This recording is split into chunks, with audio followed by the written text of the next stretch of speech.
Hello, mortals, deities, and horrors from beyond. I am the Lord of the Sky Dragon, and welcome to Yugioh Dueling Era. Now, for those that are watching, might be a little bit confused. This is not one of my typical tabletop RPG games. This is a concept created by Casual Cooper, a story of Yu-Gi-Oh, run by AI duelists. I will be showing you the contestants in a tournament, and depending on who wins and who loses, will change the story. Now, I just want to check if whoever is watching, can I be heard good? Is any detail needs to be adjusted? Or are we ready to go?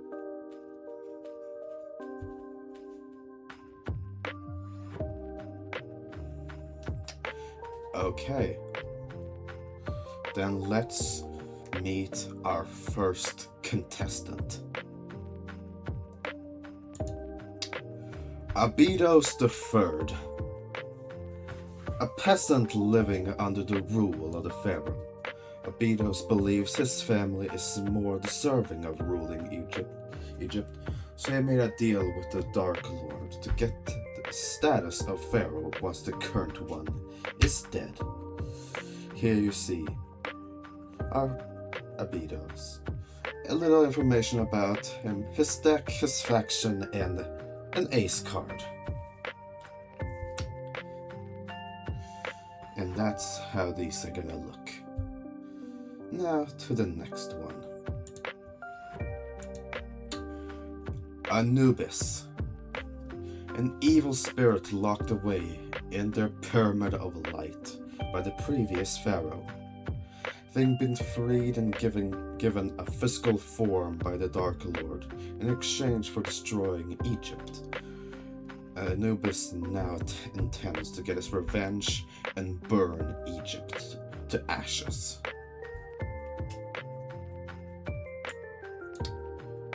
Shada, a member of the Pharaoh's court and the wielder of the Millennium Key. Shada is the head of the palace guard and in charge of keeping everyone safe, and that is what he intends to do today. Next up we have Priest Akhenaten. Akhenaten was the high priest of the pharaoh's court, as well as the brother to the late pharaoh. He was also highly responsible for the creation of the Millennium items, like the one he carries. With the coming disaster, Akhenaten saw the opportunity to gain what rightfully should belong to him and his son.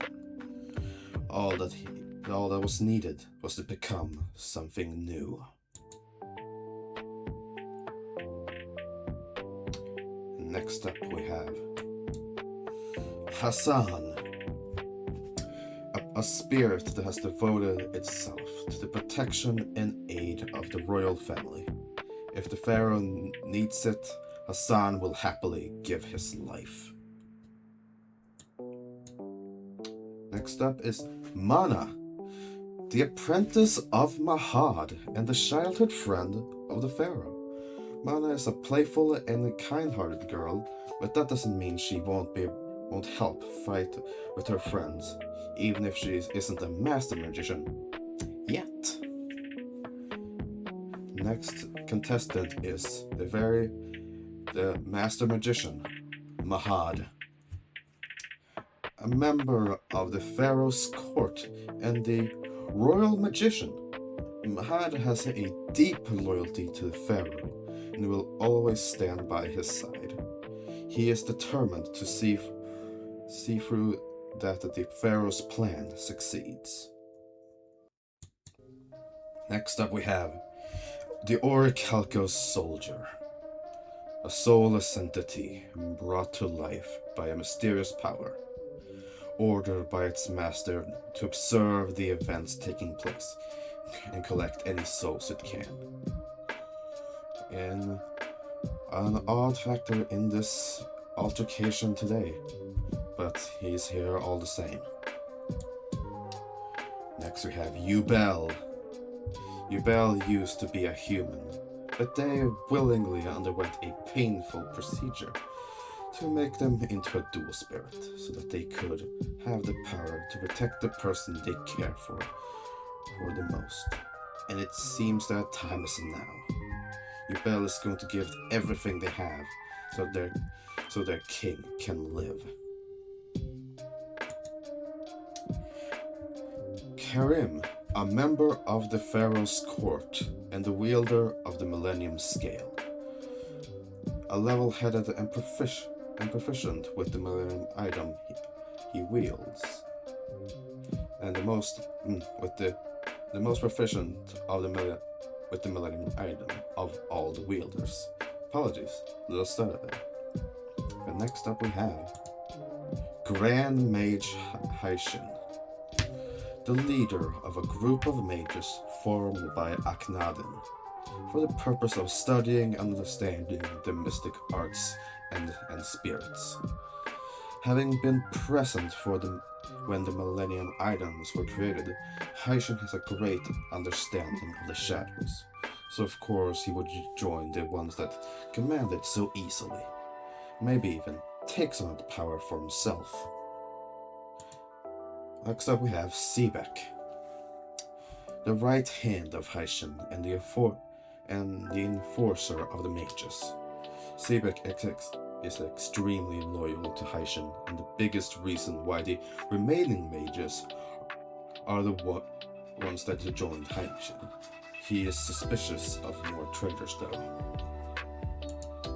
Next up we have Sir Duman, the highest ranking knight in the United Oceans. Duman, with his trusted companion Pegasus Mach, intends to fill their sworn duty and protect their kingdom, even if it leads to their death. The next contestant is High Mage Martise, the most powerful of the three High Mages. Martise is not a complex man. He knows he's powerful, but if the possibility of gaining more power arises, he will take it. Next up we have High Mage Sekhmetan, one of the three High Mages. Sekhmetan is not interested in Haishin's agenda. All he is concerned for is how this will affect his ability to continue his experiments, though some of the feats of the shadowy ones intrigue him greatly. Next up is the final High Mage.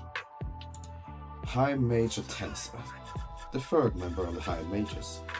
Atensa has always thought of himself as superior to others, as well disgusted about what the mages have been ordered to do.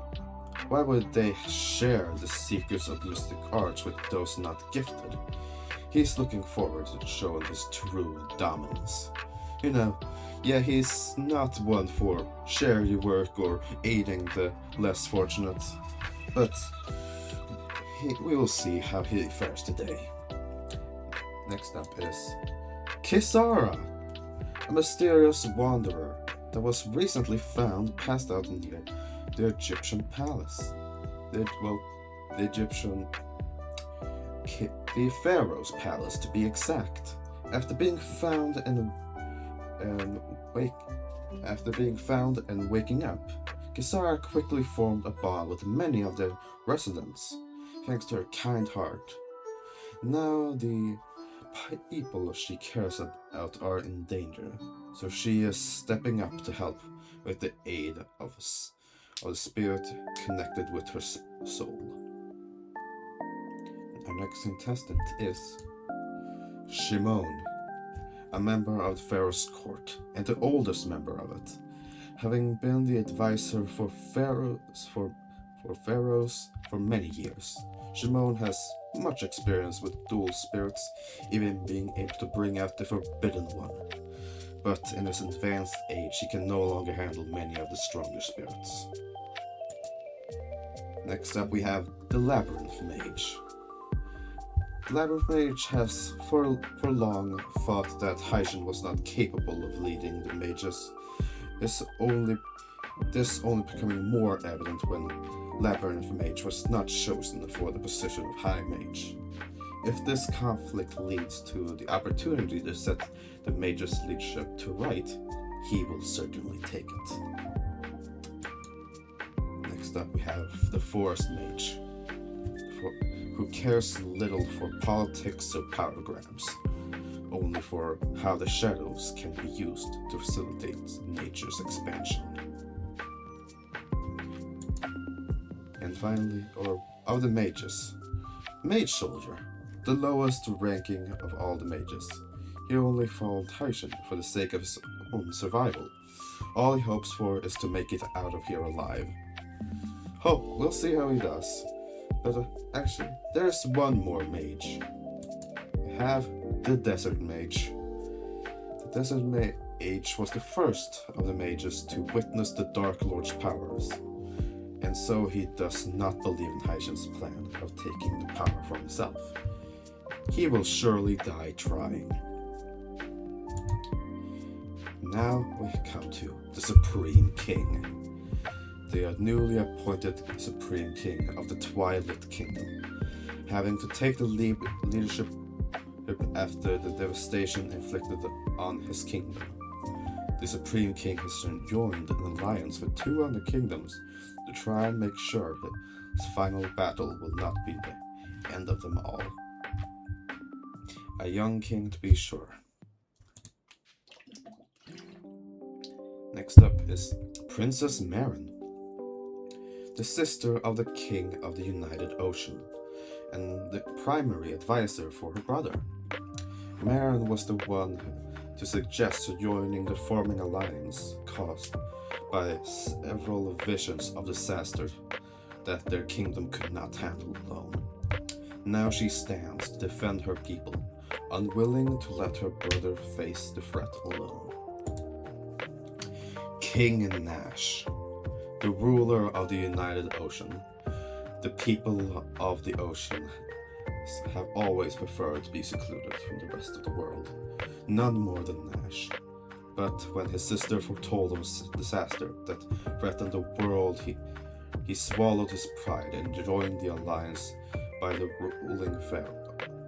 made by the ruling pharaoh for the sake of his people.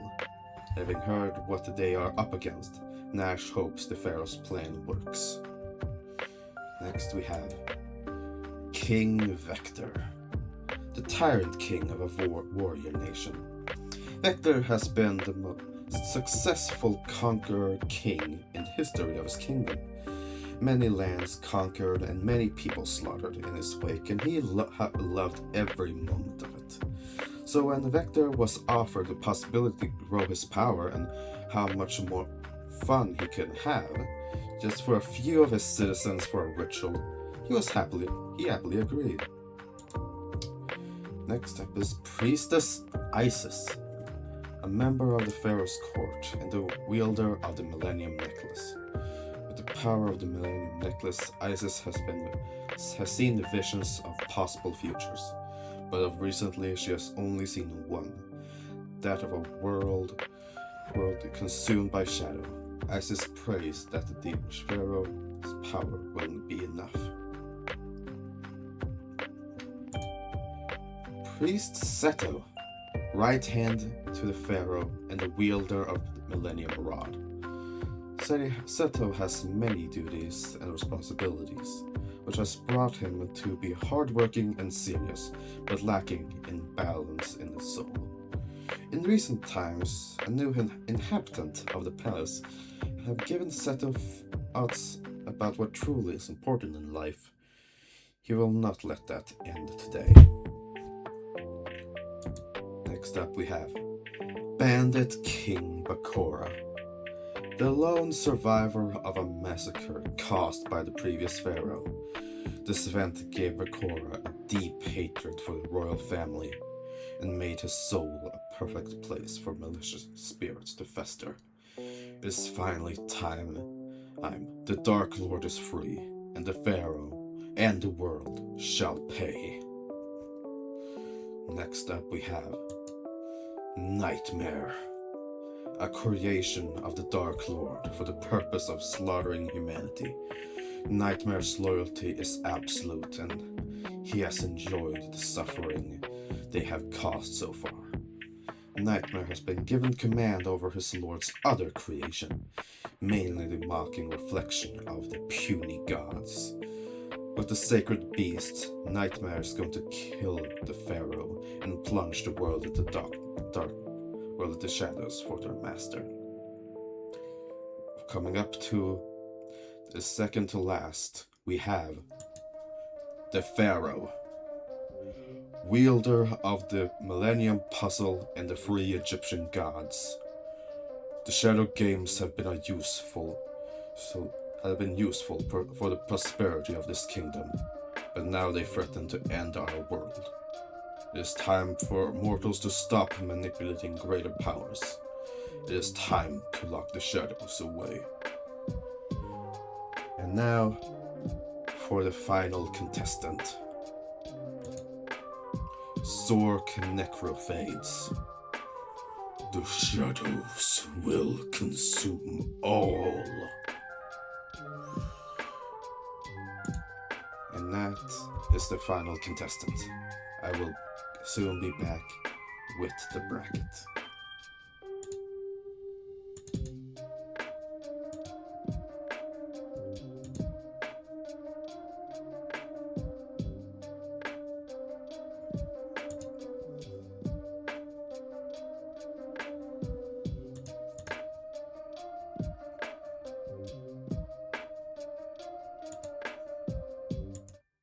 Hello everyone. Are y'all ready? There is a lot of Shadow Legion, yes, but it is currently a tournament of 32 with 17 Shadow Legion and 15 of everyone else, with a single Doma. Before we start, any thoughts from the viewers? Also, yes. Also, don't worry, Lunar. I have tested these decks out, and I know you saw some Xyz monsters, but the rest of the deck is balanced to, well, what this power level should be.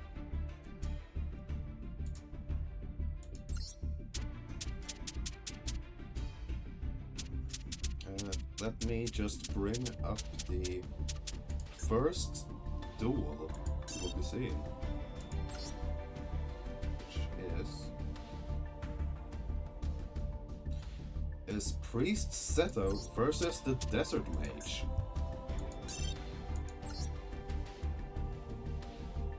Now, let me just...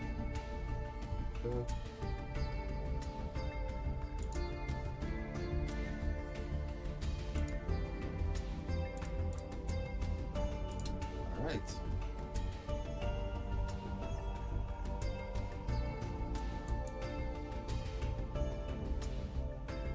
We have them here now. It's time to start a new era.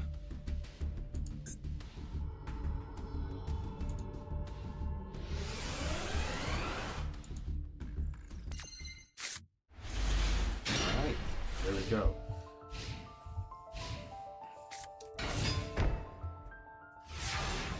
It is quite simple. Oh, wait, hold on. Ah, fuck, I fucked up immediately.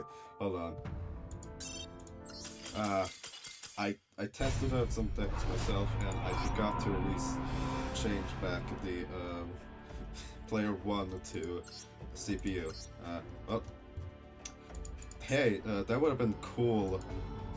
That would have been cool if that worked perfectly the first time, huh? Is the game audio? Is the game audio alright? Does that all sound good? Alright, great. Seto starts with his usual strategy of beatdown, which, if you saw his deck profile, or his character profile, is his deck.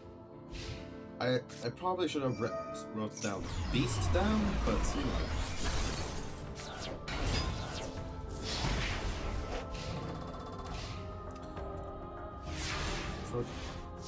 Yes, he has attacked the moon because his deck is rock, and you know, I just felt like it was a good choice. Fortunately for Seto, the Desert Mage is not really the biggest threat in this tournament, especially if he goes for Heavy Storm with his free back row cards. Yeah.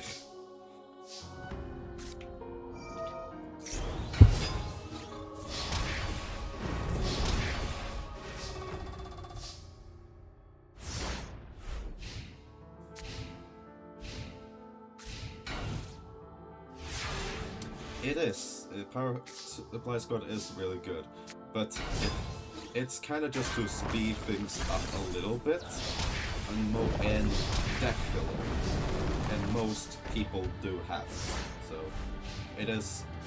it's a broken card that most of everyone has. So. And this tournament is not as equally balanced. It didn't really. It didn't really help it. Alright, that's one for Presetto. These are best out of first of two, so he has one. Well, he needs to one more, and yeah.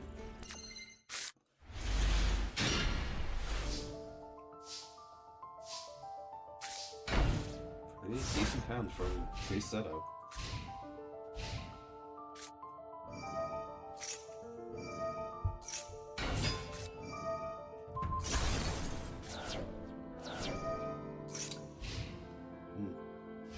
Unfortunate, he only has one trap hole. Fortunate for the Desert Mage.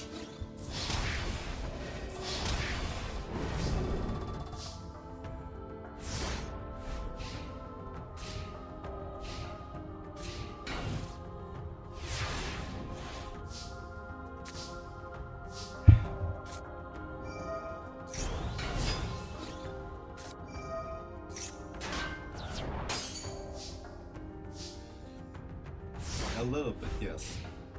I think I said this earlier, but yeah, Desert Mage is not one of the stronger duels. But I thought it was a beast boss, but no, it's just Stone Ogre Grotto.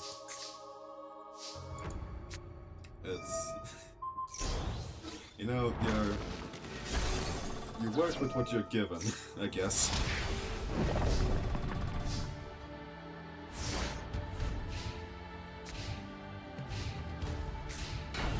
As well, some are just have stronger decks because of their positions. Like the high mages are better than the mages, for example.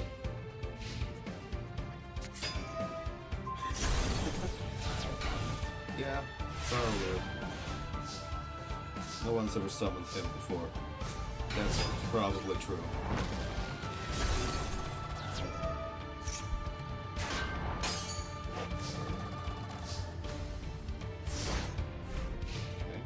He is probably gonna switch that to attack mode. Yeah.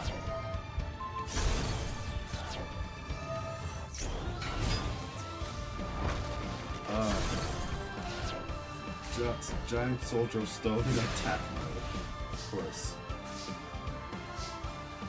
And there is this one of Wild Nature's release.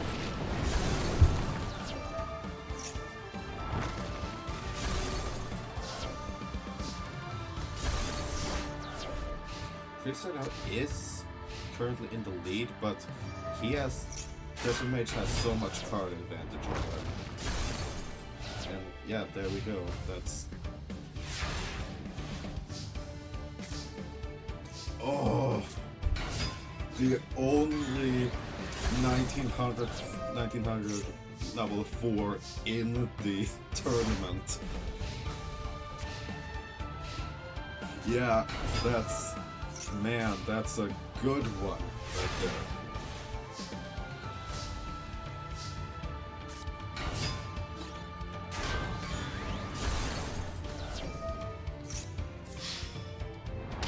Alright. Then the Desert Mage falls. And it is now I will tell you all. Every one of these games, unless they are two of the same faction are facing, unless like anything otherwise, are shadow games. So, well, Desert Mage, welcome to the shadows. But now, let's go to the bracket. I didn't start the tournament. Well. Oh yeah. Oh no. Oh, we're going. Yeah, that's right. We're going immediately to Sork. All right. Let me just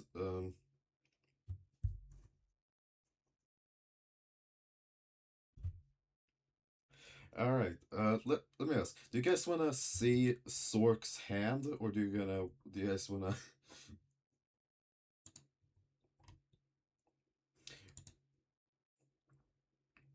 Okay, so not Sork's hand. All right.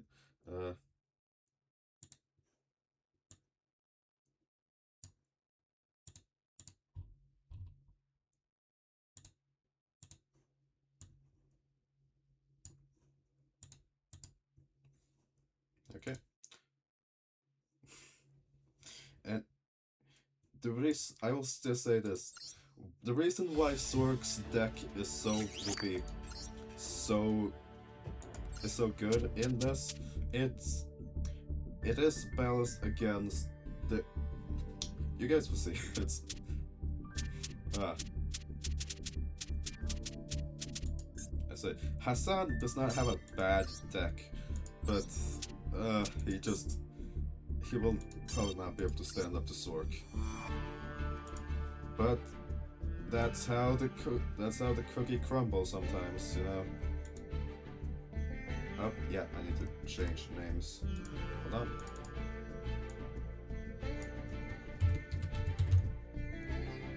I'll start the duel while I change the names.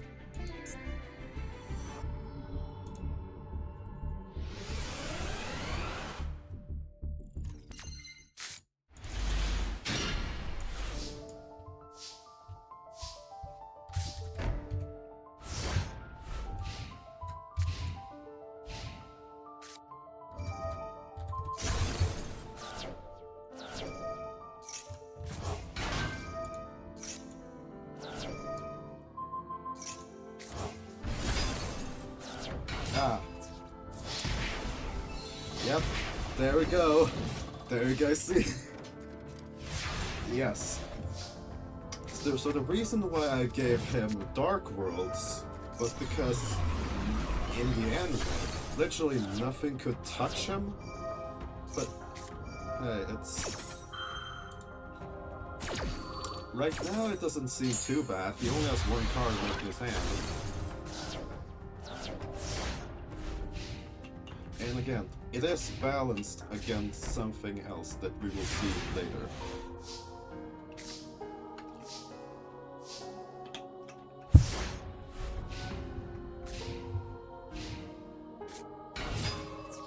As well, a lot of his monsters are just very weak. So,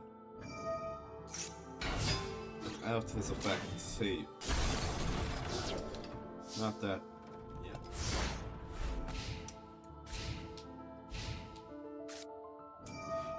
Yeah, also, everyone in the tournament has Pot of Greed, Dark Hole, and Heavy Storm.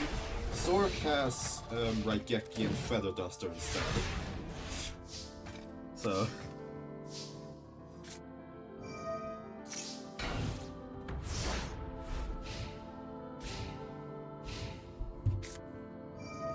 Speak of the devil. Oh. I'm so sorry, Hassan. Okay, Spirit or Harp will be able to protect you.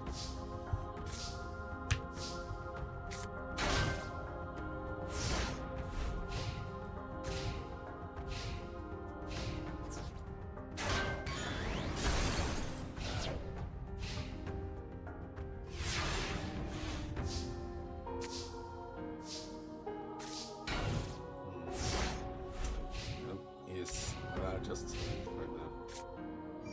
Oh, he is also only one of the two that has Monster Reborn.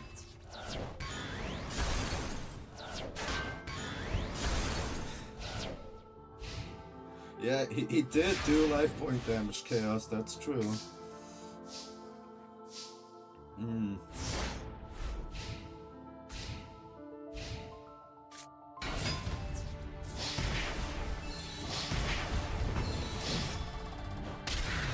Alright, that's one for Zork.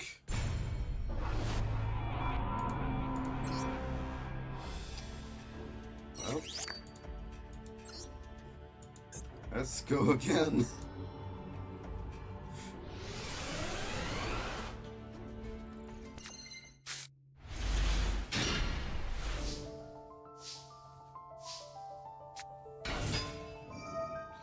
Not a bad hand for Hassan.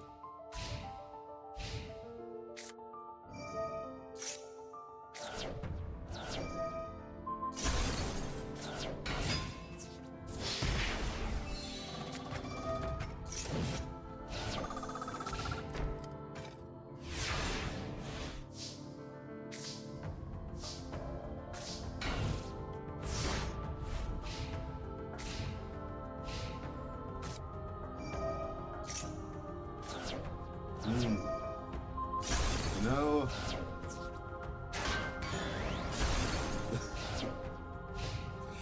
Yeah, it makes sense that Hassan would immediately go for Zork, but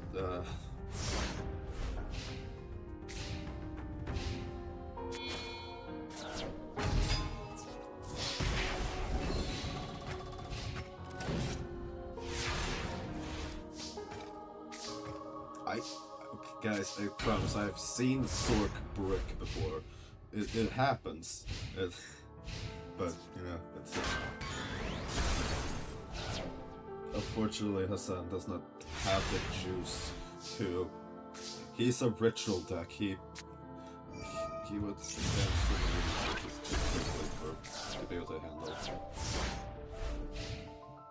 Yeah, I guess I'm just talking about trying to justify having Zork be this strong, but it's also, I feel like it makes sense. It's freaking Zork.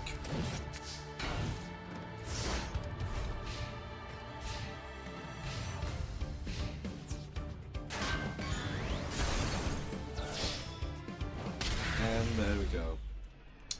Hassan's soul is destroyed by Zork.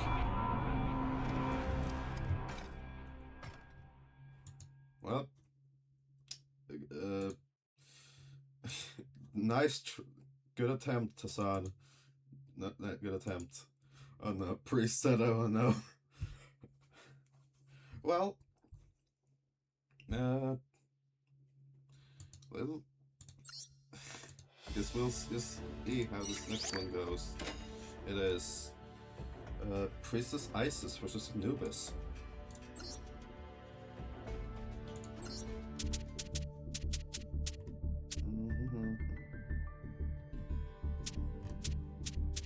Sorry, I'm just setting up the duel.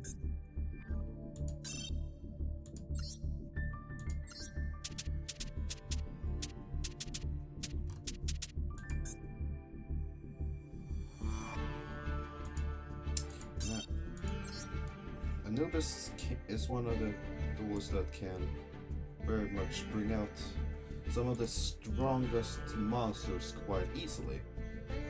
But he is, unfortunately, just has a lot of monsters that cannot keep up with the others.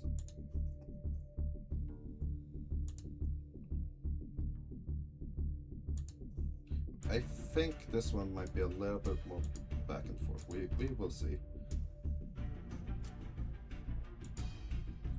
No, that was.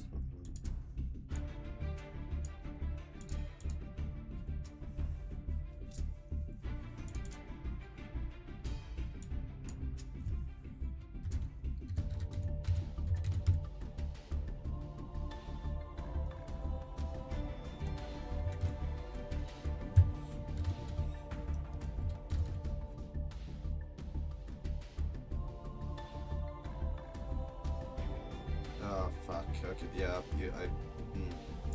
yeah, Lunar. I know. Thank you for pointing out the typo.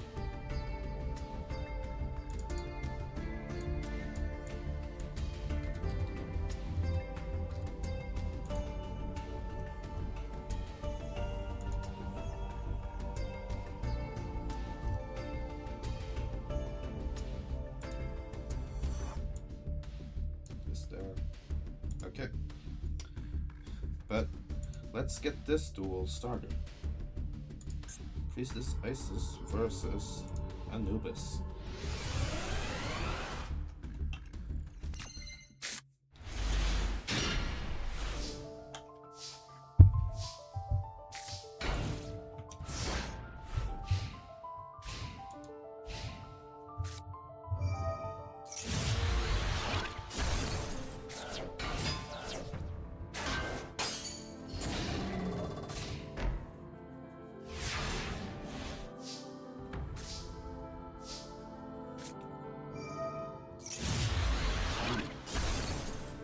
Oh, I forgot I gave him that.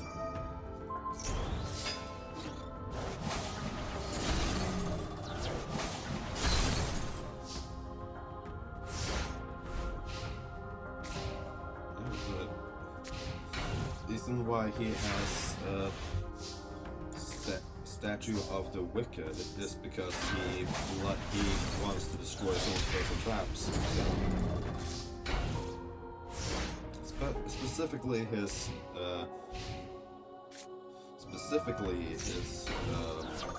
Pyramid of Light.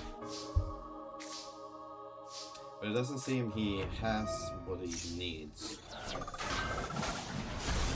And Isis is just kicking his ass.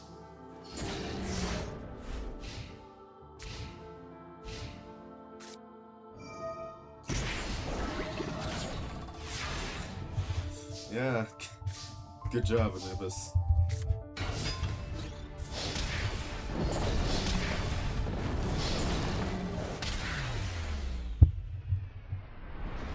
That's one for... Yeah, Pyramid like this, Breck. I promise you, as we go through the tournament, the duels will get more exciting. There's just a lot of, well, I had to fill the bracket out, and I just didn't want. I tried to make the decks as unique and different as possible, so from each other.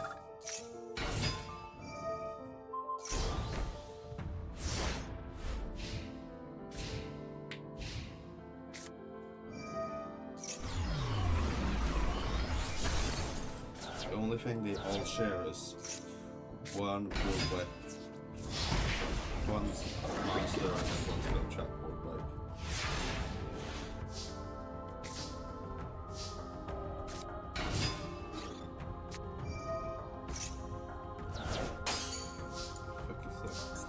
Ah, the Sark. Yes, save your Sark. That's good. That's a good idea.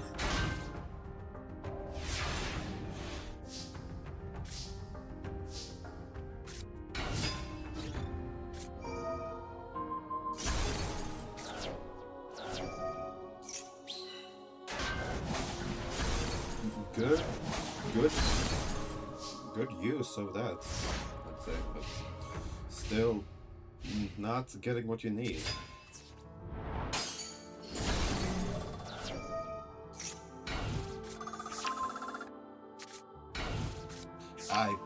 That was not a good idea, Anubis. I don't agree with that. You probably should have just set.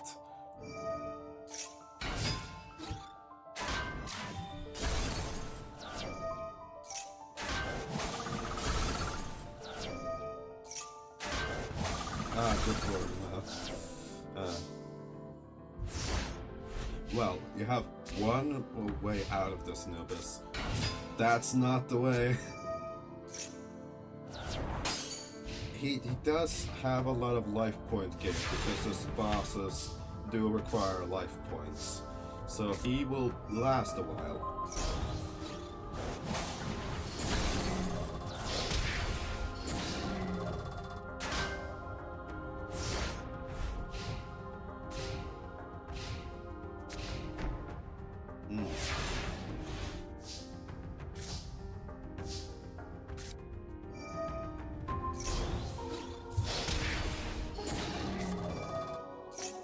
If, let's say, most duelists have Numinous Healer just before deck filler, because there's not a lot of old traps that, like, just generic and not that strong.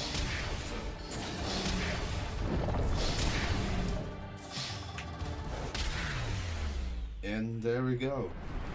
Our third 2-0 of the tournament.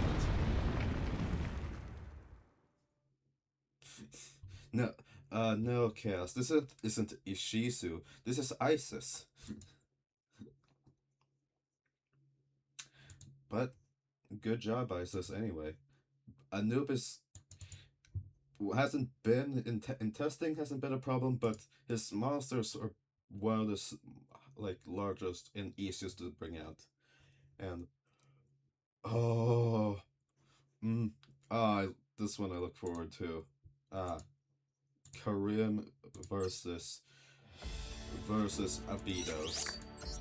I'll say Karim's deck is probably the favorite that I made myself, so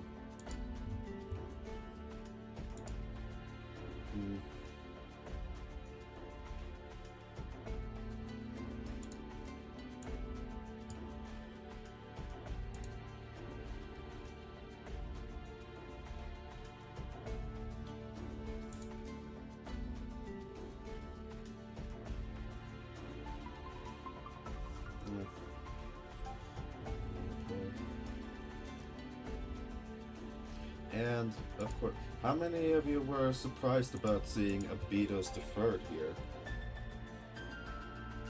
And how I changed his, lore.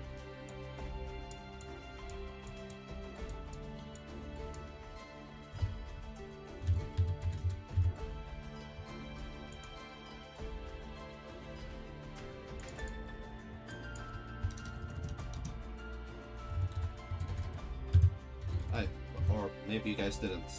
I don't know how many of you guys saw the his.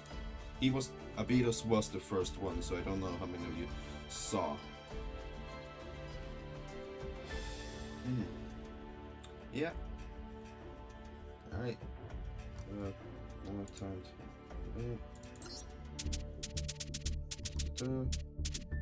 there's Kareem.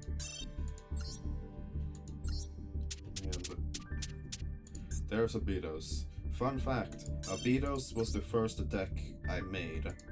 So, it'll be interesting.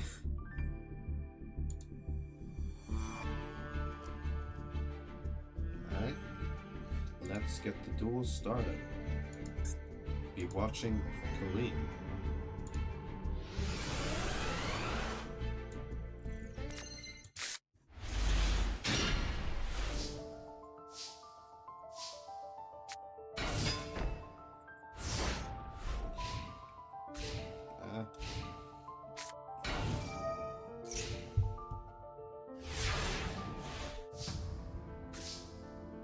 Does he have anything he can use? He does! If you guys are curious, Karim just runs a generic fusion deck with a lot of different level 6 fusions. And a lot of different random monster in this deck with some fusion support.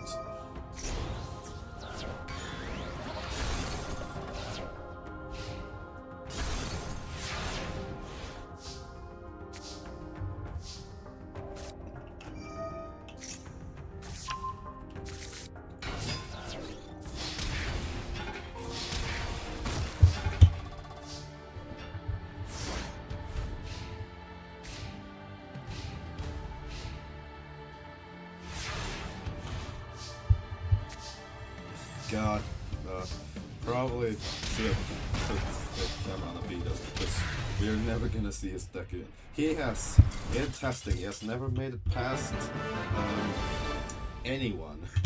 He has never gotten past he's never beaten anyone. And I can show you guys his deck afterwards if you want, but it's.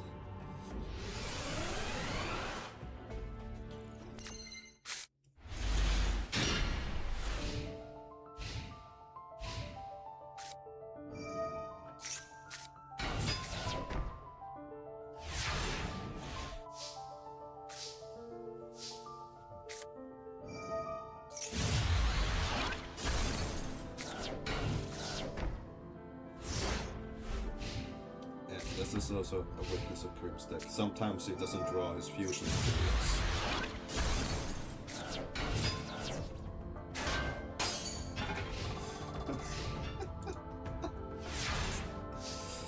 Wandering Doom. Gotta beat us. You have the second weakest monsters in the tournament.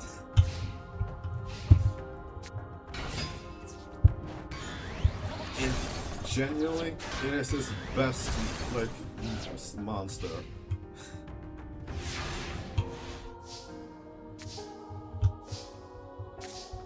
Zombie Clown is one of his best monsters.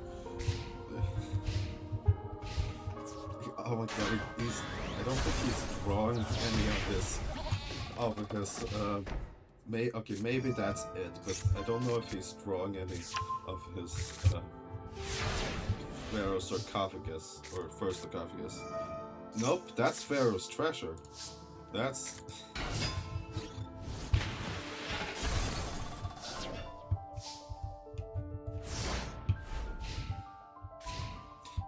He has stuff to get it. Okay, hopefully that might, his Cat of Ill Omen, which he needs right now. So he can get it. Nope, that's not. Hey, Abidos, I never had faith in you, but you should have faith in yourself. Okay.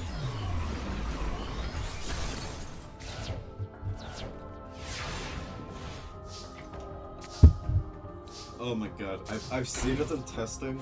I think he has two second sarcophagus and one third sarcophagus in his hand. I genuinely think that's what his hand is. Because I've seen it before.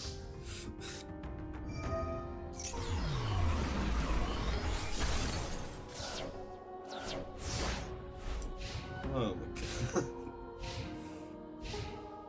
Up.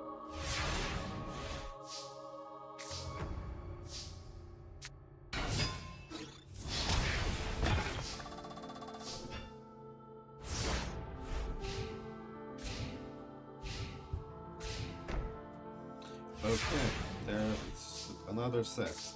Is this one? Yeah,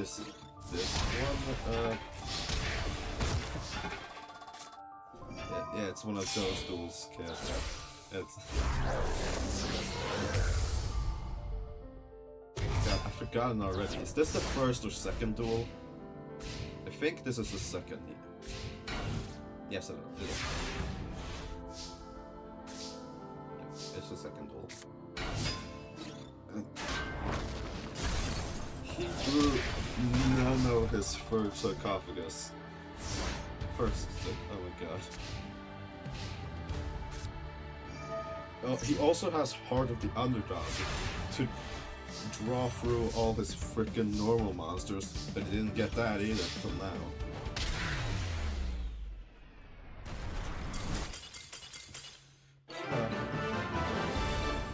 Well, that's about what I expected from Yugioh. When Sorka gave you that, like, regalia, he wasn't believing you as well. He mainly brought you here for cannon fodder. Anyway.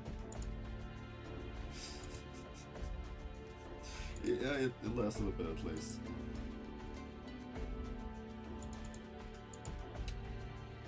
Ooh.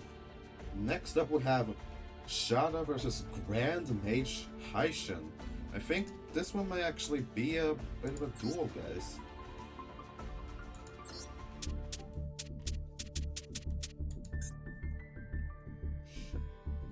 Shada's deck is not that bad. It's similar to Desert Mage, but I think a bit better.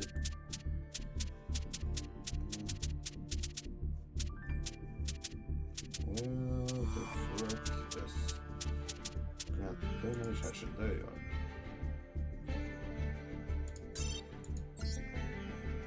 Okay.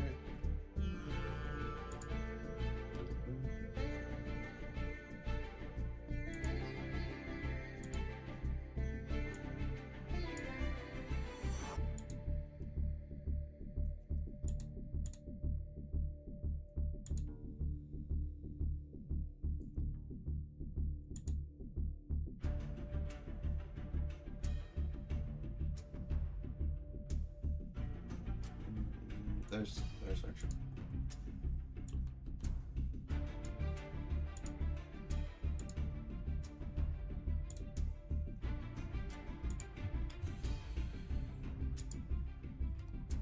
I fix them.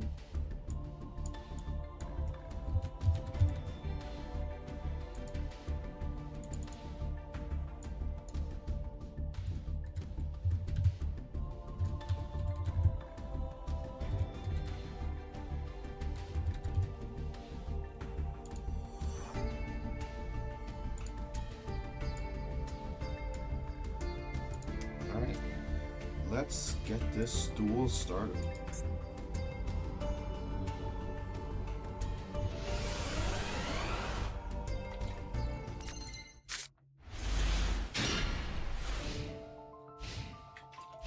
If you all remember from the intro, Shadow's deck is a defensive deck. Defensive rock.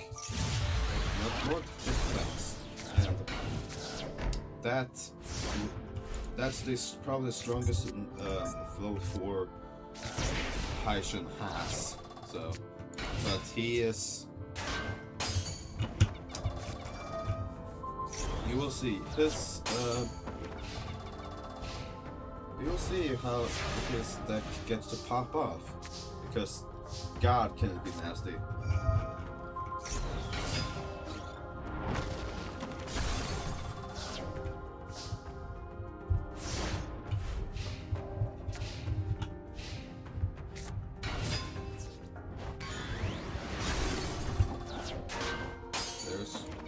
One piece of his boss monster,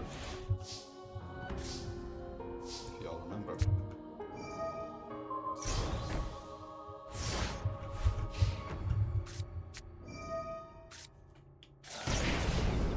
I wish he didn't throw away his Millennium Golem, his strongest monster with attack.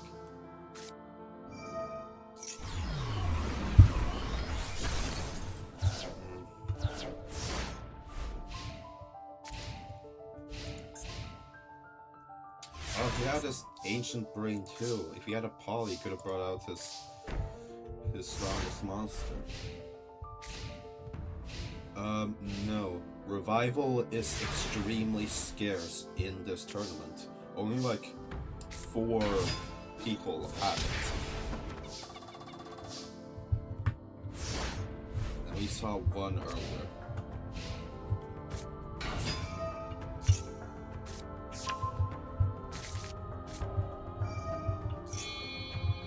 There is his other boss.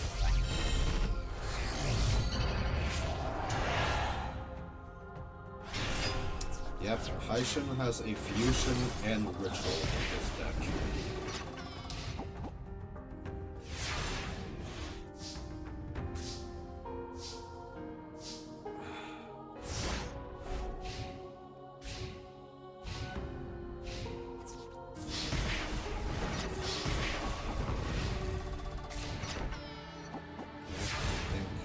I think it's done for Shada. This one.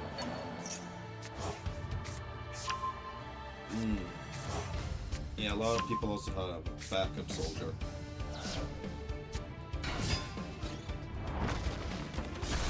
Yeah, CPUs are... they don't save their dark holes and stuff like that.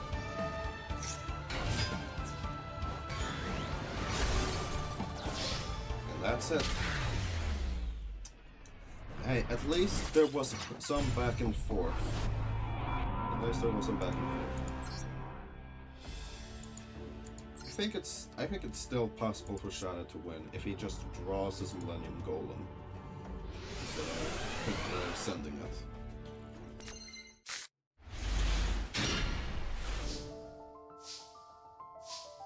Pretty good hand, honestly. You'll be able to bring like his never mind. At least he still has 2,000 fans.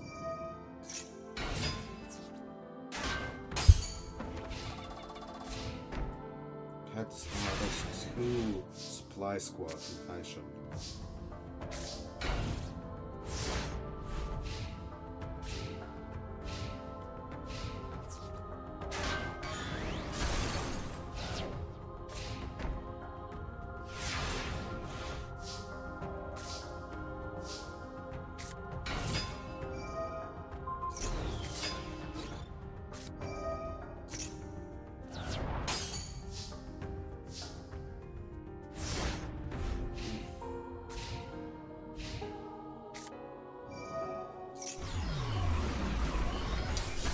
Not a terrible move, honestly, with the supply squads.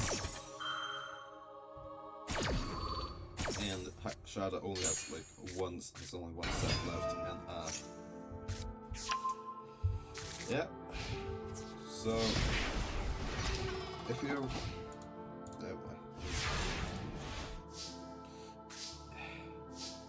yeah, it's not looking too good.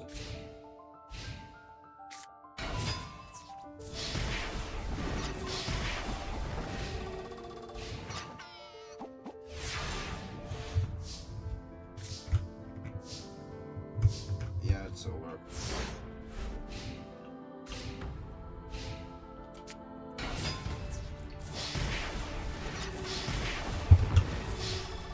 And the first holder of a Millennium item is fallen.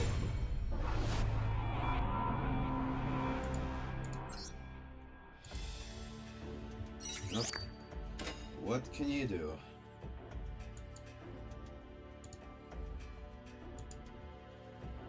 We've only had 2 O's, but I promise you it will get better. I promise. Okay, next one is High Mage Atensa versus Sir Duman.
if I remember correctly, I think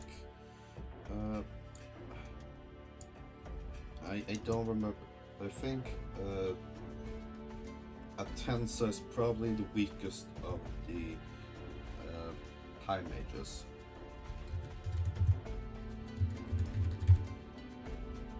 But we will see. Yes, that's the one I was thinking of.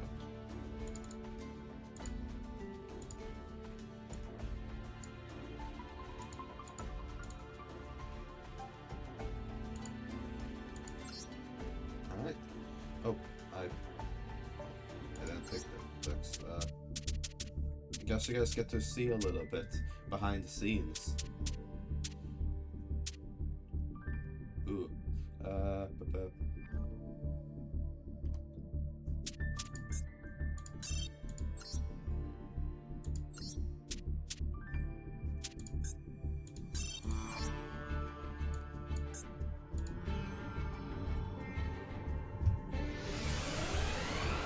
Okay, let's see how this one goes.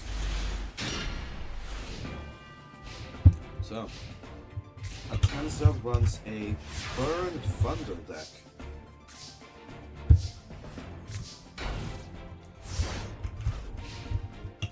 And Demon runs a Night deck. Here.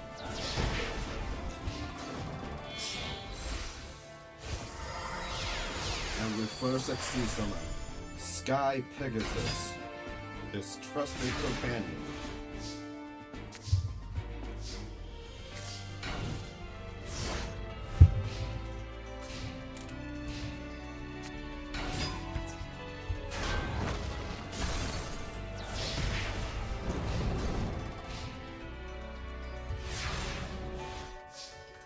Yeah.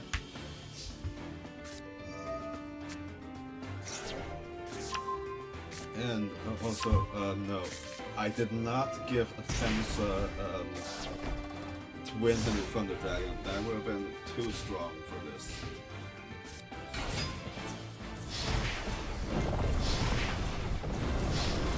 Well, that was quick. Demon is really taking his job seriously, I guess.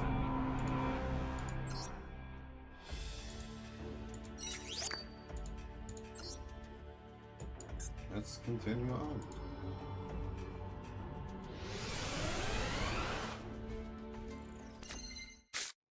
I mean, I don't know, is anyone hoping for Atensa to win? He's the worst of the high mages in my opinion. But, you know, who knows? I made the lore, so.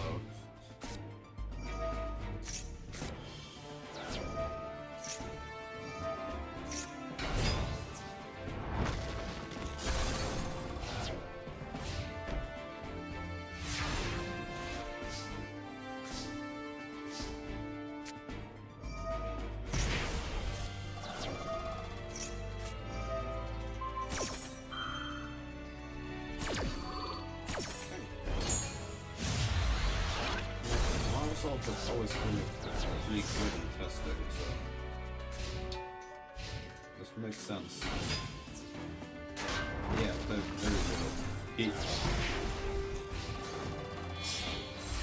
Yeah, there's not really a lot of good like old thunder monsters. So and I can't really give him a bunch of effect ones. So he has his supply was limited.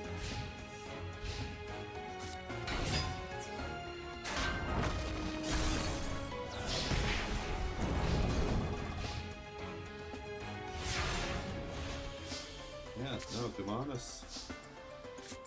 is kicking his ass, which honestly makes sense. And there we go. Also, you guys again see he doesn't have. It's not specifically warriors. It's knights or beings in armor. So.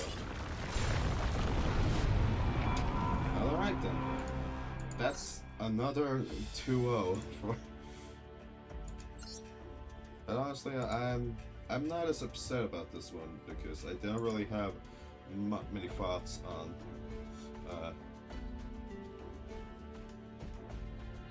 Yeah, what are probably gonna appear later on in a different tournament with a little bit more juice.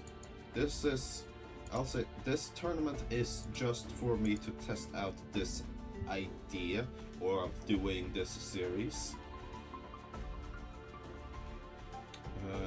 Yeah.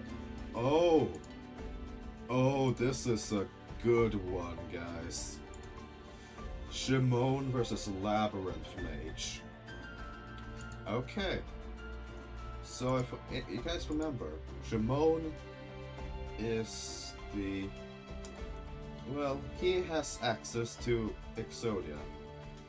And you might think, let's not look at his hand because we get, because of, it'll be a surprise. No, I think we should see his hand because of how I balanced his deck out.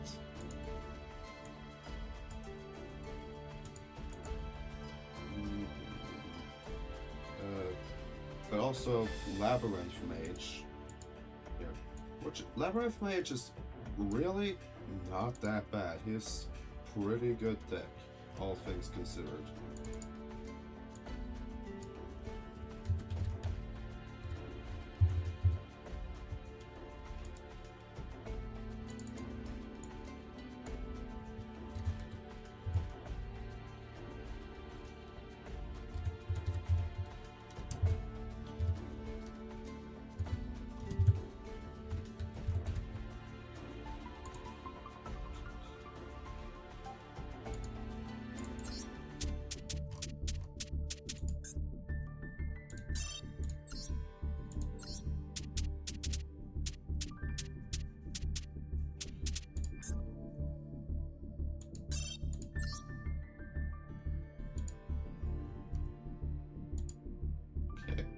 There we go,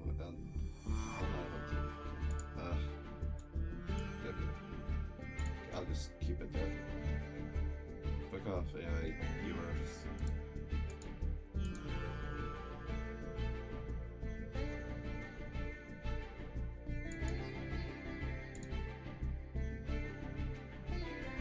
That 2 bots in a row? Jesus.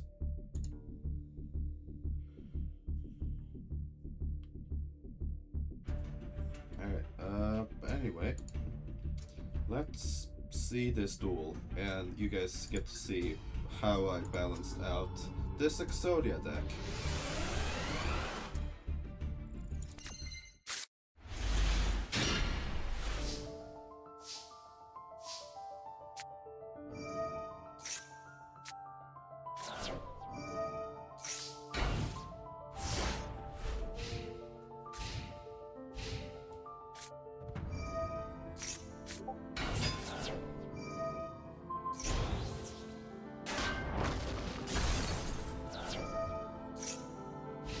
Yeah, so all of Shimon's monsters, except for Exodia the Forbidden One, are level 2 or lower,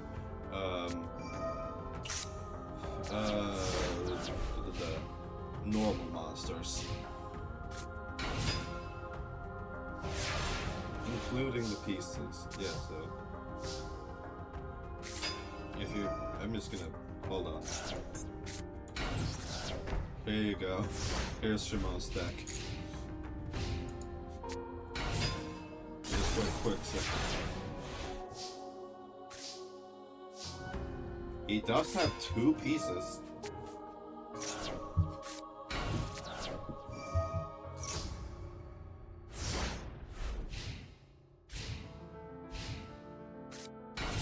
Yeah.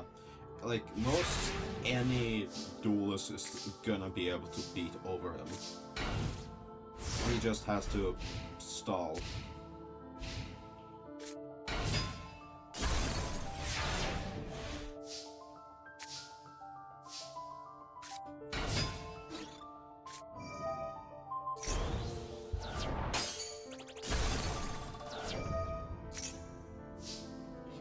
3 pieces.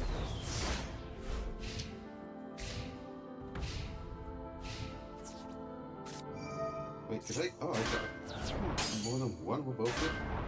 I guess that makes sense, but they probably... Oh, wait, what's this? Get that back up somewhere. First, but I can give him one. Ah, there's one of his bosses in the dungeon.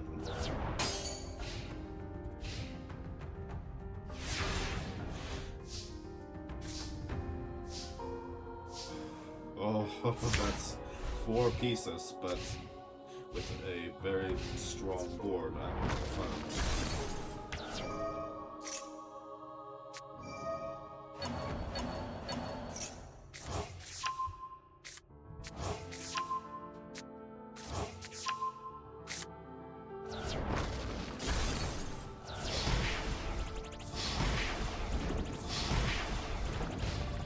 Yeah. Very close.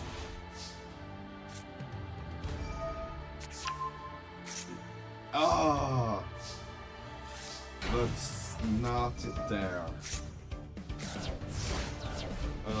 Also, why the reason why that labyrinth mage just had that is because of Shadow Duel. Yeah, he has one last chance. If he draws, okay, if he draws this the final piece off of Supply Squad, no, he doesn't.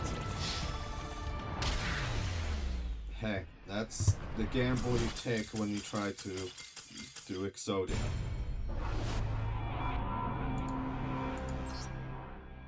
But he was so very close.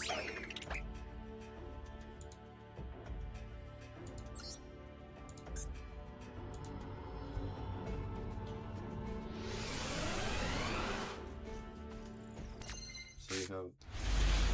Okay, a pretty similar hand.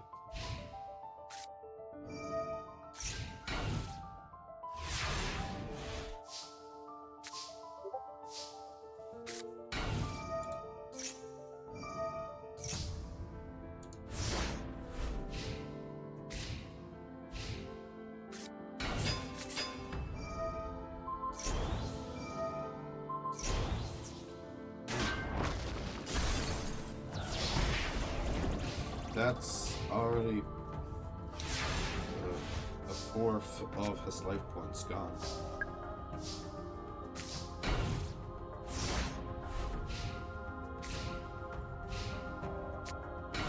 Whether that will Boku helps.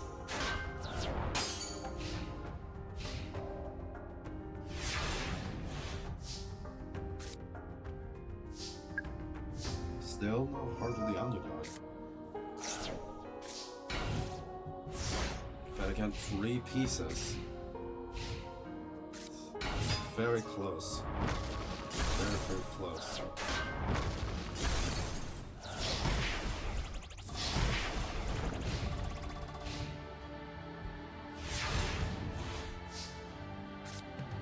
That's 4 again. Oh my god. Oh no, Shimon. He was so close again, but just it wasn't enough.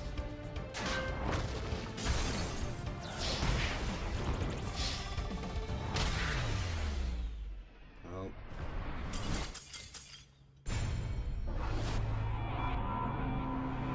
yeah, he is old, and that is the reason he has so many normal monsters. He no longer has the strength to handle any stronger spirits, and that's what this is. This is them dueling with spirits, which is why a lot of them are so weak, because you can't most humans can't handle a lot of strong spirits unless they have some sort of connection. Oh boy. Oh, this next one. Now, I'm just gonna say first, Yugioh versus Sebek. Yugioh's deck is a bit different. Her or there, the computer is not good with running their deck. So I had to make it very strong for this level of tournament, but it doesn't really matter most of the time. So we will see. But like, if this was a human playing this deck, I would not have them have some of the cards that Yugioh has. But because it isn't, as well, Sebek is a surprisingly strong duelist. He is stronger than you might think. So I think if you would put your money on anyone, I would honestly put my money on Sebek. But if the computer somehow plays their cards right, who knows?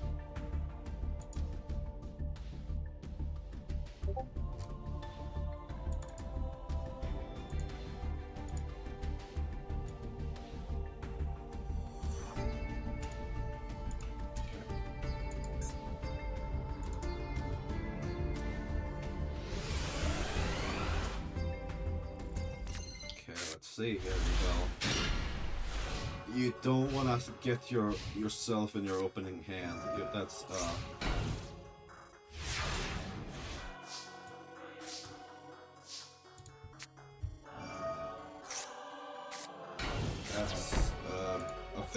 a way to help her with her. She has a lot of combo pieces in this deck. That she needs all of them.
Doesn't look too good for Yugioh here.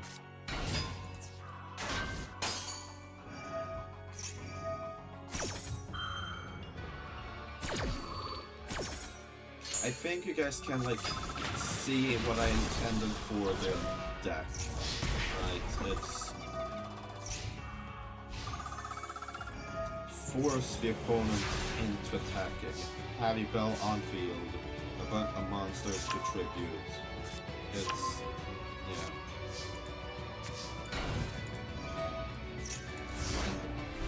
Why would you use your Mystic Tomato into summoning your Yugioh? That's what I don't get. It would really help you out right now.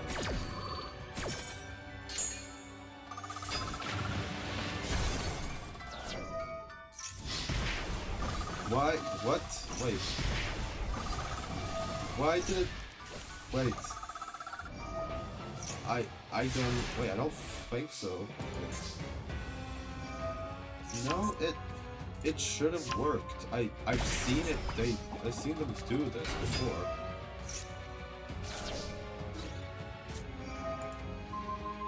And okay. I don't know. Okay, I don't know why they. That's. This is what I said about them not knowing how to, the computer not knowing how to run Bell's deck. And I will say, I'm just gonna say, I'm so sorry, Dawn, who made the title and the character like the character like thing, not the actual writing itself. Their favorite character is Bell, so it's. Oh, yeah, he has one of those. It's because there's not a lot of reptile like support, so he had one. Yeah, that's.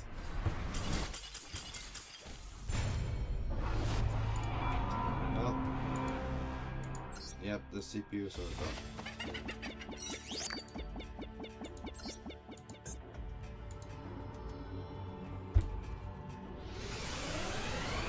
This is not gonna be an enjoyable duel, probably.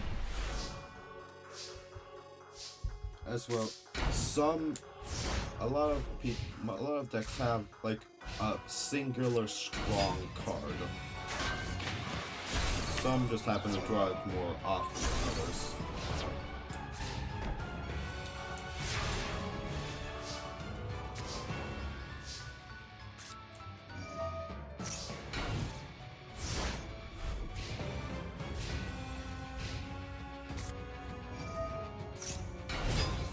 That's the reason why Secret is so strong. He has a legendary Ocean, which allows him to just bring out his boss monster with immediately with 2,000 attack. And that's not good, Yugioh. That's not good.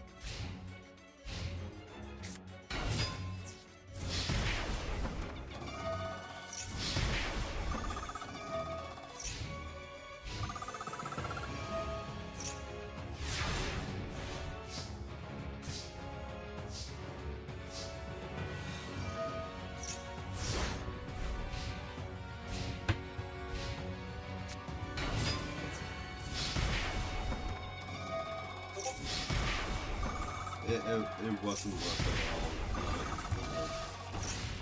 It wasn't.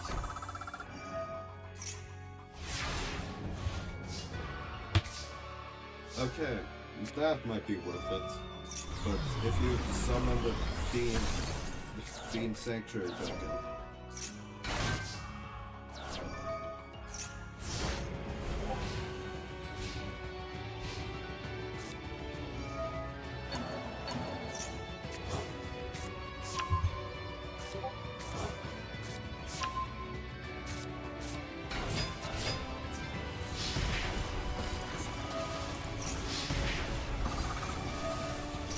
I think this is the end of Yugioh. Fortunately, they will not be going to the Shadow Realm because of their unique nature.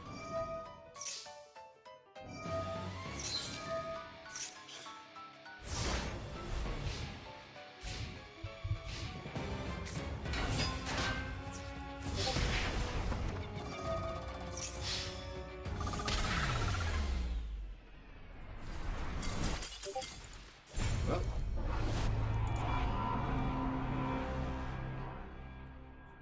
yeah, that's if the CPU was better. That's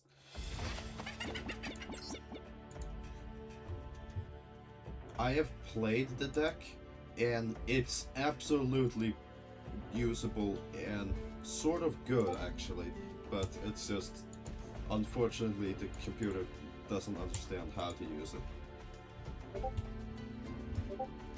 Now this is an interesting one. Oh.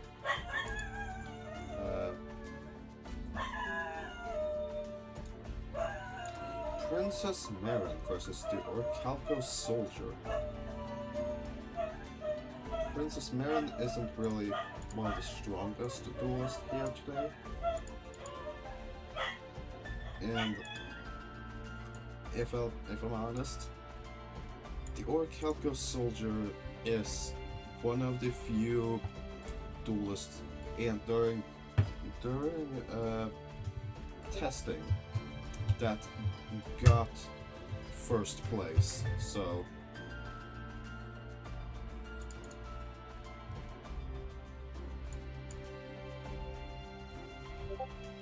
also, yeah, I apologize for if you heard my one of our dogs just yelling in the background.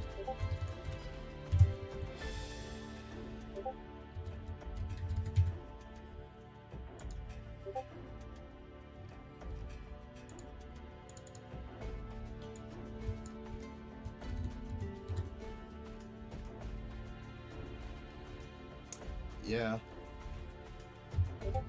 Hopefully, she. Okay, so we will see, because I think a lot of you guys might know the effect of a certain card he has, but we will see. God, why is all this?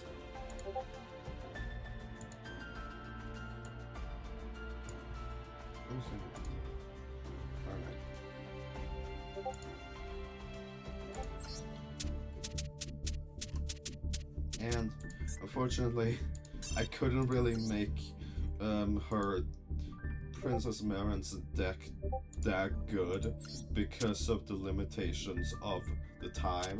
So, of like when this would take place and what is needed for like her boss monster. So, I wish you good luck, Princess Marin. But I don't know if you're gonna make it out of this one.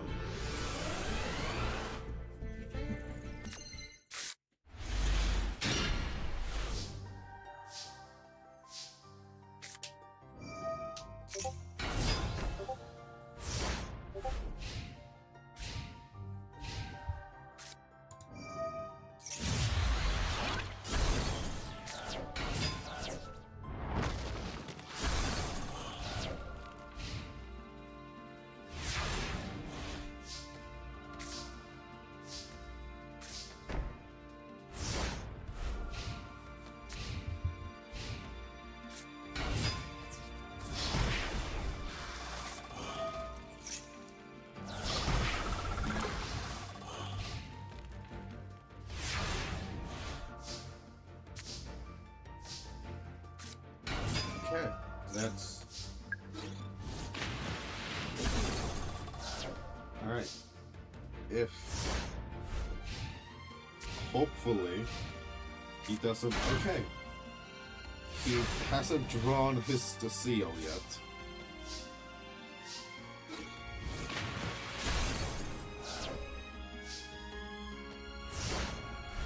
I am so nervous for her right now.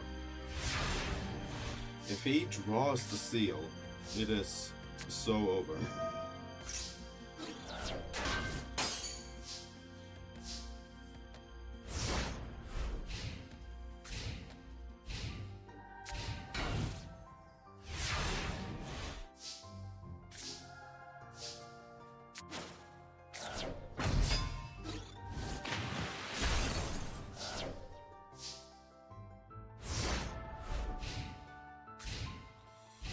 Apologies for the silence, but I'm just really nervous right now.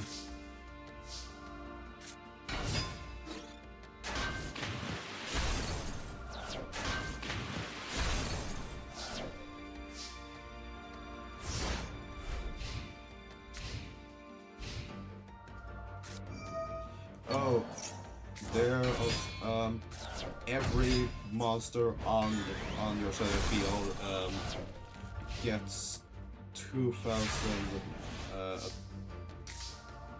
or what 500 attack.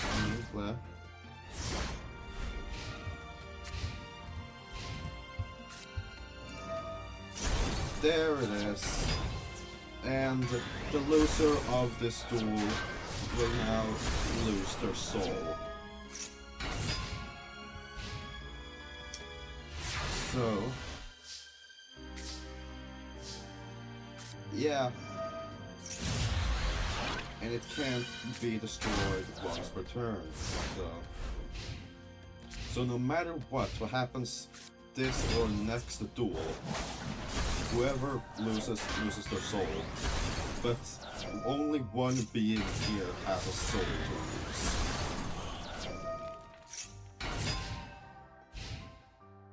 Yeah.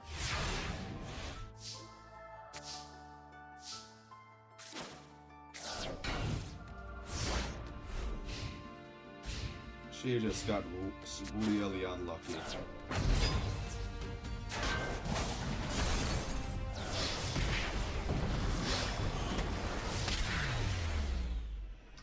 Your Calico Soldier is really strong.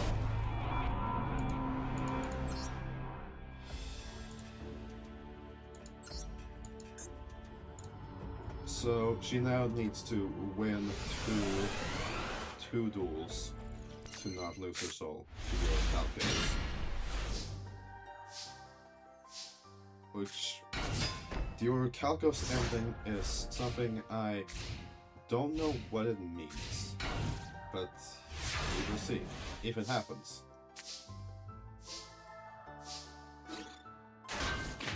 It depends on who exactly is sealed.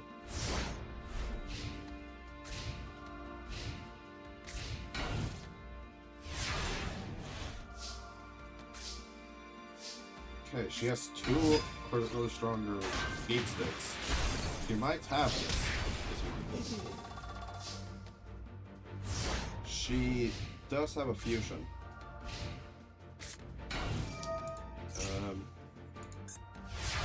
She has Deep Sea Shark, as well as Smash. Also, no chaos. The Leviathan will not be released in... Well, I guess if specifically the Pharaoh is, like, sealed, maybe, but...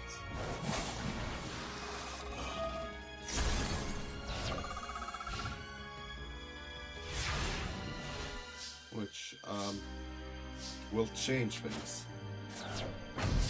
Okay. Okay, she's coming back. She's coming back in this one. Holy shit.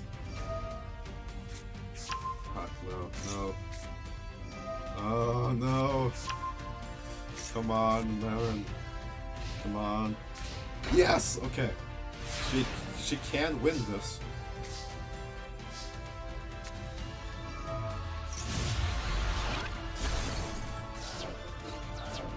Oh!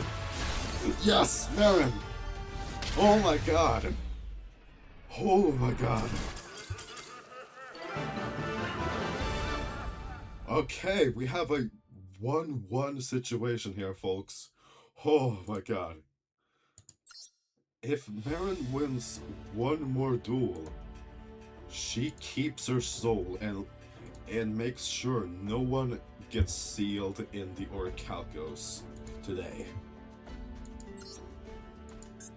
Come on, let's all try to give her as much of our energy.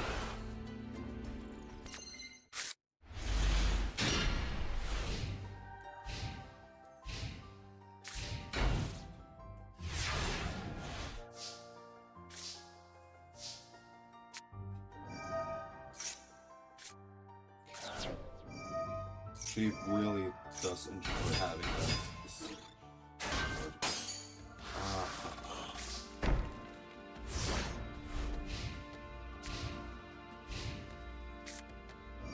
No! Oh! Okay, it's not as bad as it could be. But still.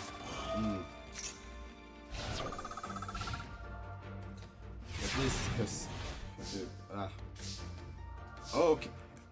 She's back to where she started, before the Dark Hole. Alright. And I don't think that the other trap will help him.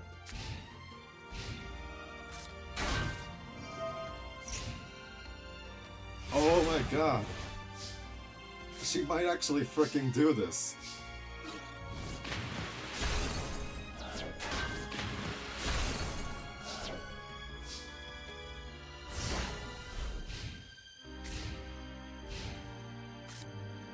Oh my god! He doesn't have any monsters!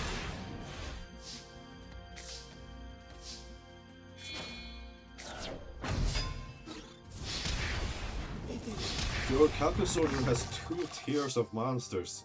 One with 1200 attack and one with 1500 attack. If he draws a 1500 attack one, it might be over, but... there is one. Okay. Creature Seizure.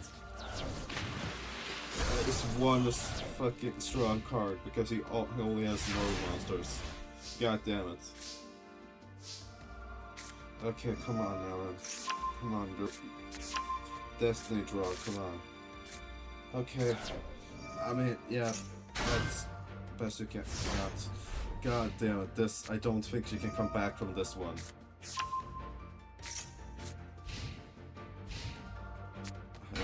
Grand attack, Burger. Oh god. Come on. Penguin Soldier! Yes! Okay.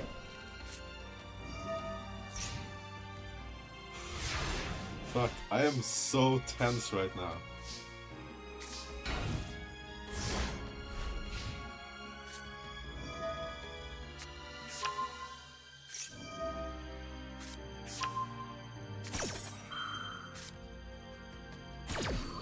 I don't think it'll matter because he's summoned another strong monster.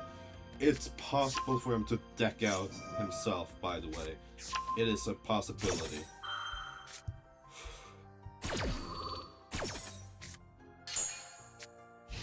Okay, he didn't do it. Oh my god.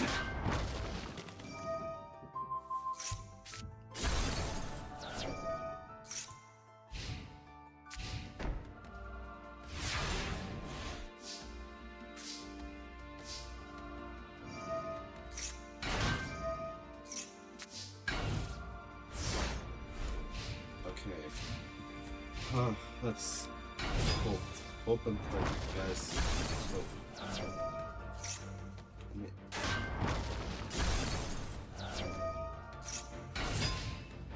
If she can bring out her boss, she might have a shot at this.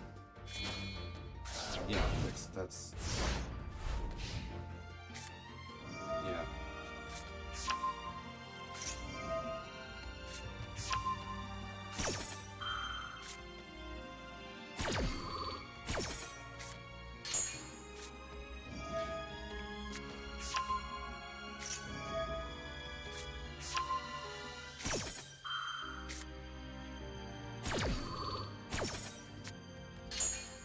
Let's see, how many cards does he have? He has 16 cards left, okay.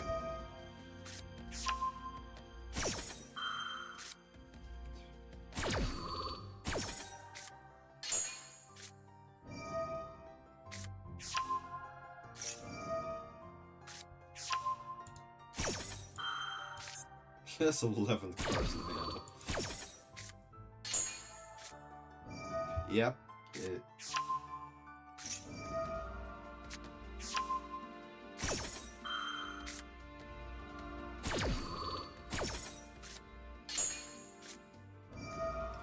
Down to 10 cards. He could deck out. Okay. 7.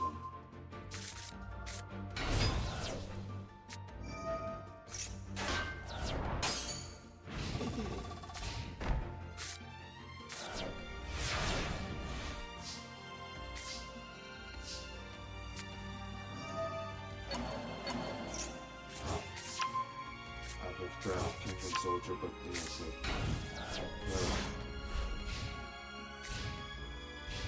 okay, no.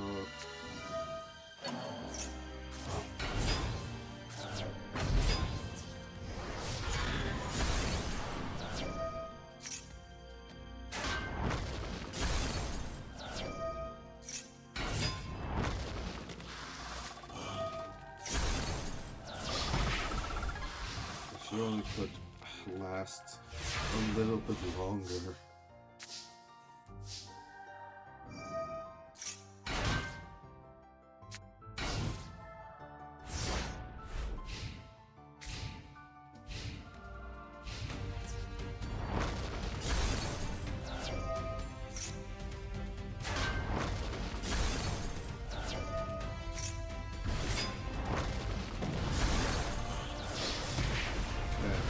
This is the final turn.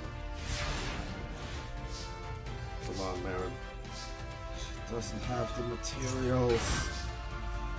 She finally drew her poly, but she didn't have the materials. No. Oh, Marin. Oh, I'm so sorry.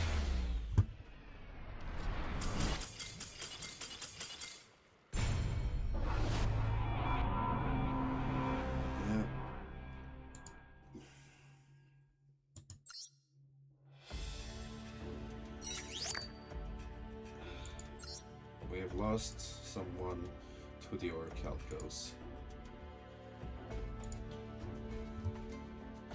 And that will have repercussions for later. But Marin is the first to bring us to a 2-1.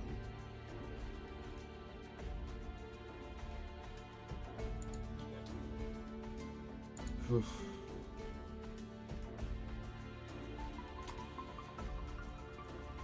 Next up is King Vector versus King Nash.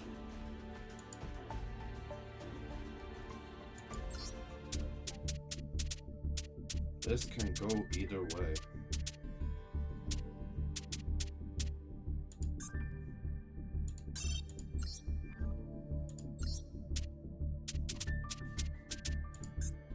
But I do think King Nash is a bit stronger.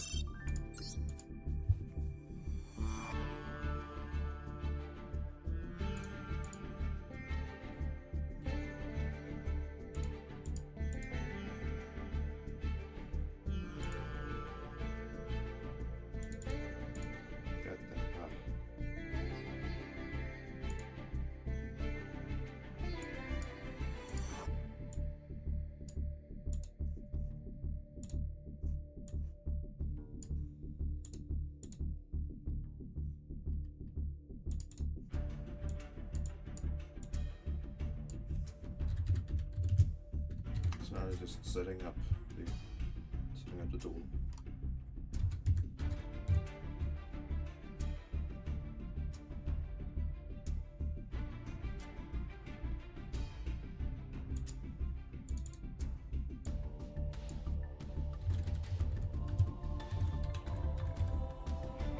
Also, a little bit of interesting lore here. So, as said in Vector's lore bit, just about him sacrificing a bunch of his villagers. Yeah, that's how Sorky got revived, by the sacrifice of a bunch of his townspeople. Or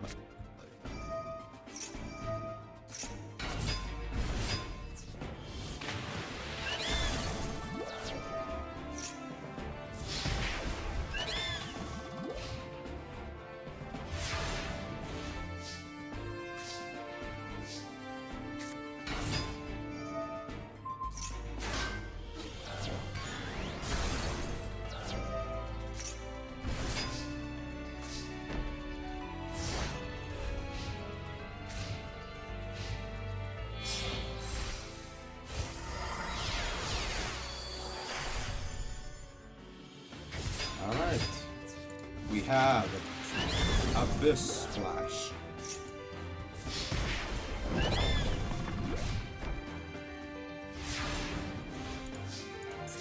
Yeah, Nash is a lot better than his sister, which she is not. I've not used to combat as much as her brother.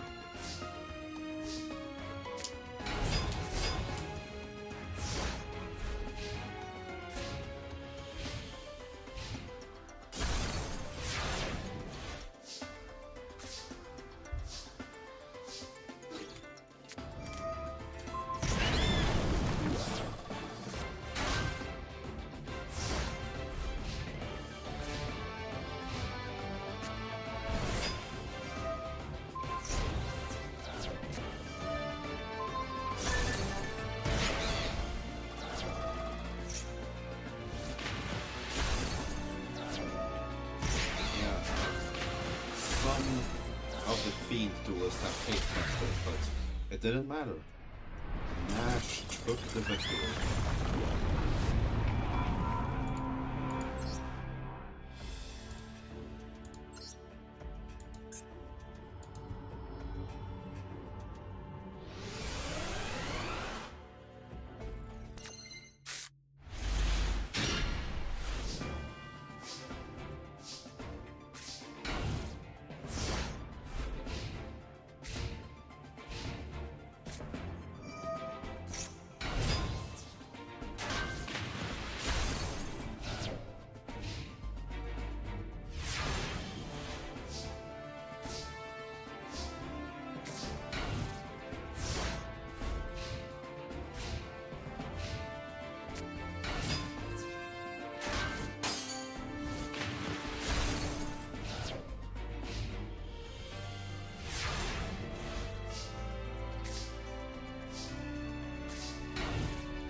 It's gonna be another victory for Nash, but at this pace.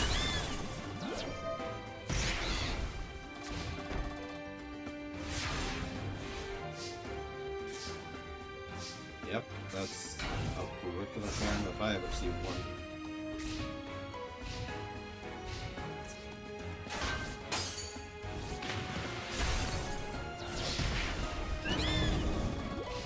Let's see, like, draw something right now. That's like the worst option of a Dark Monster. Yeah.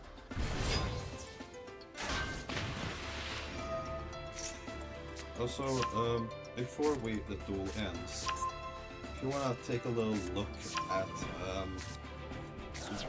this extra damage.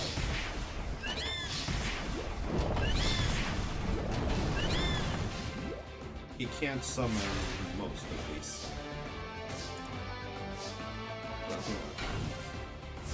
It is what it is.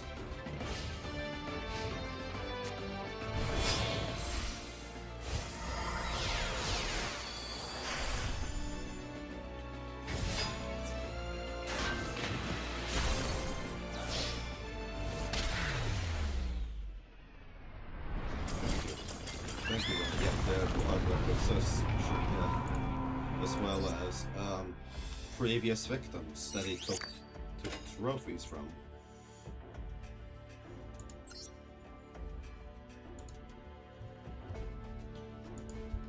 Alright, we're back to 2-0s. But honestly, I feel good about that. And or Calco Soldier versus King Nash. Now, before we move on, I want to ask, should King Nash have an opportunity to save his sister from the Calco Soldier? Because they are so close to each other in bracket, and it is his sister.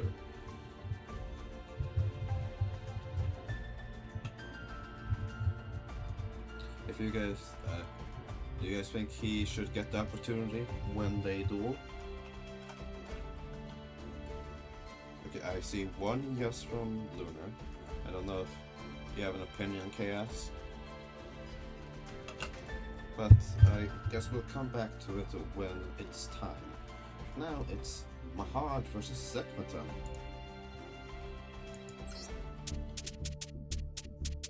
Or High Mage Sekmatan.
let's start this duel.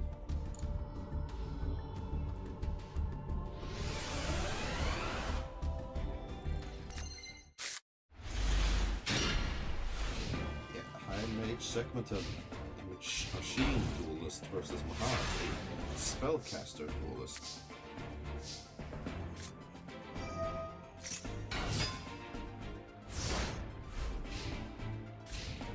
Huh. Not really seen that before. Not willing to attack. That's strange. Anyway, there goes Pet and Dark Clouds.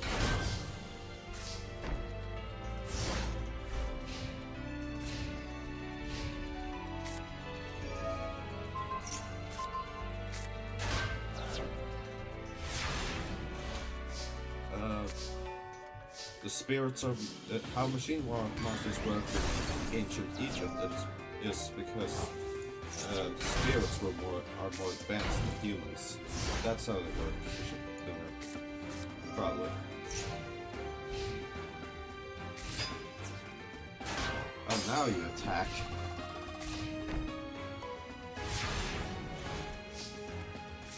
That was such a weird misplay. I've never seen that before.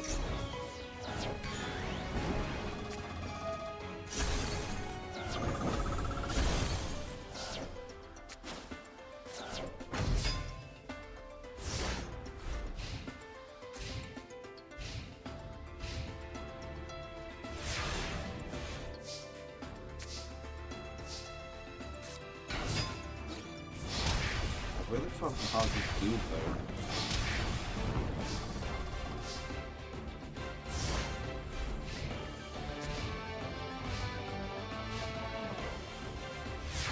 Well, it's still only the first duel, so he still has a chance to bring it back.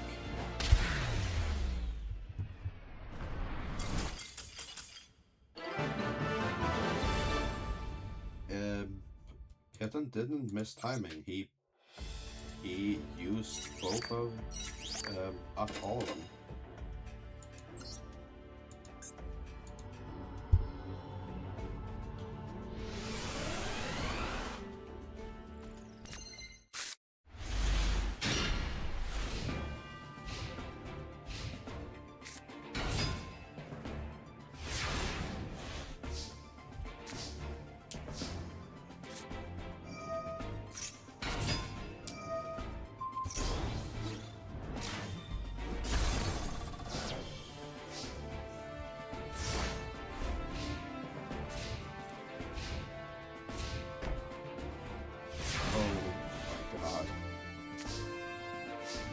Please.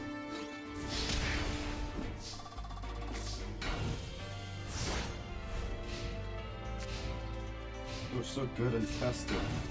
Please, don't lose to Gradius.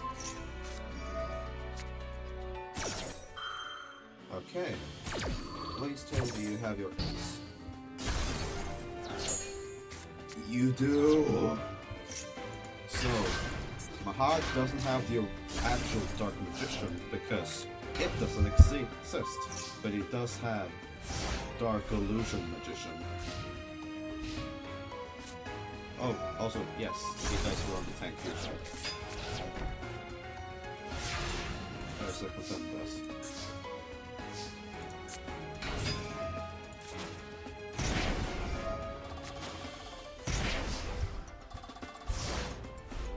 Yes, he does also have one copy of himself, so that is also something he can use.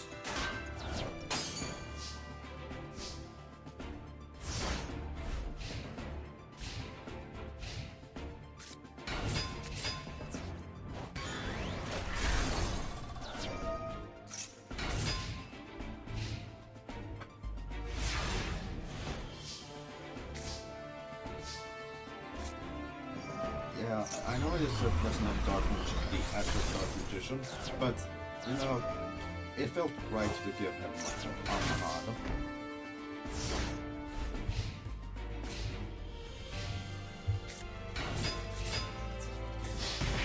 Also, the reason he has clowns is because he is kind of, before this, was kind of just like thought of, oh, he's the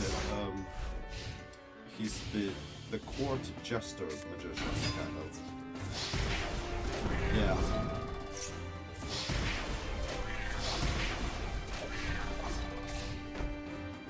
He mostly did party tricks before, like, things got serious. Okay, it seems Mahada's taken this school.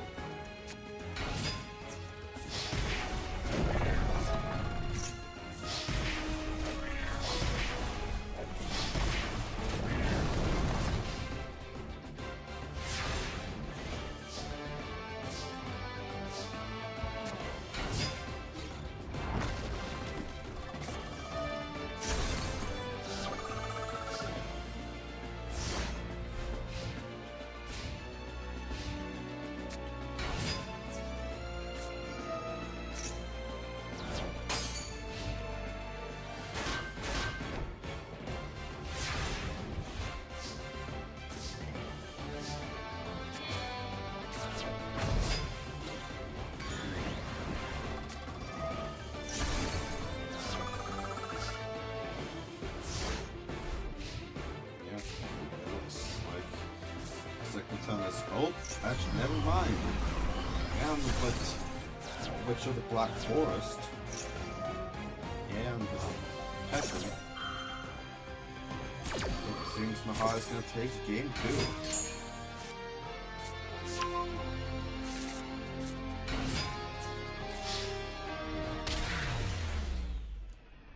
Okay, we have another game for you.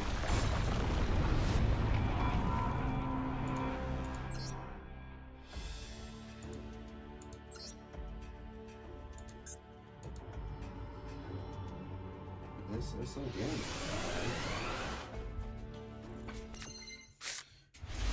See, I told you guys it would get better.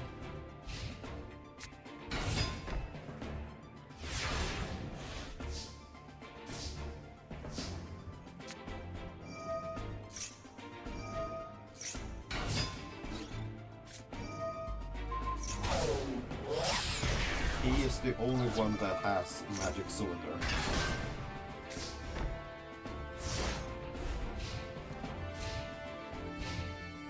For obvious reasons.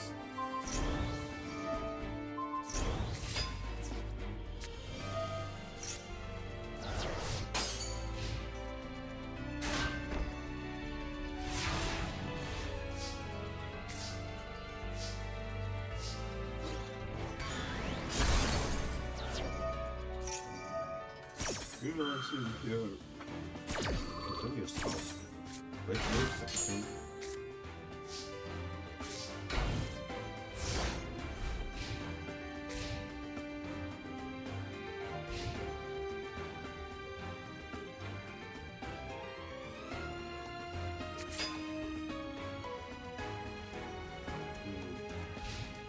Yeah, we'll see how I do with Magic Cylinder in the future, but for right now, it was only Mahad, because he is the Master Magician.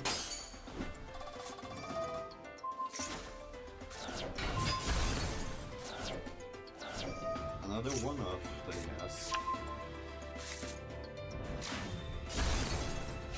I'm very fond of giving one-offs to characters.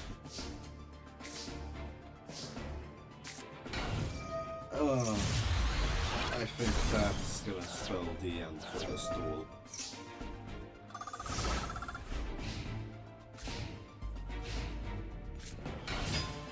I can...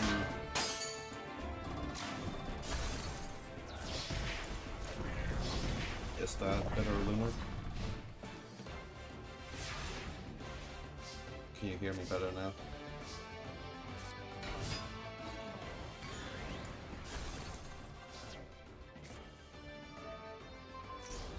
Okay, great. Yeah, no, I think this one goes to Mahad.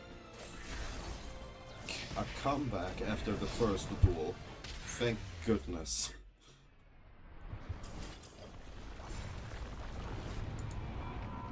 And Mahad is very happy to take out one of the mages, because, you know, difference in opinion about how what should be done with magic.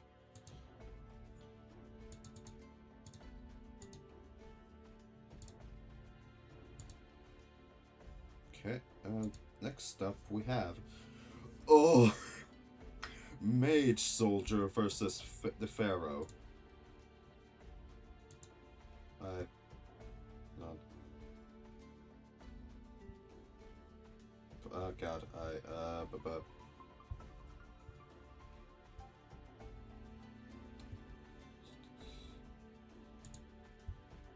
hold on, I am fixing something real quick. There we go.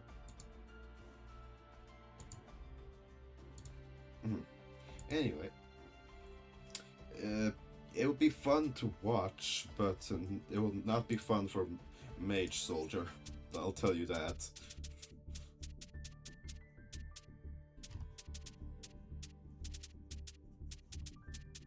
So where's Mage Soldier? There he is.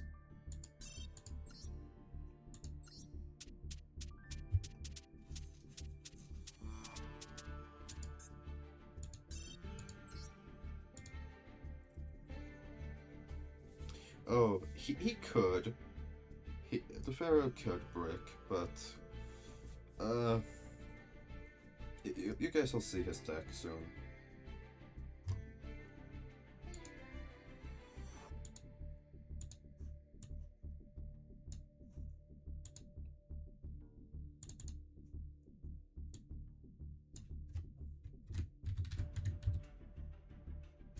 Also, in prepping for this, I've gotten so good at spelling the word Pharaoh.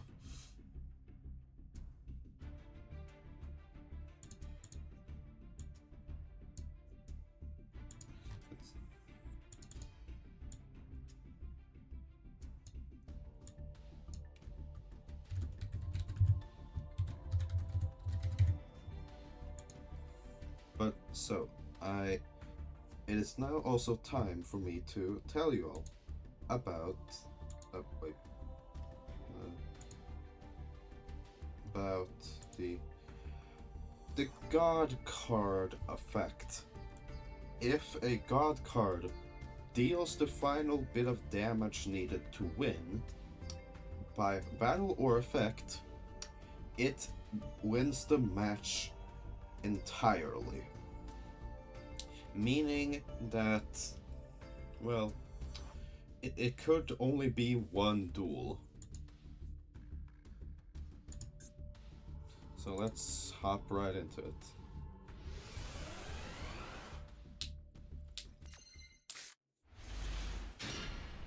It's a match winner, yeah.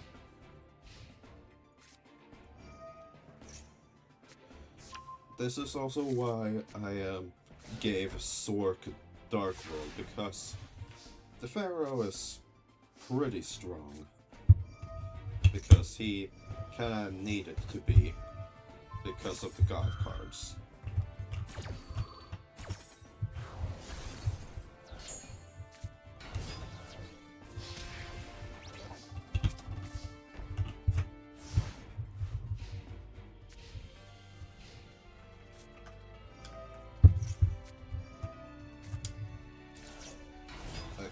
Well, he has one of those, but yeah, he is.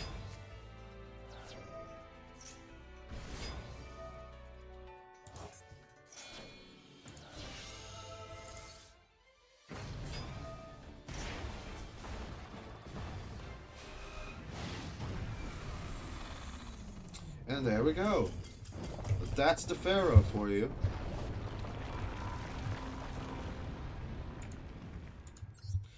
That's alright. The match is won. Yeah. The Mage Soldier uh, did not succeed in his goal of surviving today.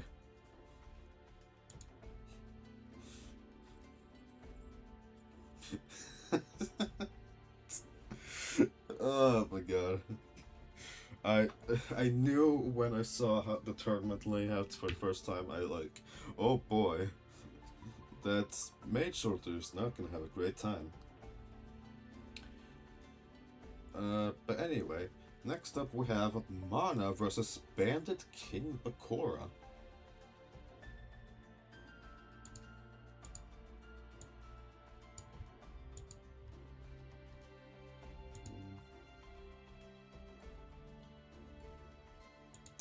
Okay, Bandit King Bakura, there you are. He did get Joey'd, yeah. As well, a lot of like the Pharaoh's powerful cards are one-offs, so I hope I try to make it as balanced, but it's very hard to make a god card deck balanced without making it just always brick you. So I try my best.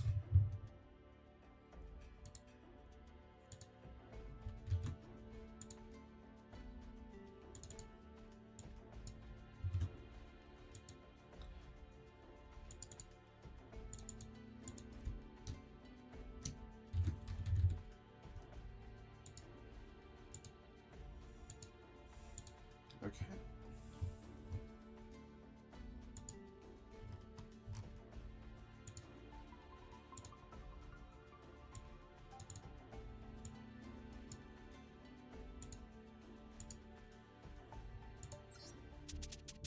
Let's see.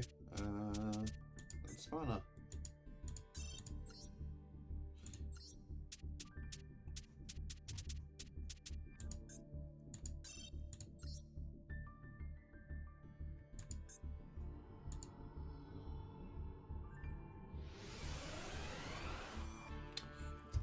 Bandit King is a pretty strong duelist, so I'm wishing Mana luck.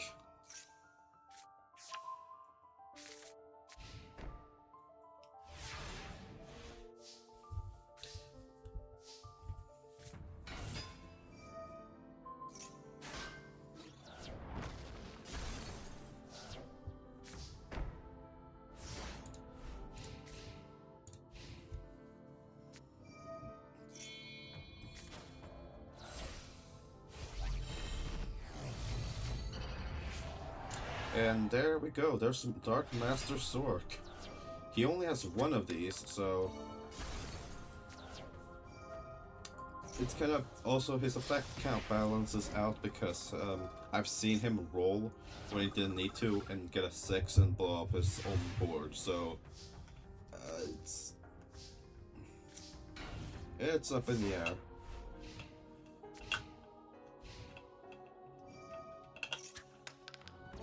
Like that! There we go.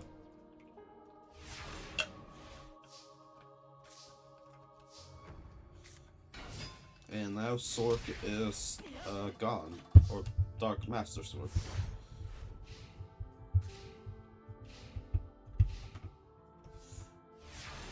Which leaves Bandit King Bakura brooking.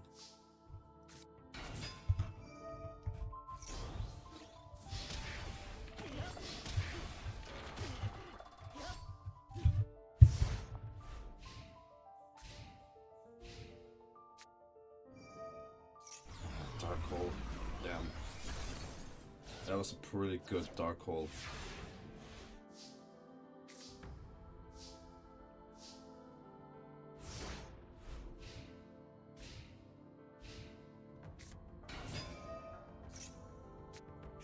He does still have a ritual monster to play.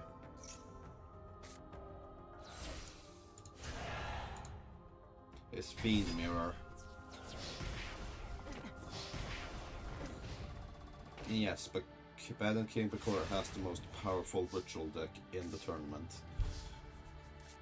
Because of Sork privileges.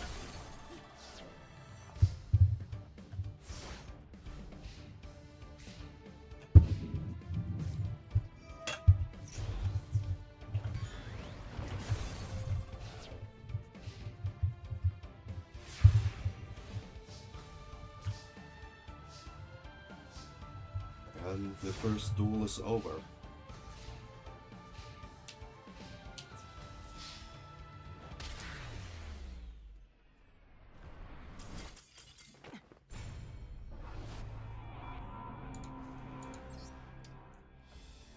And about how I expected it, to be honest. But Mana can take this. She does have some good cards. And if she gets her boss.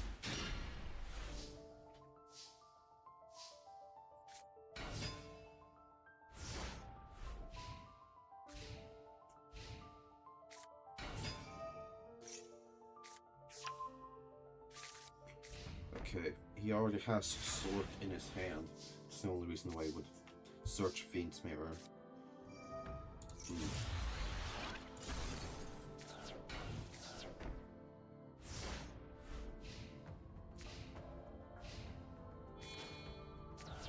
Oh, there's this other ace. Deabound.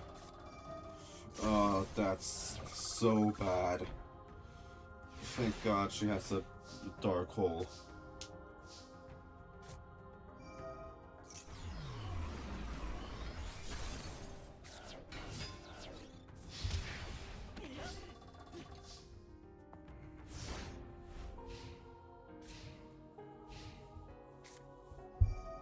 Yeah, but it is a scary monster indeed.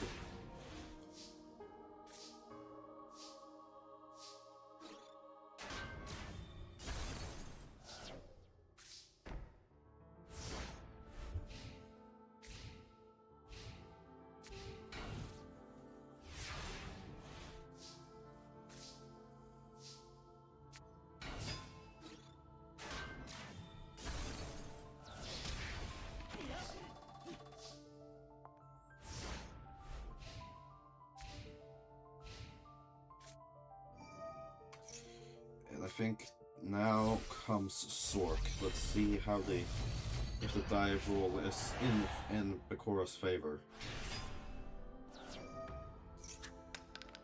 It isn't! He is so unlucky with that roll, I swear to God. He has rolled 6 more than any other number in.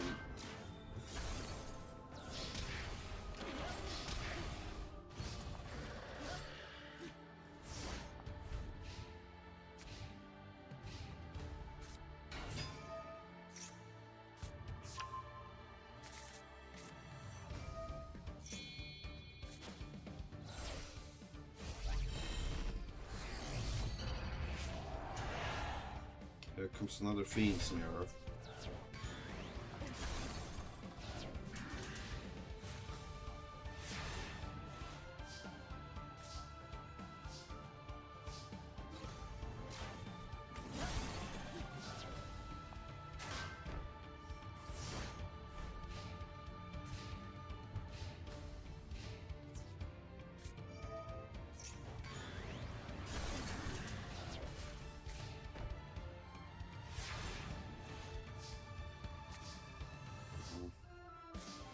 Was she just able to stall a little bit?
Yeah, she has magical hands.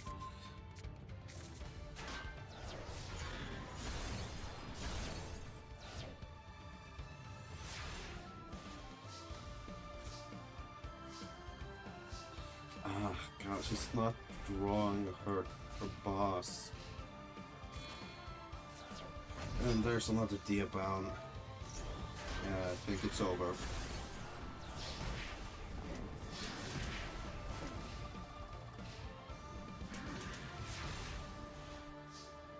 He is really low, but she's not drawing what she needs. And his field is too strong at this point.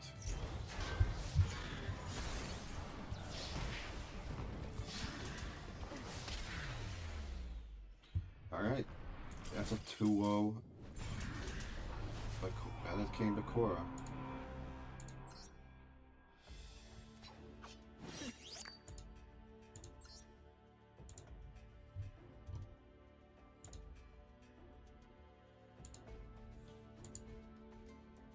Let's see here. Oh, we only have 3 more duels in round 1. Oh. Ooh, Great Shadow Magus versus Kisara. This one can go either way.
I hope for anyone who watched the intro, the reveal of Great Shadow Magus, it was good.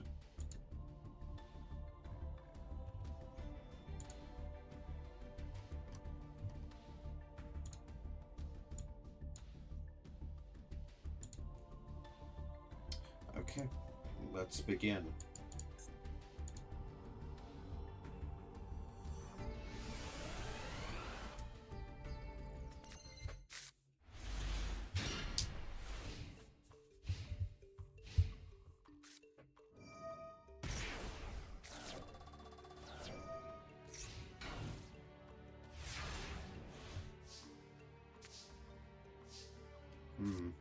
He already got rid of her, well, herself.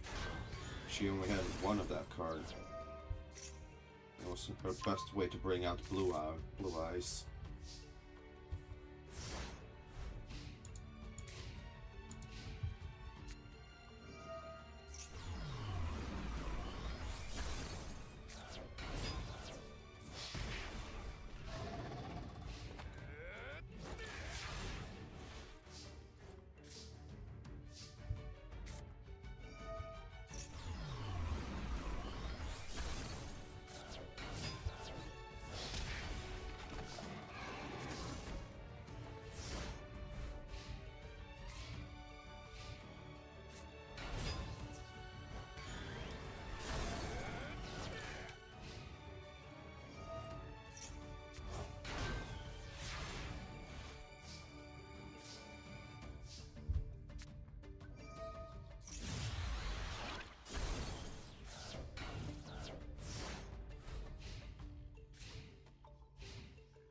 She's usually better than this.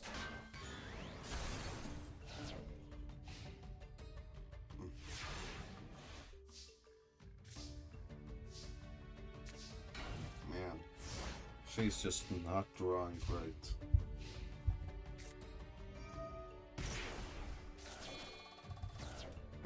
Oh, and there's his boss.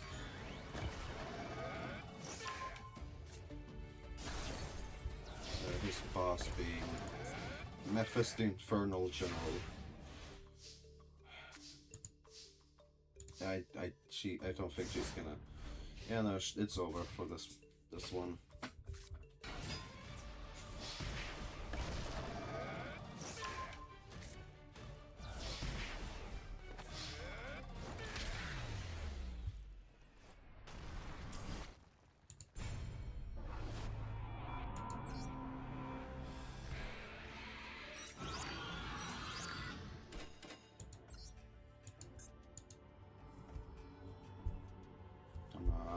Sarah.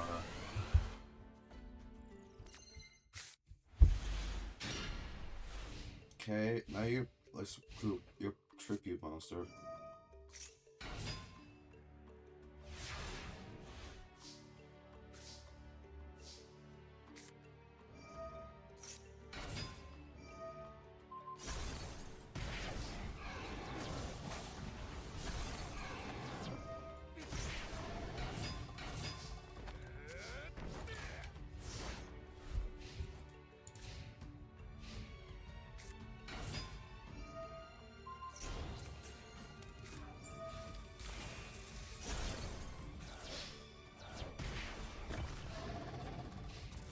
Didn't get it too hard from doing that, but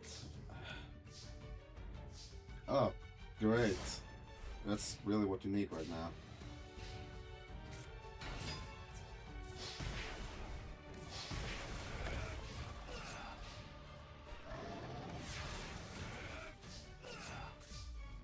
Oh my god, Sora, no! It was so much better than this in testing. You got like up to top 8. Okay, well, I guess you win some, you lose some.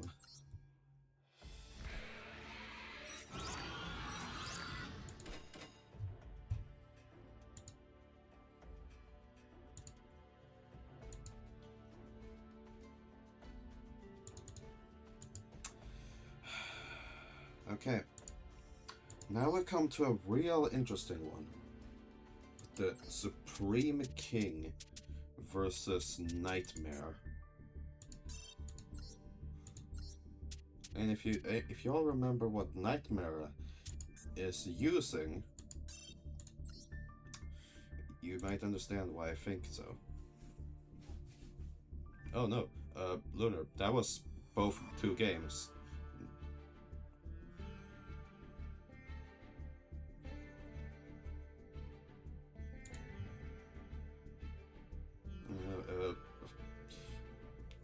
Great Grand Shadow Magus fucking crushed Sara.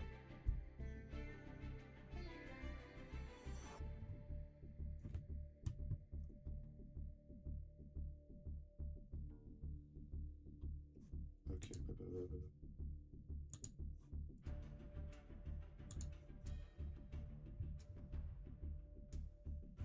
Yep, it's alright.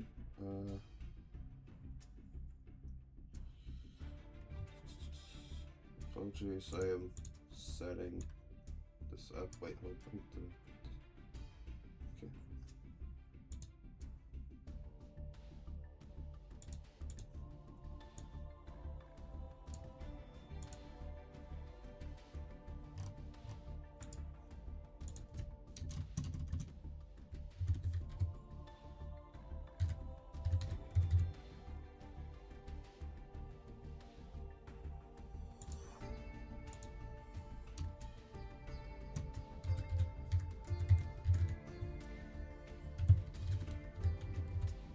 Okay.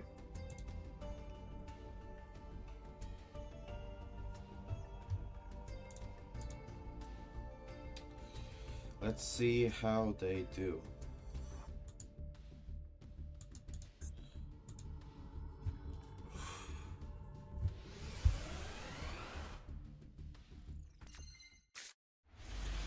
Oh, that's really not good for the Supreme King.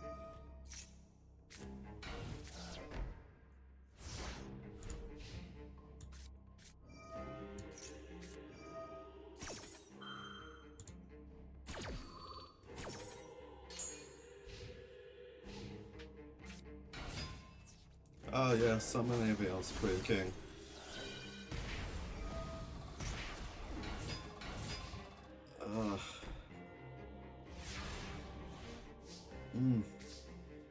Oh my god. Oh my god, he's never gotten all three like this before. Oh my god.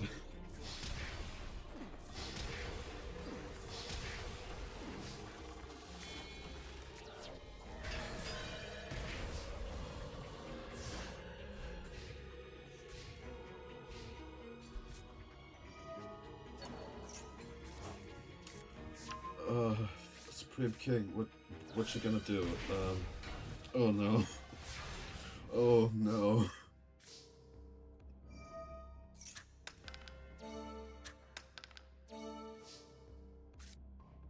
Yeah, yeah. Oh my god, what the fuck is your hand? Is it just spells? Oh no. Oh no, Supreme King. You're not Jaden. You will not be able to handle sacred beasts.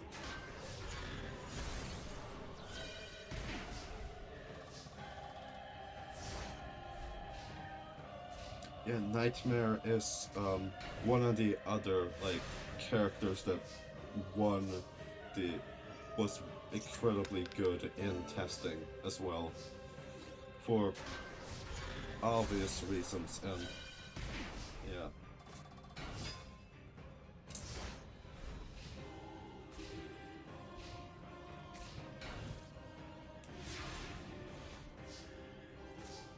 Oh no. Oh yes, you'll have two of them. Oh my god.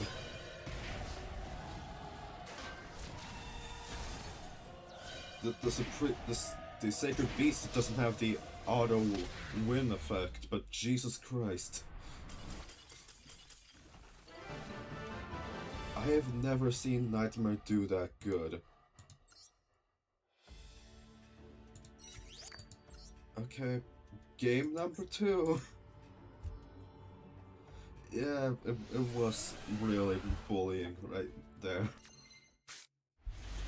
Okay, this is more of one of his hands that he usually gets.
Oh, okay.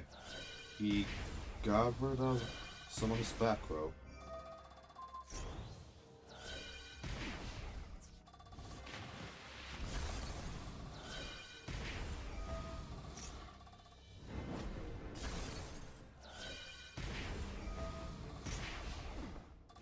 But the skull imitation is really good burn.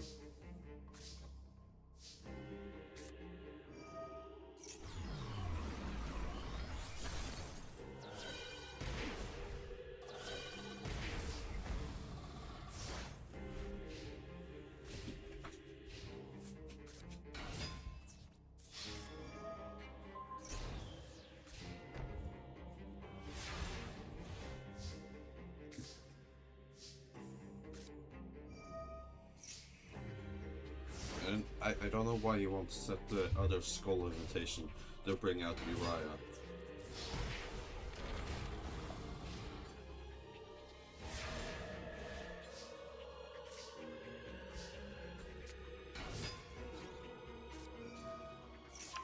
Oh? I thought it would be Neos or something.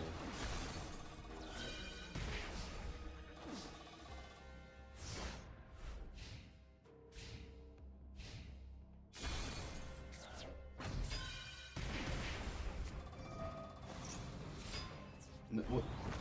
Okay, I guess that's more damage, but you left yourself quite exposed there with Claymore.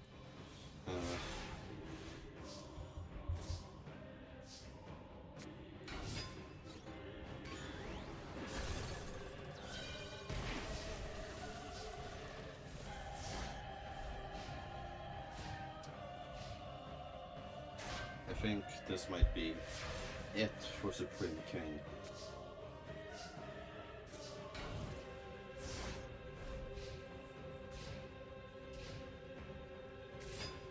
Yep. You really can't afford to make mistakes like that.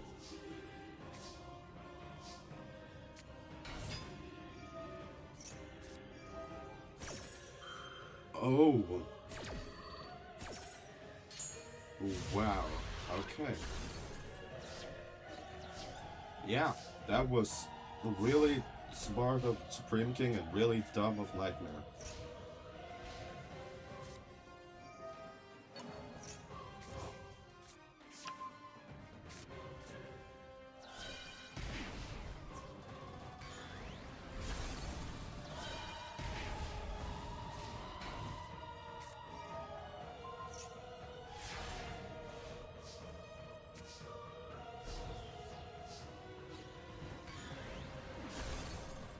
Okay. If anything else of Supreme King goes to his graveyard, he is done. Neos. Oh no! Oh the no! Oh, the fucking Gravekeeper's servant. Yep. Yep. All right. That's it for Supreme King and the Twilight Kingdom. They are both him and Ubella are out in the first round.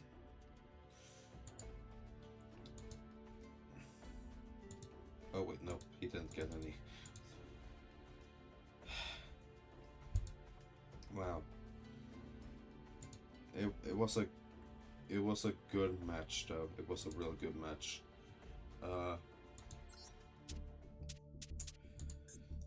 And finally for round 1 is the Forest Mage versus Grand Mage or High Mage Martise, which honestly is kind of probably the most nothing duel so far.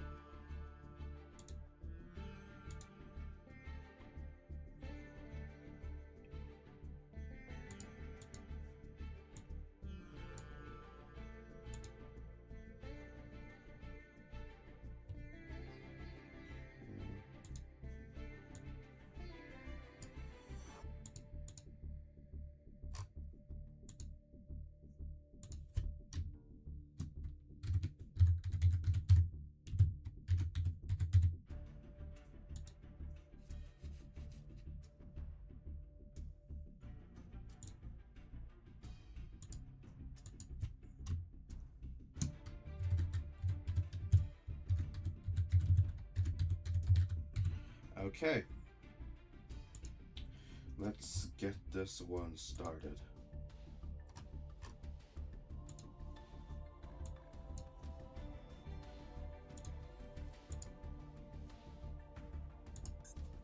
Let's see if the King of the Ring can have his title in Dueling era.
I was really expecting Marquise to do a lot better than this.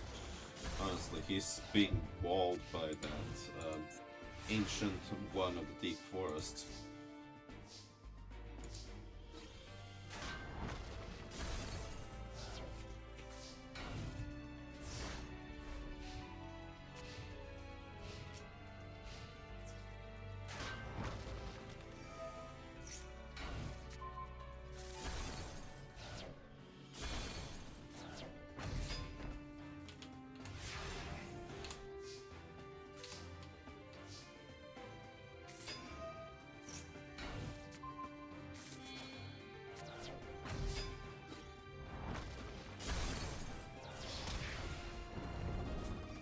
Well, I guess Forest Mage is taking this one, from what it looks like at least. Oh my god.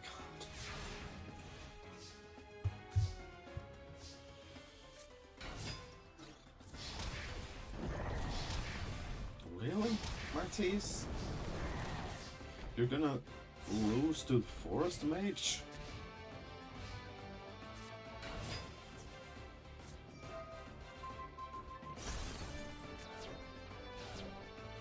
The Force Mage has more life points than when he started. Wow. That one was just embarrassing, I feel like. Wow. Well, game 2.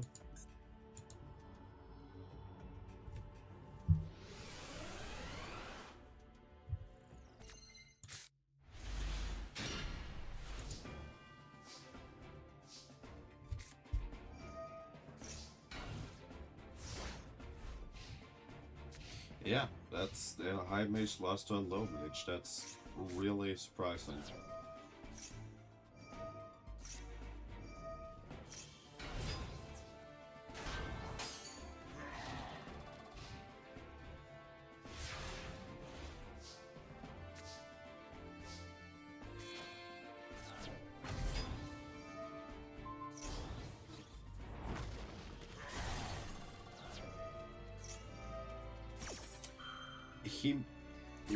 You're saying like he might be in line for promotion, but the thing is, he doesn't care about that.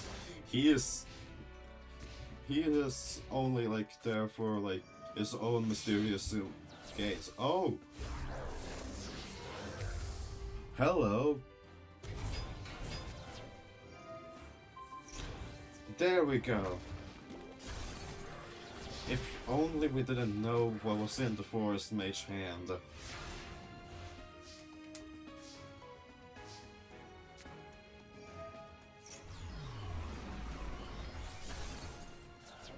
At least there's a supply squad.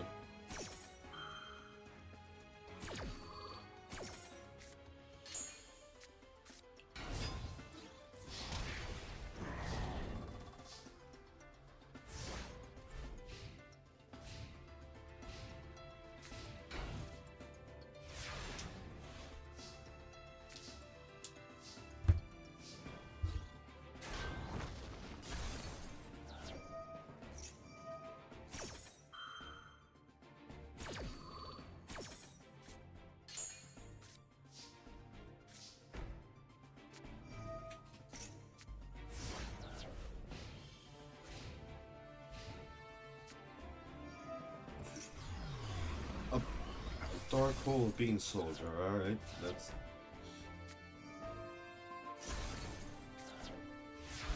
Instead of Poly. Okay.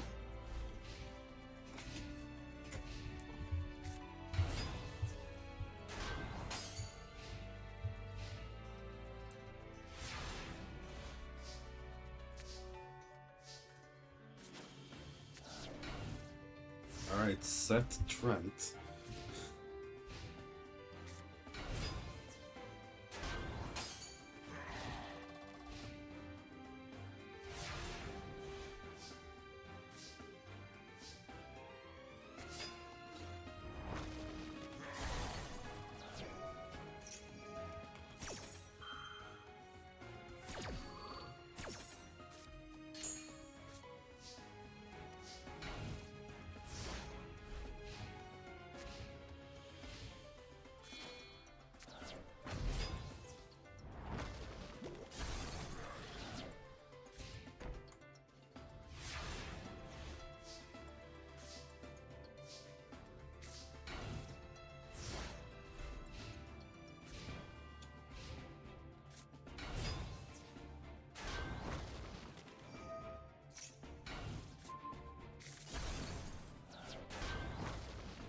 Excuse me when I'm a bit tired at this point. It's been soon to be 3 hours.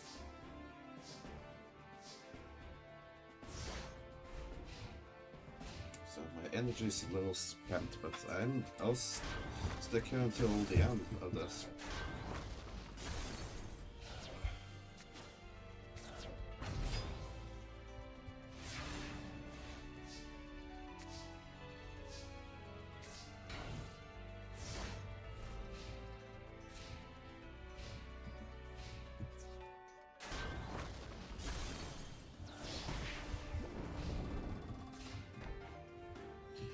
Okay, seems that Martise is taking this one probably. Oh, yeah, no, that didn't matter.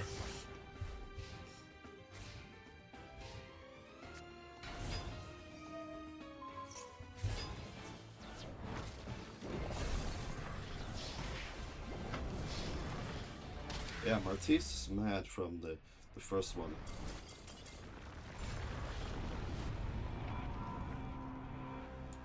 Okay, game number 3. Surprisingly enough.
Oh my god, is Forest Mage actually gonna win again? I don't think I made him that strong.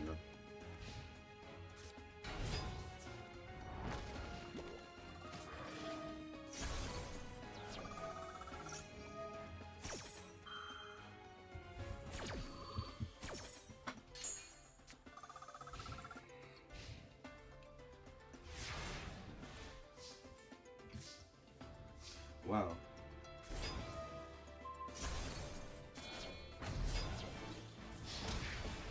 Okay, the Forest Mage wins. And I fucking hyped up Martise as the strongest of the high mages, but nope, I guess. Wow. He is not King of the Ring in this timeline, or this universe, I guess.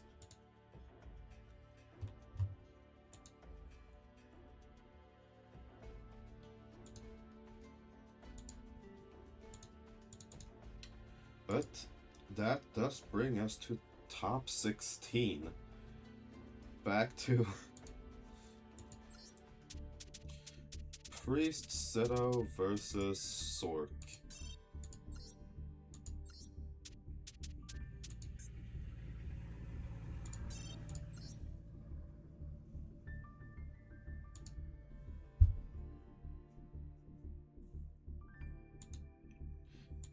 I guess he does want the promotion.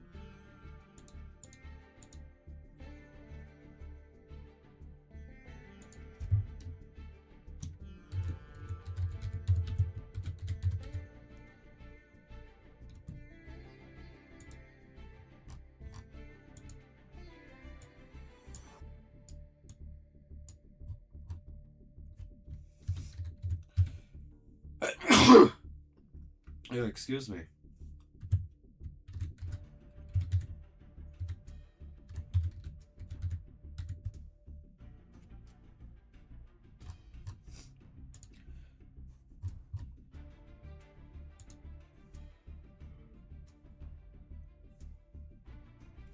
Alright. Let's see. Can Priest Seto do anything about Zork? Can he stop his rampage? He has 2/3 for his boss. Oh.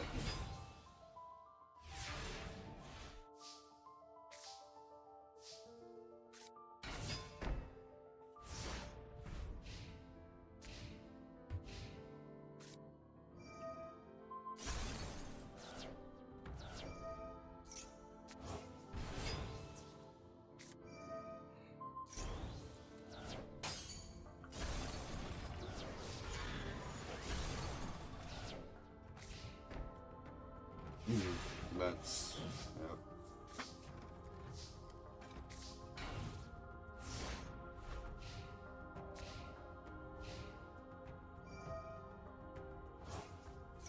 Oh, thank you, Leonard. For... yeah, this looks about right.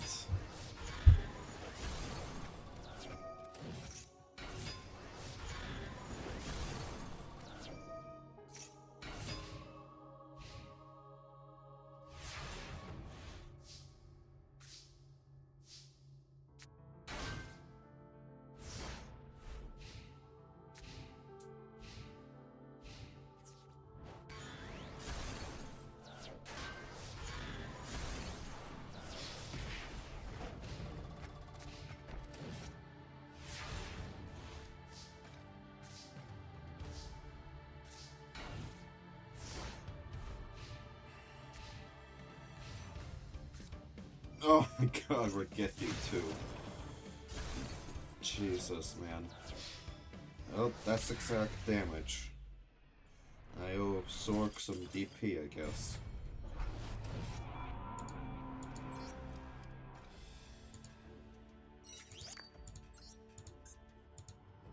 Alright, round 2. Come on, Seto. Please put up a fight.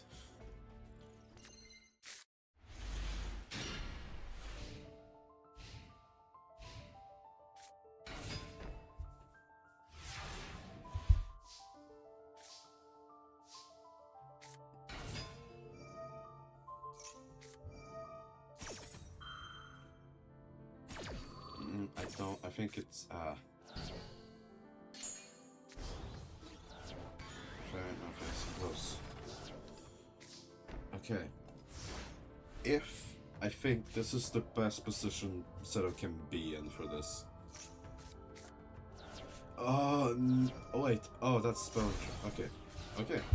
Seto might have this.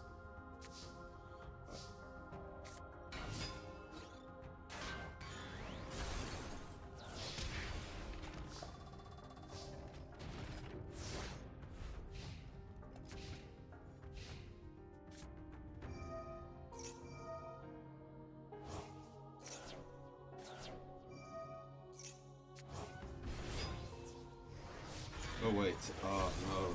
Oh, with the field spell. If you didn't have the field spell, it would have been enough. The reinforcements would have been enough.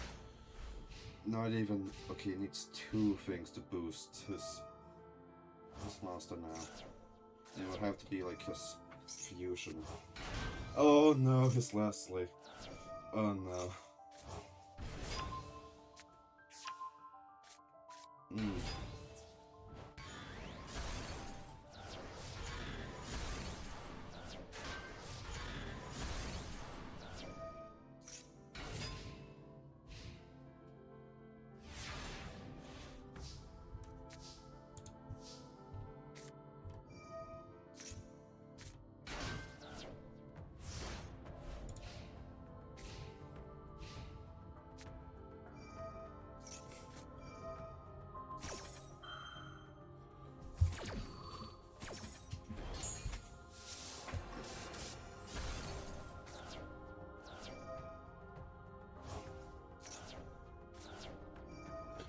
How does he keep drawing them? It's like the biggest question I have.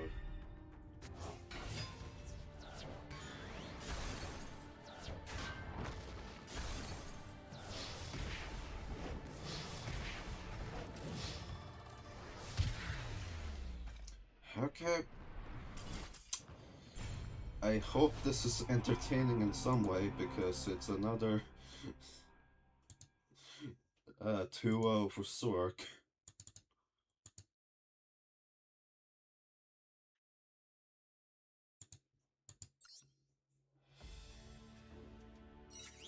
But, okay, next up is Isis versus Kareem.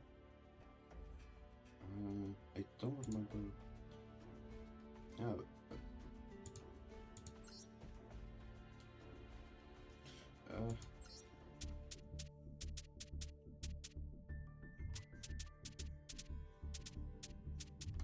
So, two Millennium Guardians versus each other.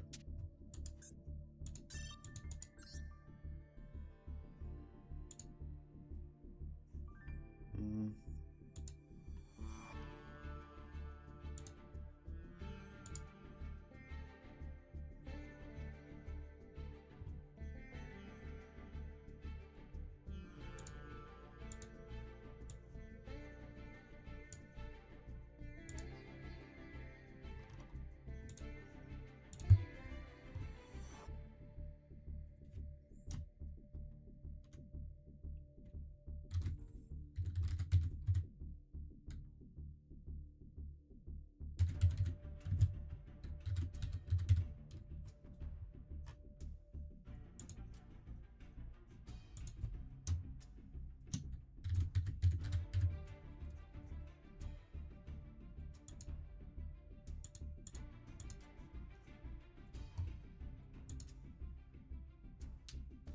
Wait, did I not?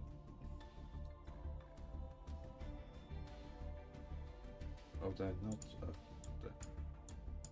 Apologies. There we go.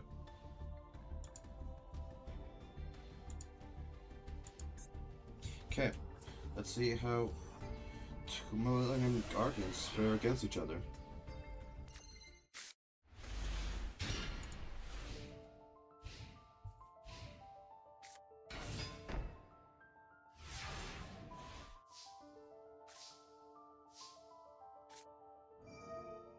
Who will get the privilege, quote unquote, to face Sork?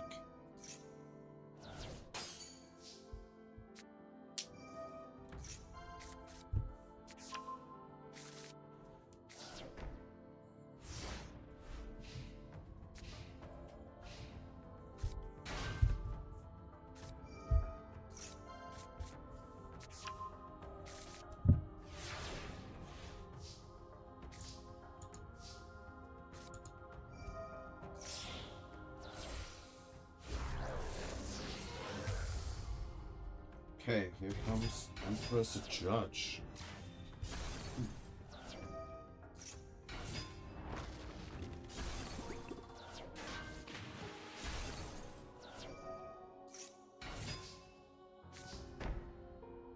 God, I'm really running out of things to say quickly.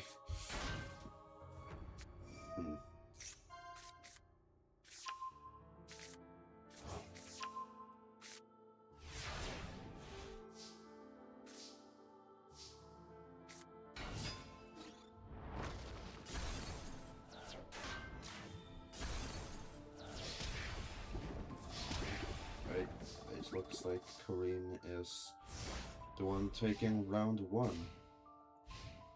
Isis was a really good duelist contender in the testings, but it doesn't seem to be that case today.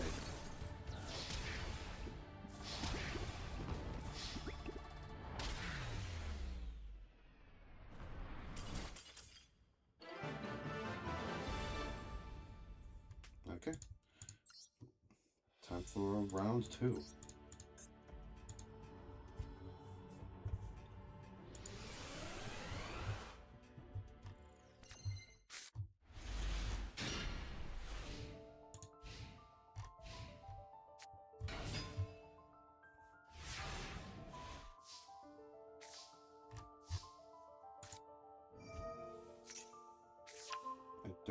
I don't know if he does. And I think this is actually his boss monster. Soul Hunter.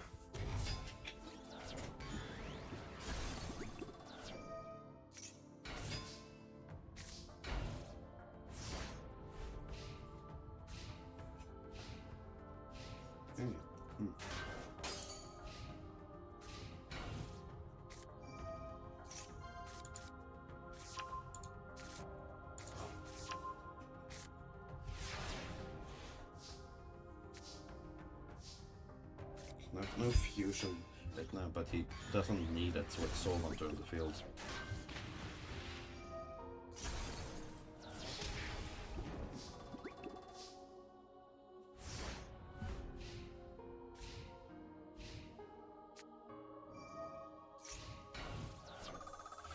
I think Karim got Isis in the corner here. Let's go to win.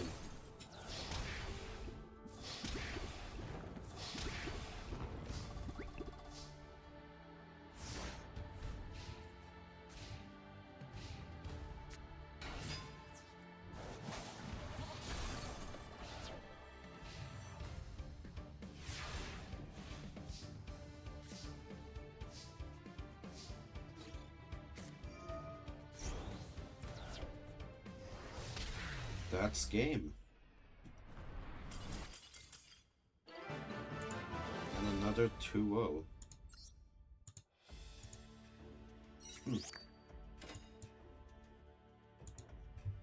Ring. Okay. It seems that Kareem will be the one to face Zork.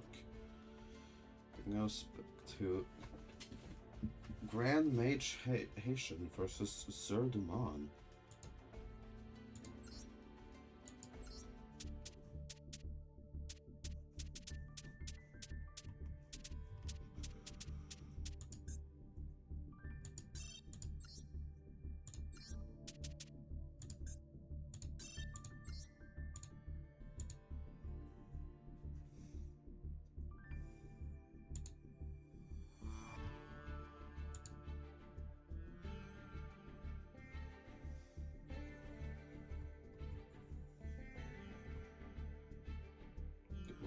Where's he?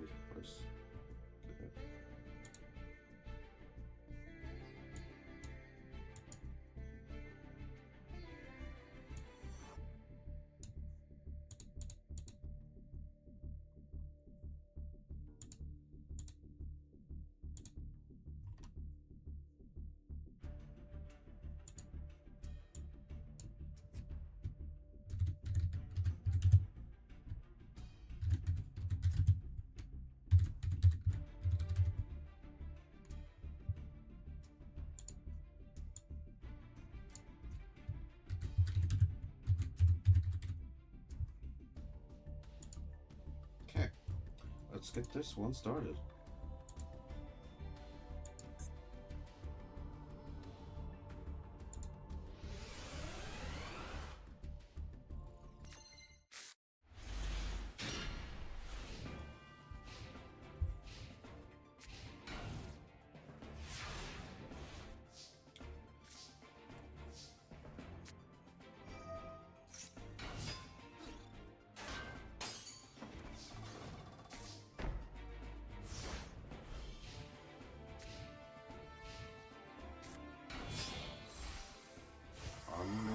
And what? Be a warrior. Form Pegasus. But it's Hate Buster.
Oh.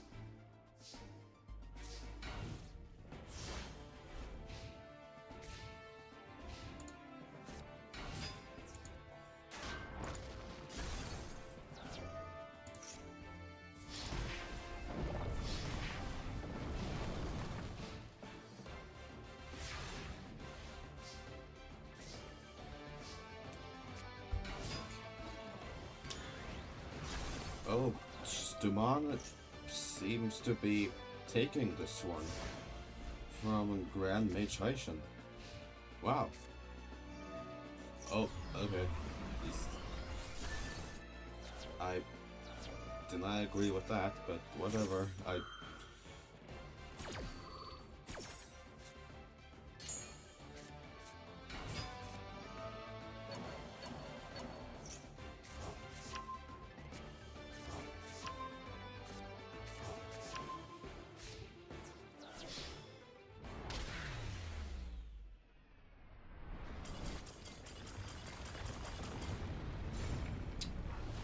Well.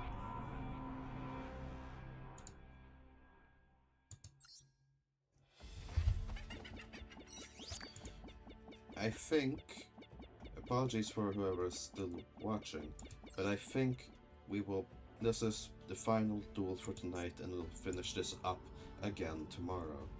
It's because I'm a little bit exhausted.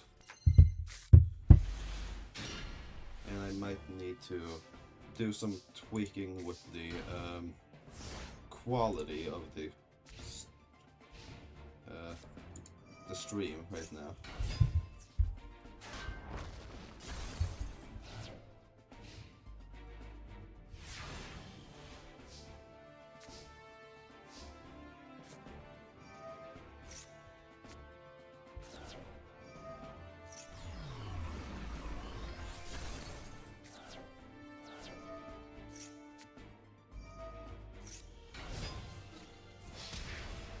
Okay. Haitian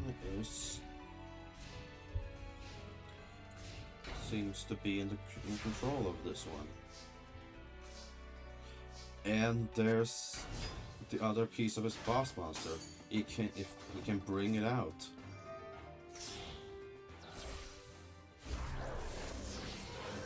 The Skull Knight.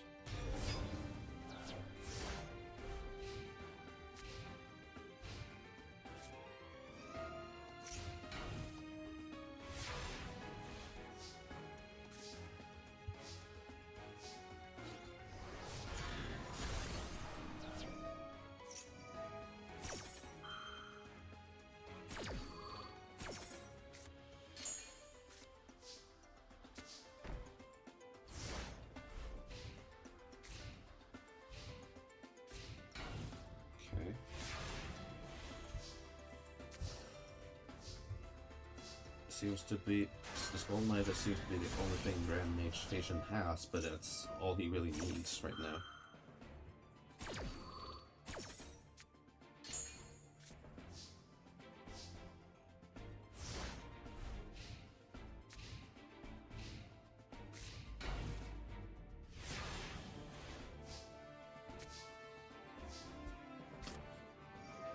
Yeah, probably a good idea with that heavy storm.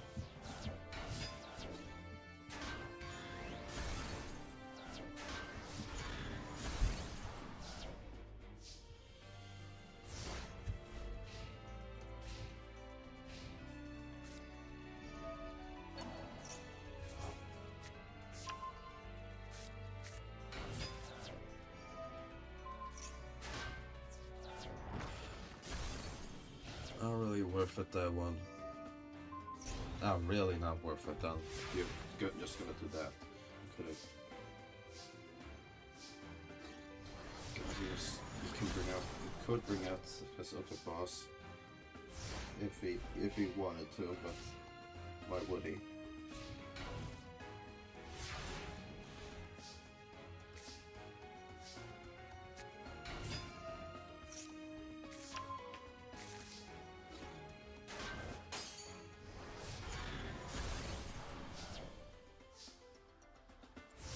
I really thought the one would have it.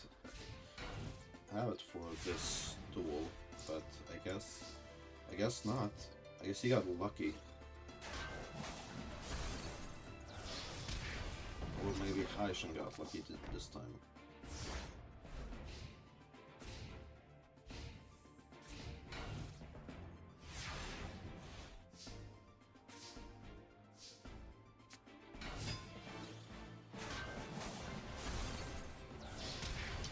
And that's game.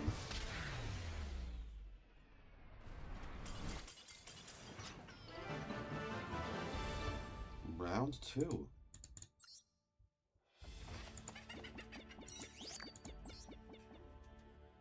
Round 3, I mean.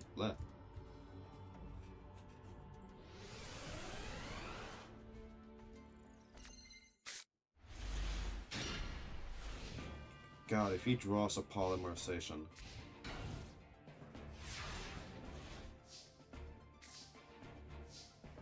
No, but Baboku could keep his materials alive.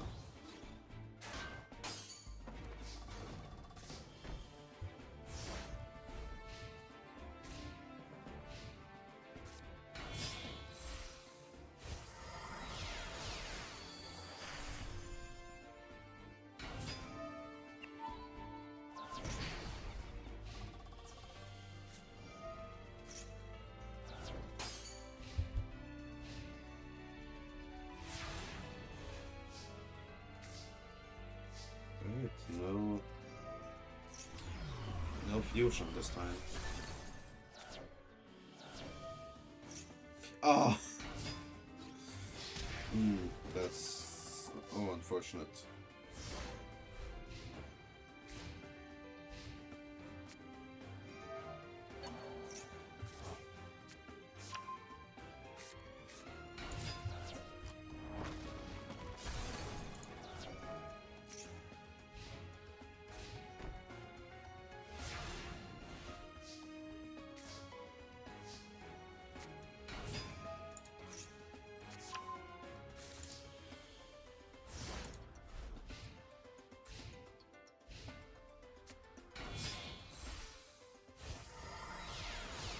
Okay, Sky Pegasus is back.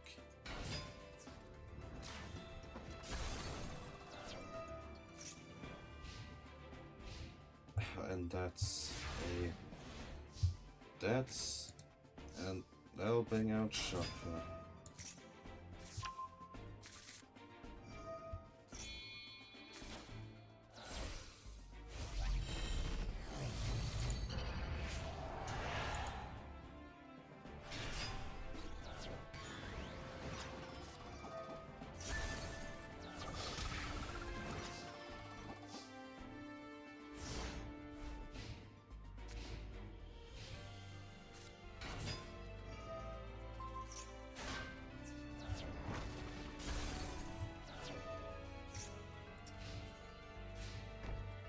I think I might be over for Demon.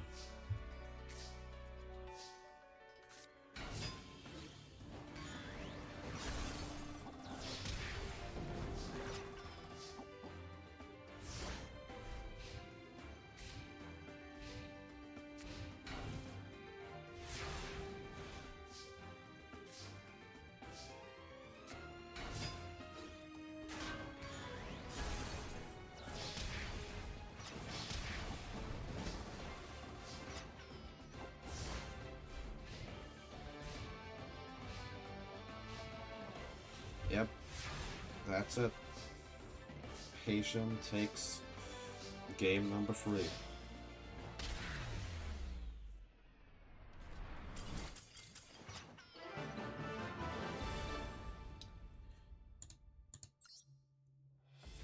And that's Haitian.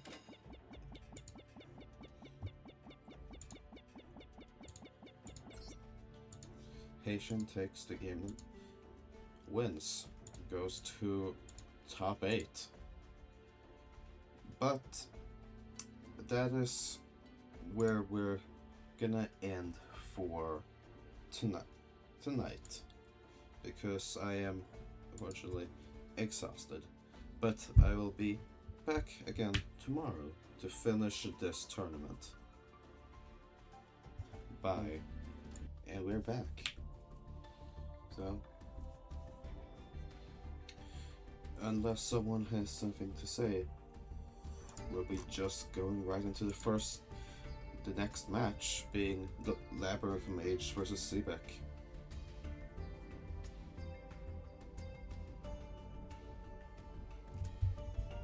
Alright.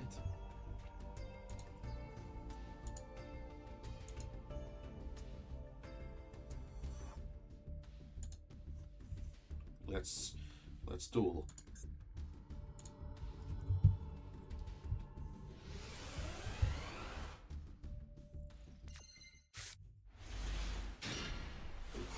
Great hands for Labyrinth Mage.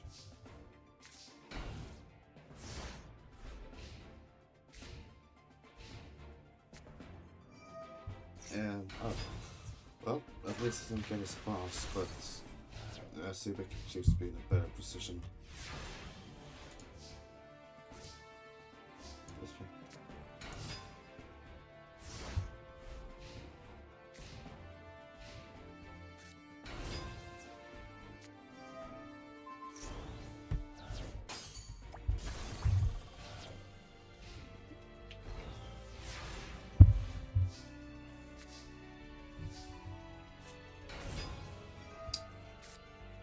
Alright, will take out Sebek's own monster, but he still has very much card advantage over the Labyrinth Mage. And if you remember, from the intro, if Sebek wins, Labyrinth Mage will make it out of here.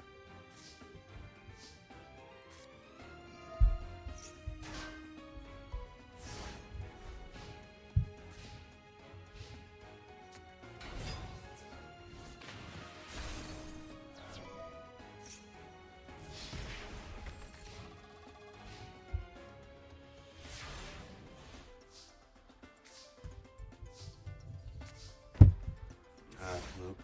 Okay. Labyrinth Mage is not looking good.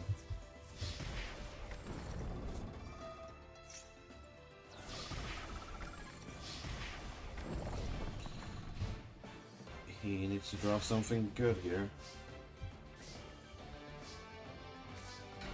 Not... Maybe keeping him... Maybe he'll keep him alive for one turn. Yeah, it will, but...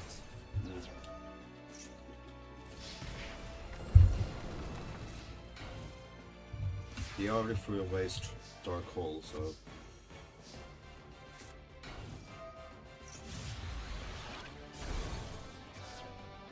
Okay, at least with this current field, he is protected.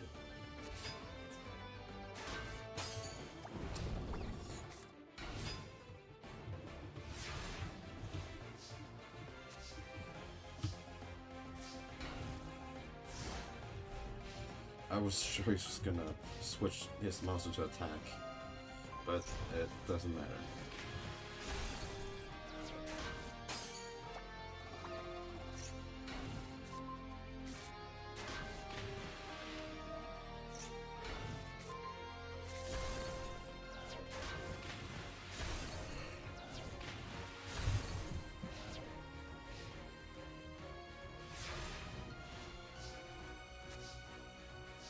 And that's it for round one for these two.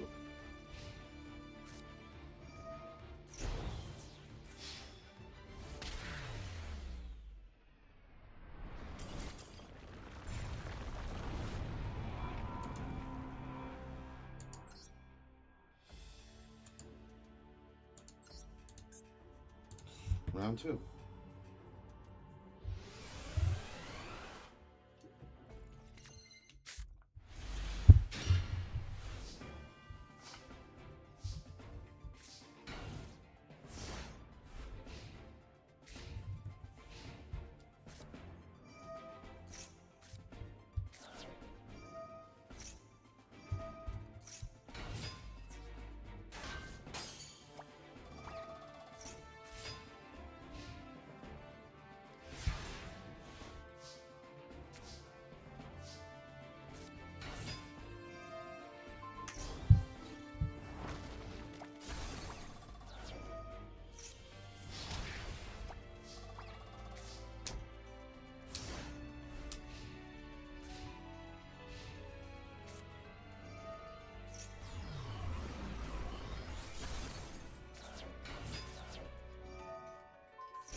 Oh, he finally played his ace card.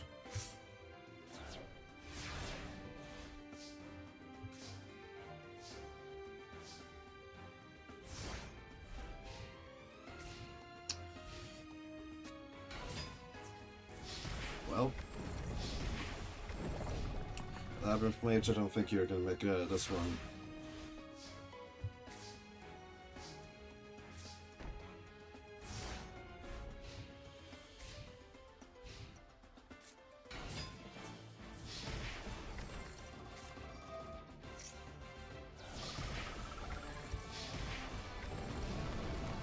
Alright, one final turn. I need to draw. I don't. Do you have? Let's see. You do not have a vermin in the grave, fortunately, so you're. Okay. You will survive this. Actually, wait, no.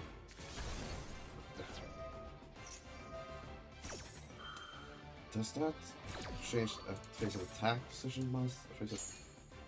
Okay. So Dark Vermin are immune to that. That's... Oh, you drew one! Oh, I didn't see that. Well...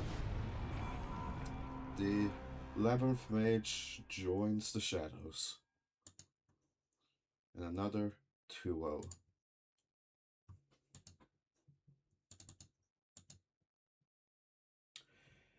And now we come to a duel we have been... It was talked about last time, and there was a decision made by the viewers that if King Nash beats the Orichalco soldier here, he will save his sister. We will see if he can.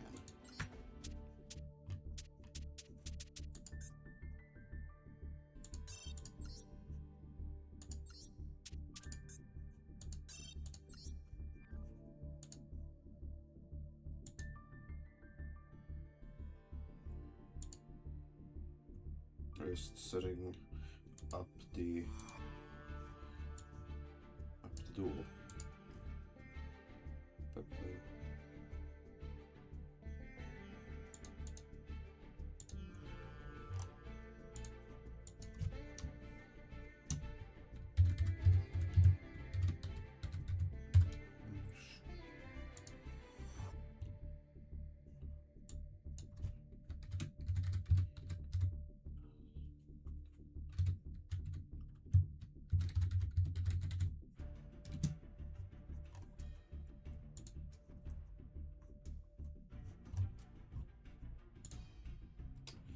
all right.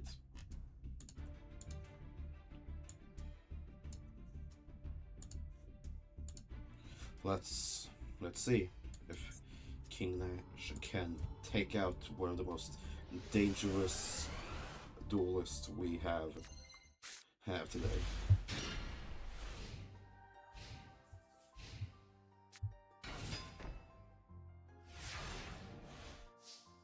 That's a good hand from Nash.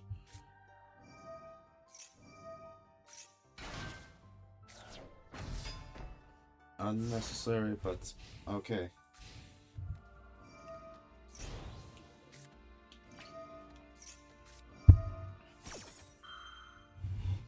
It's a good heavy storm. He lost his one and only TT.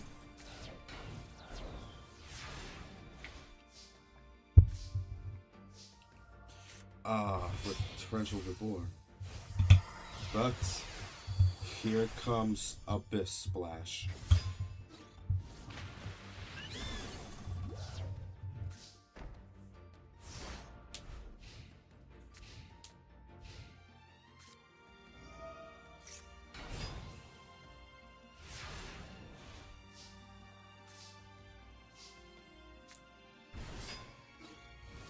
King Nash has done really well. In testing, he wasn't this consistently, like, getting his level 5s out.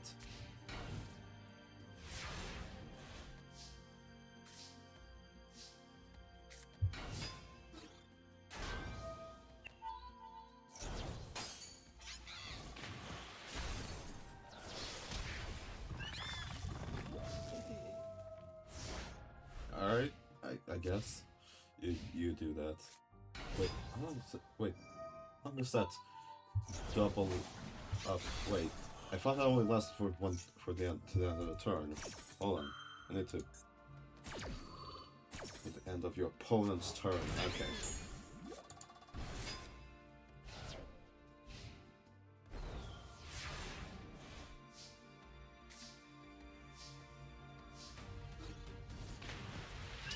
But that's game. King Nash is a threat today.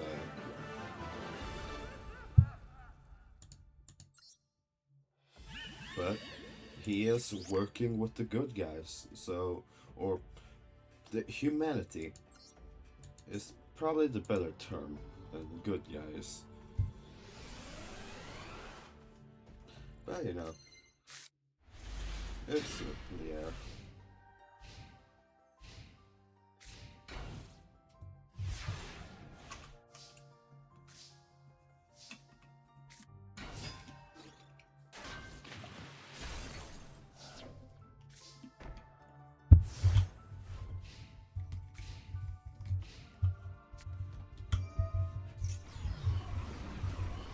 Might be a waste there, or Calco Soldier. Yep.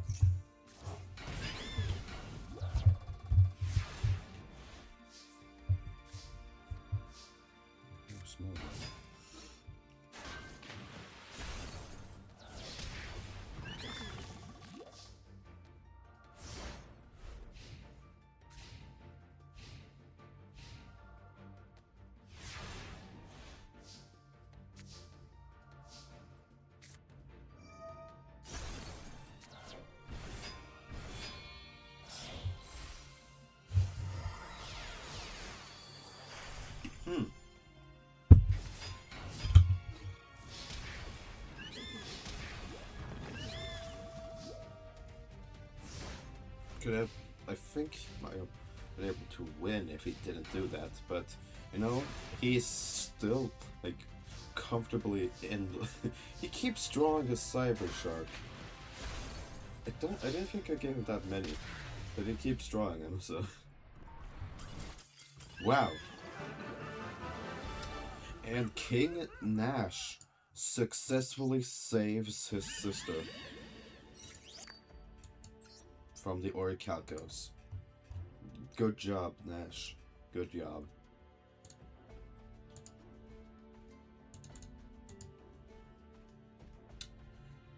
Now we get to another interesting one. And for this, it is Mahard versus the Pharaoh. And in circumstances like these, in lore, there is no duel. Mahard just lets the Pharaoh pass. But for our purposes, we will have a duel. But this is non-canon. Just to see who would do better, but no matter the outcome, the Pharaoh will be moving forward.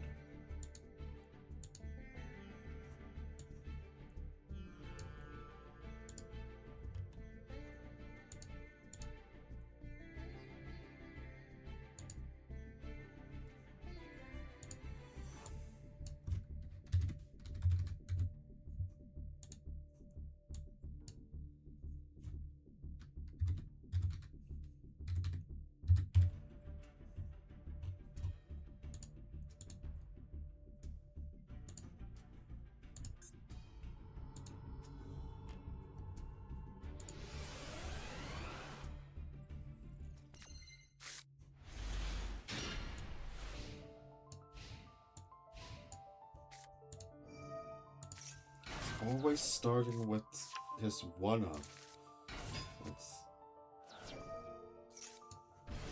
Oh my god, I didn't even notice Mahad's hand. Oh jeez, Mahad. I mean, it makes sense. This is the one guy you have sworn your life to, so...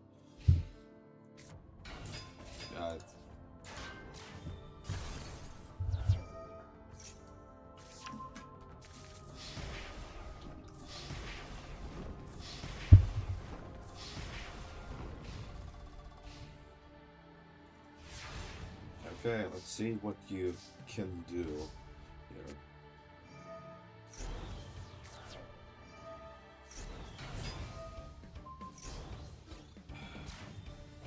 Should have summoned the copycat first, Mahad.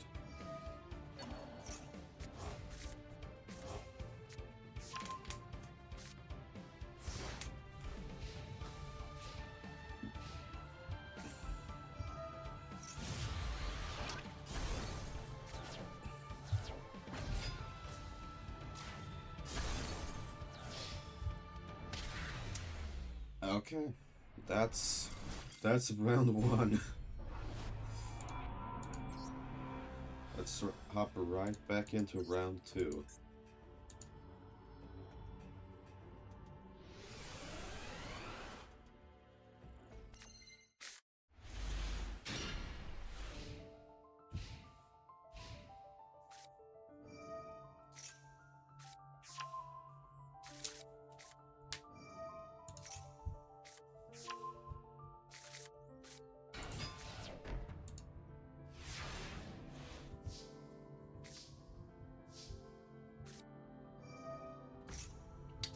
Okay, things.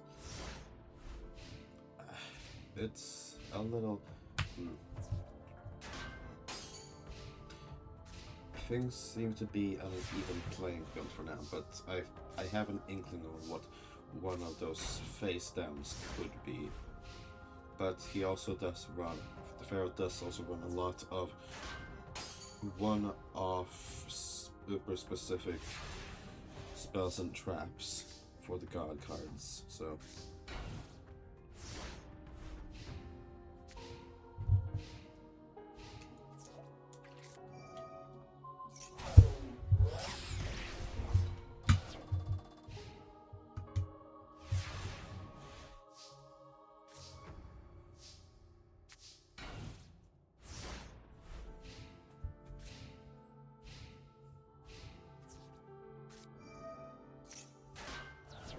Wow, 5 cards in hand and only 1 King's Knight on the field, wow.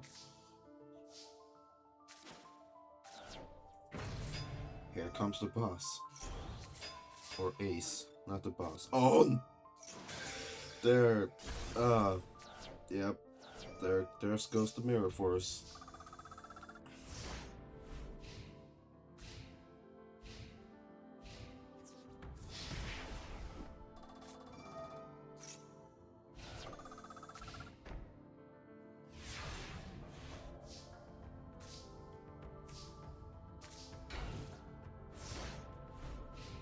Not looking good for Mahad.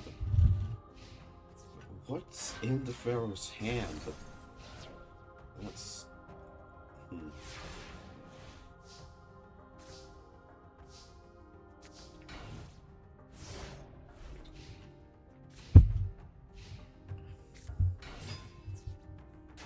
Okay, at least he finally summoned something else, but it didn't really help him.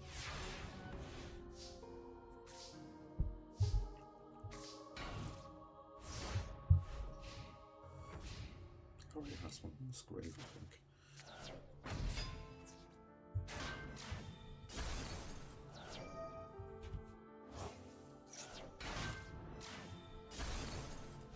There is all his patents gone.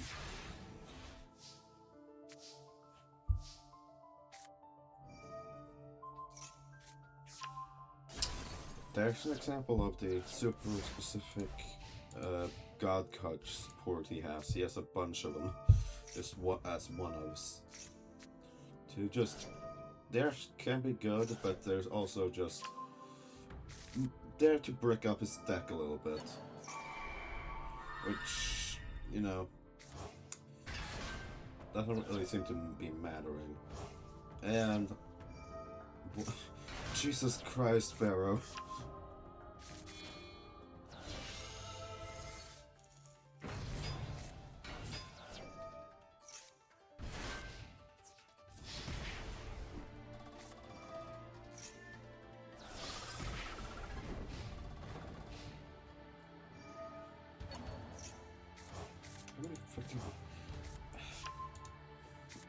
God.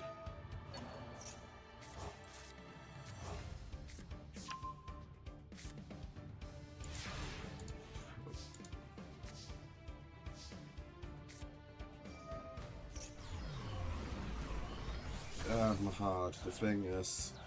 Yeah, that's the thing.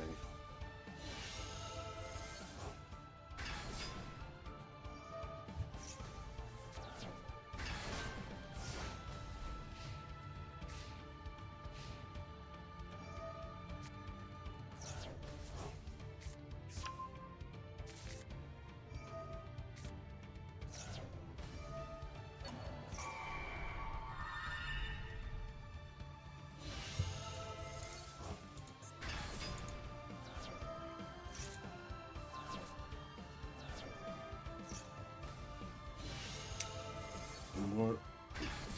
Wow, we're gonna get to see Phoenix mode, the old final blow.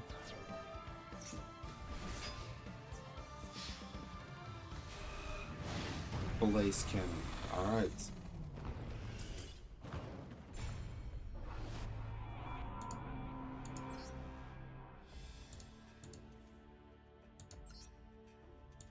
Well, as I said, the Pharaoh was always gonna be moving forward.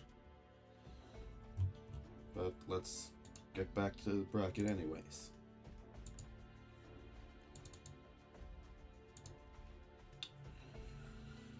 Another same team opponents. But there are a lot of Shadow Legion, so we'll see. See how this one goes.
God damn it.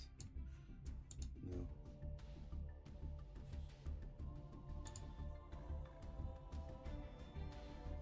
So, apologies everyone, this one is taking a little bit longer.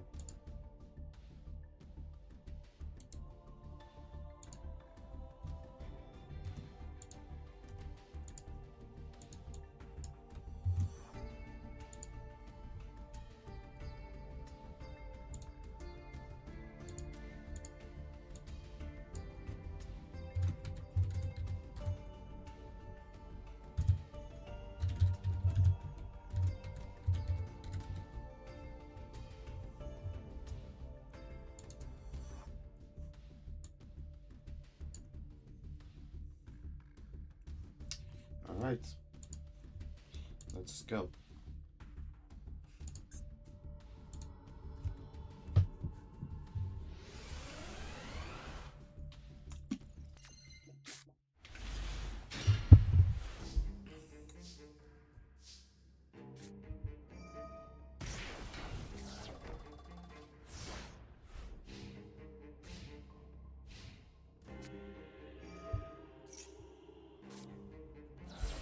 Alrighty. He always gets it. He only has one sword, but he always gets it.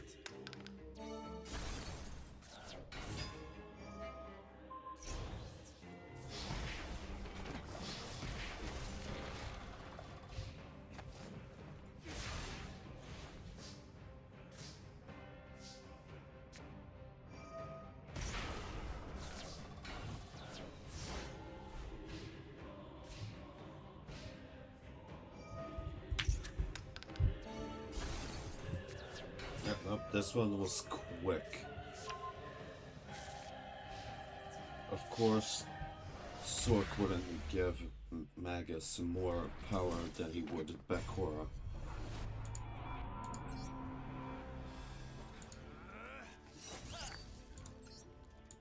Round 2.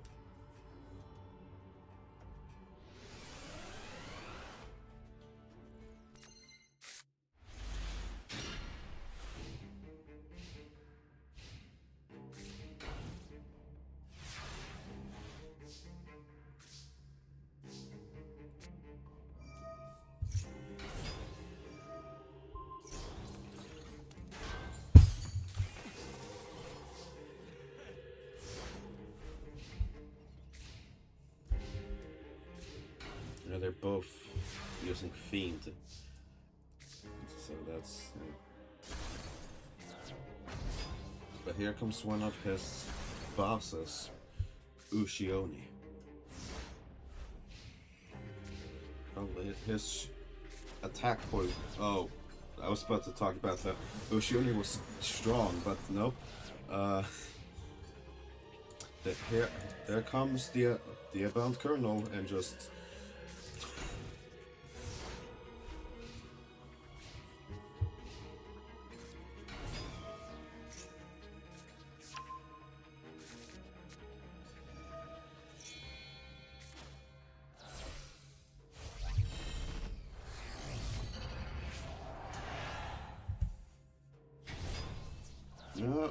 People sometimes say that ritual decks are bricky, but sometimes I have to disagree.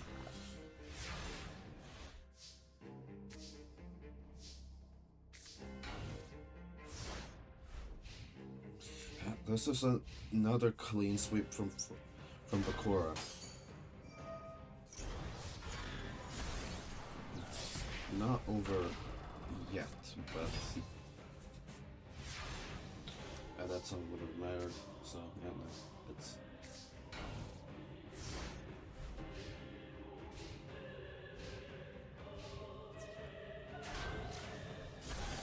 But now it's over with the 4400 attack Diabound.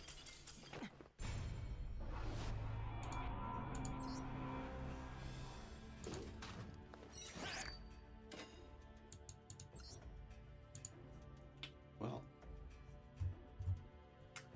this round or this top 16 is going fast.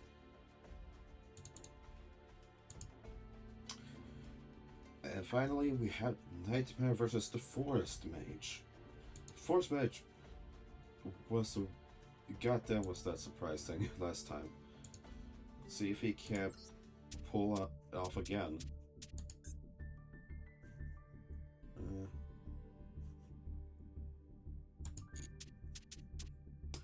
No, we'll see the Forest Mage hand. Why not?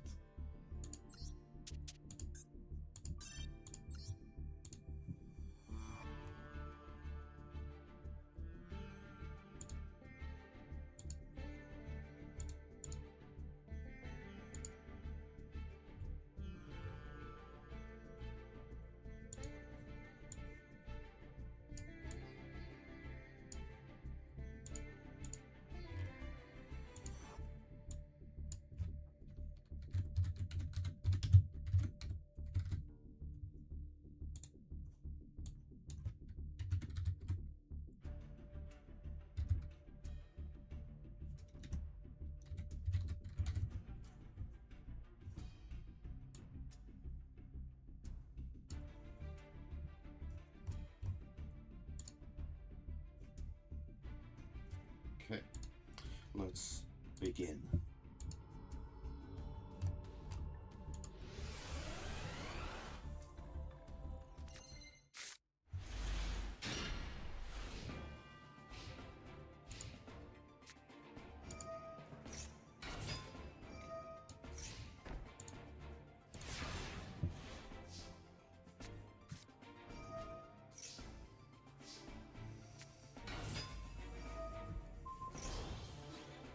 We have set up this most devastating combo of Skull Invitation combined with Gravekeeper's Servant.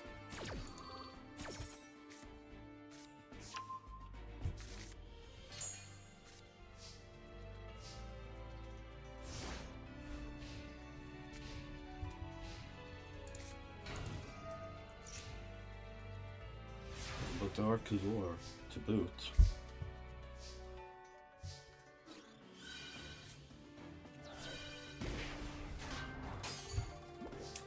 And the 2000 Defender. Yeah, this does not look good for the Forest Mage.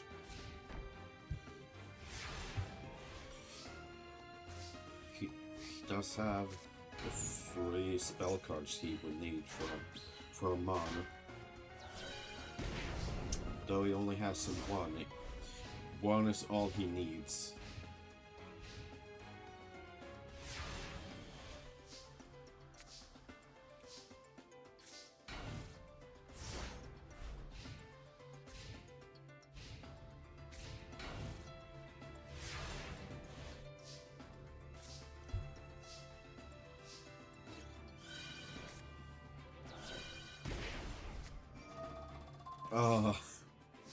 This one Nightmare wheel.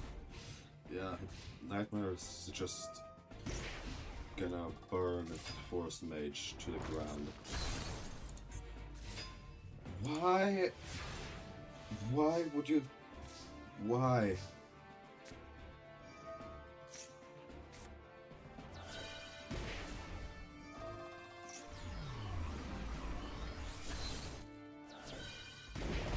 I also ask why.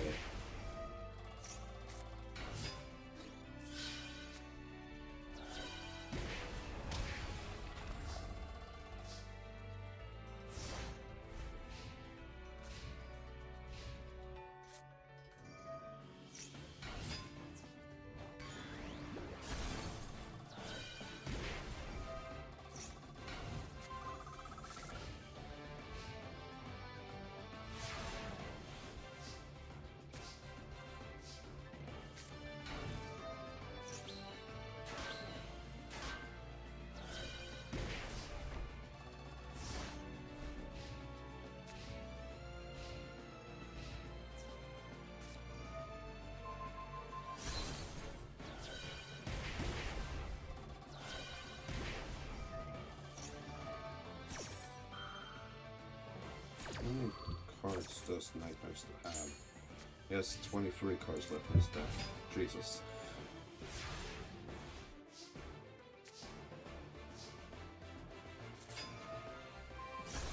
Not really worth it. He really should have saved that for one of the Sacred Beasts.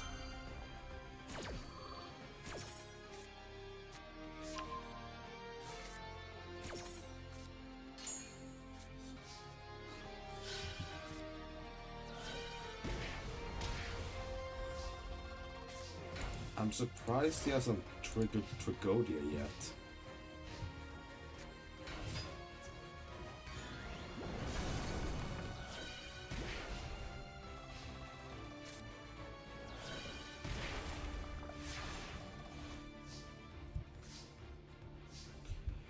And that's the most devastating card for against Nightmare, a Heavy Storm.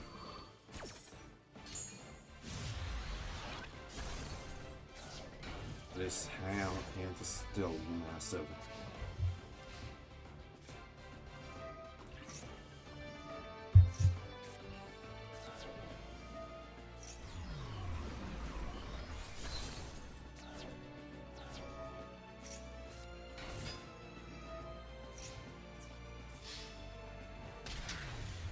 Didn't even need a Sacred Beast. Alright.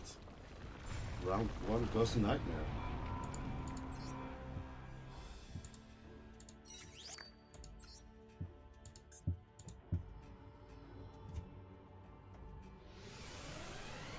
Again, not really a surprise considering that, you know, the Forest Mage did surprise us. Or me, I guess.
be a lot of changes in life points.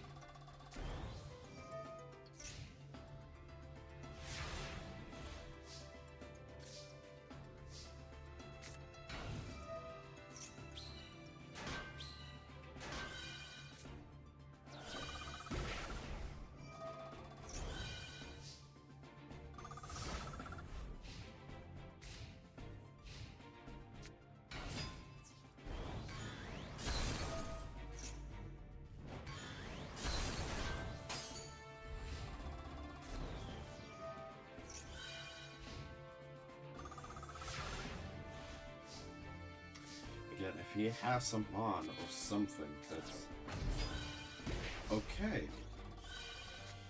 Honestly, the Force Mage does have the life points to spare to do this. I think they Oh, there's Tragodia.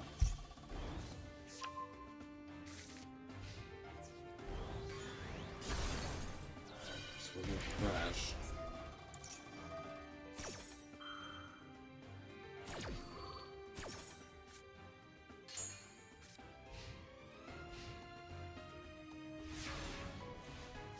Well, this is another weakness of Nightmares. He fills up his bathrobe super quickly.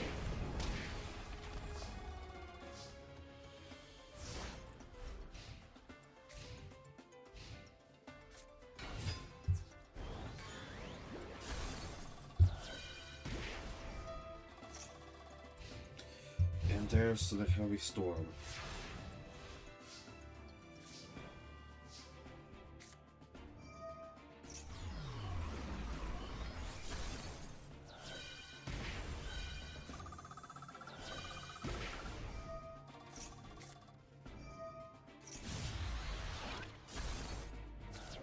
Wrong order there, Force Mage, but no.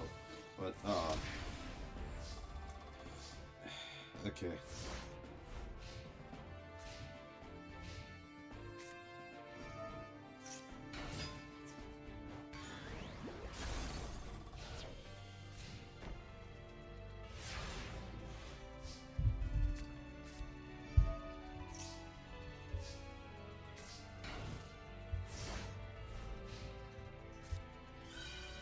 Some bug.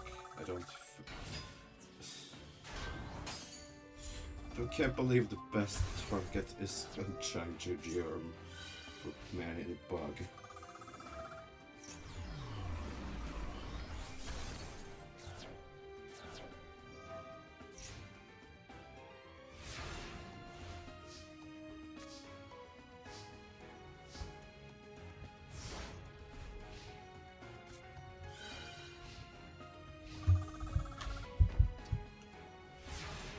Well, the fortunate thing for Nightmares, he doesn't have that many monsters.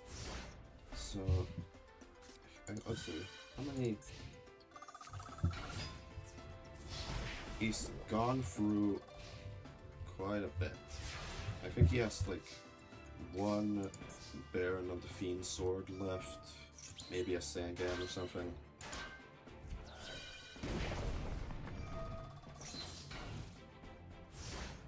Why would you set that? You can't. Okay, and there comes him on.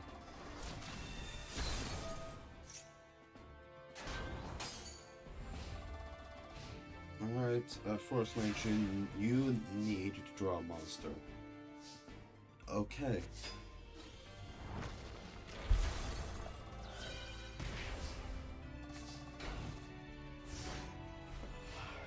Let's see if two-pronged attack will save you here.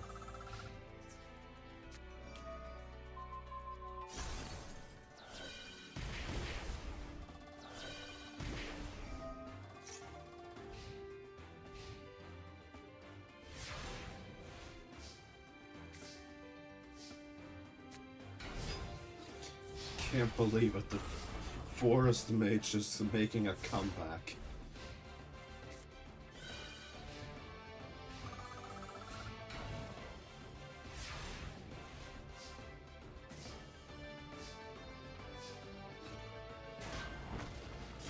I think Nightmare is out of monsters.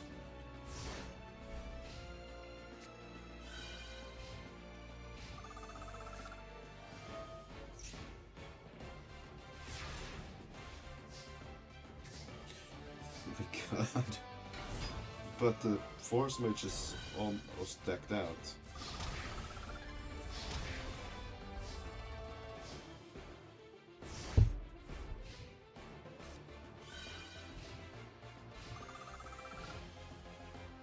It doesn't matter.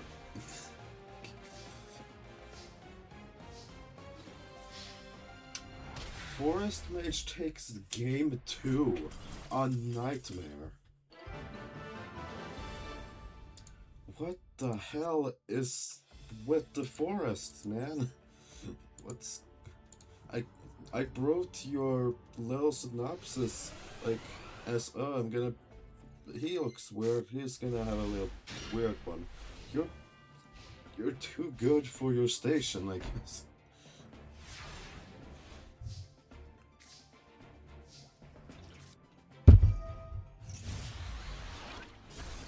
Yep. Oh my god. That's your third heavy storm. And this time he hasn't gotten the time to get resources.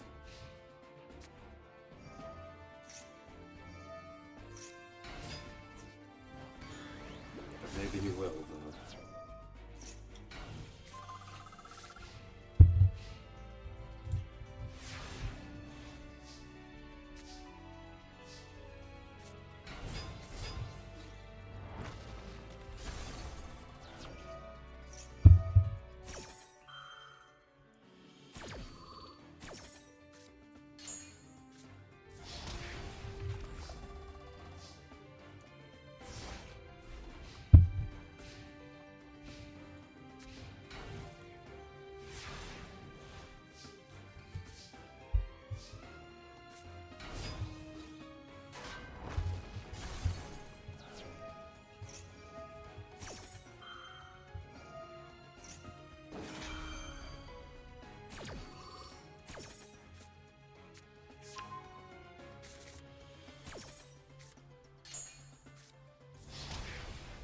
Definitely has Uriah in hand. He usually searches that.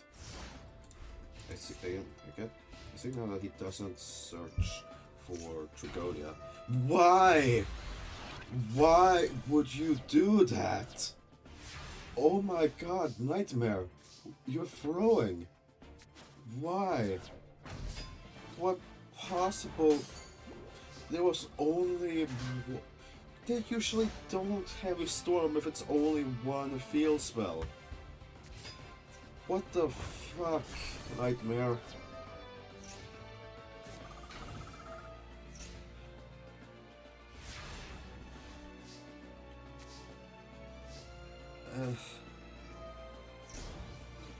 I don't know what to think right now. Oh my god. Nightmare, you better fucking pull this back. I swear to god. You are...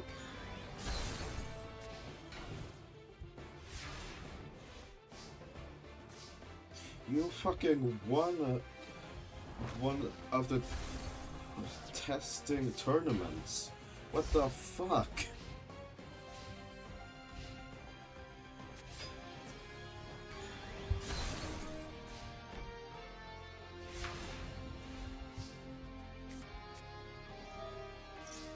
It's over. The Forest Mage beat Nightmare. Holy shit. Alright. I guess the Forest Mage brought it back from a... Oh my god, I'm stunned. I'm so goddamn stunned. The Forest Mage has a freaking miracle run here. Uh,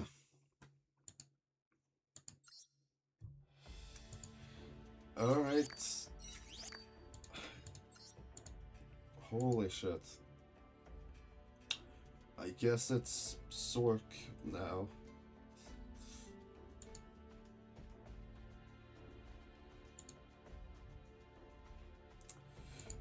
Sork versus Kareem.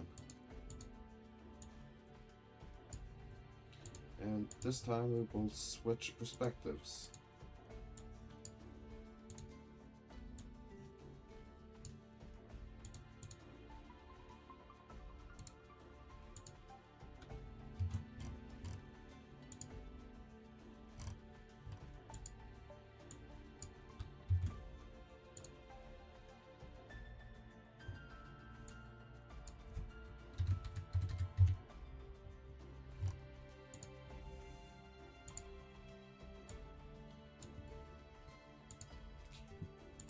I'm I'm still fucking reeling from the Forest Mage making it to top 8.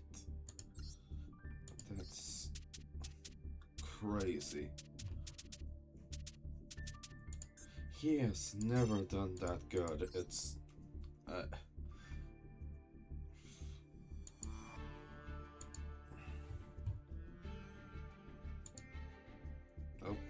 Kareem is not sure. Come on, Kareem, get to the stage. I know you might not want to, but you're gonna have to face Zork.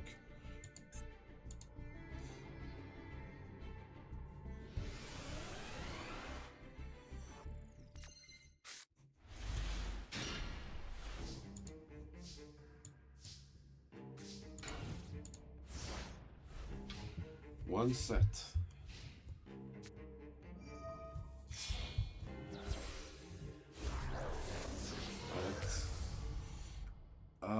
Won't be enough.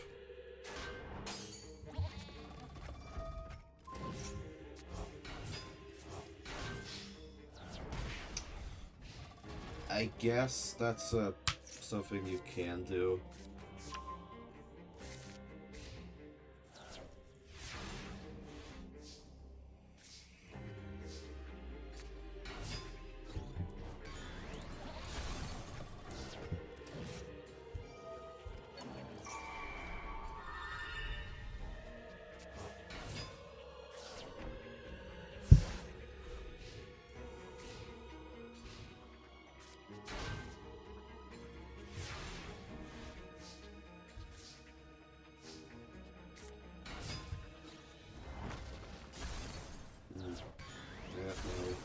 It's not looking good for Kareem.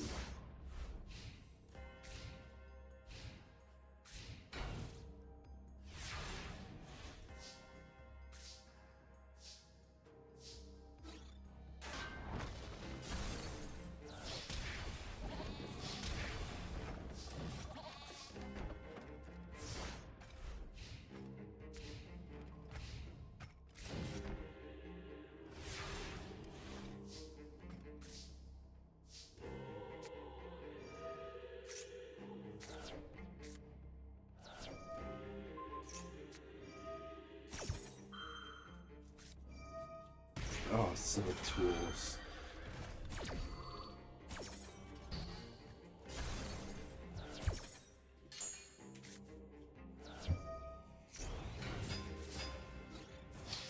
And that's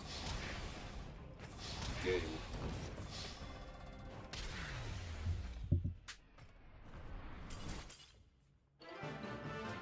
If he didn't defuse, he would have had such a good chance at winning, because he never got his higher level monsters.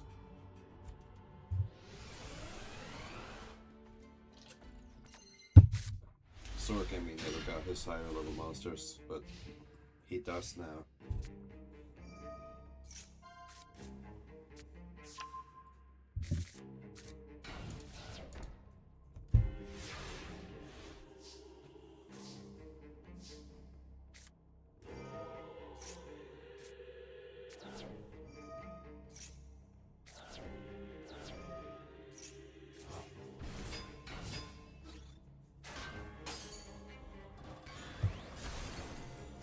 Yeah, sort of brutal.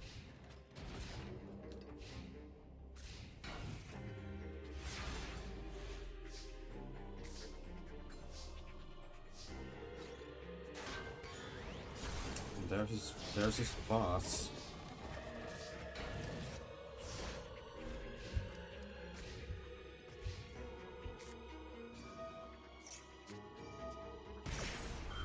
Oh no! Okay. I thought that would, yeah. Yeah. Yeah, Circus the perfect counter for Kareem.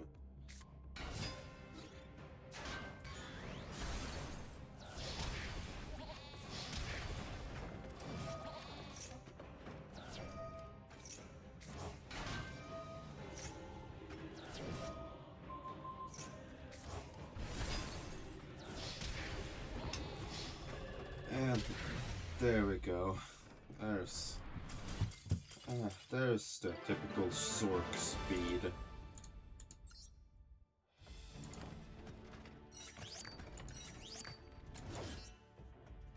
These duels are just getting faster and faster, and I don't know if that's an ill omen or not.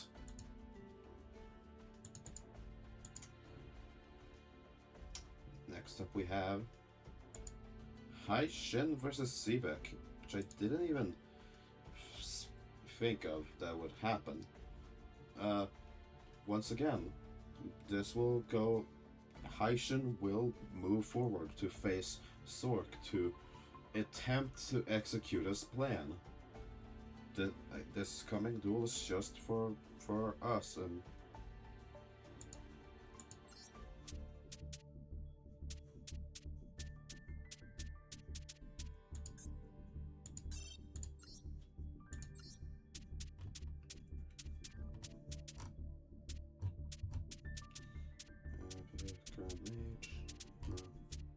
there you are.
Where are you, Aisha? There you are. Okay, let's get this duel started.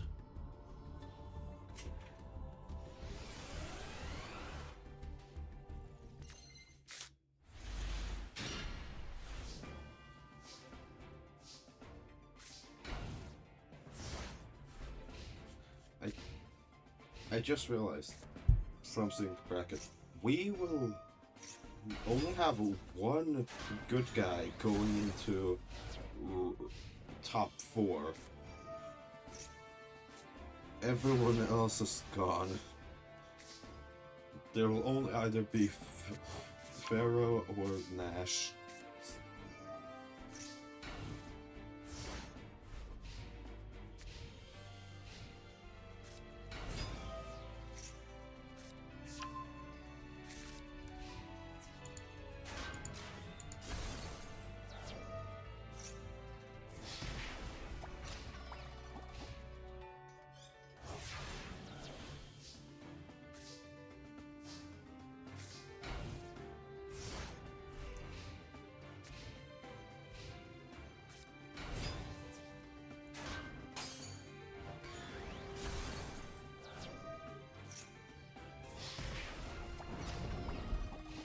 But yeah, it seems that Haishin is keeping control of this duel.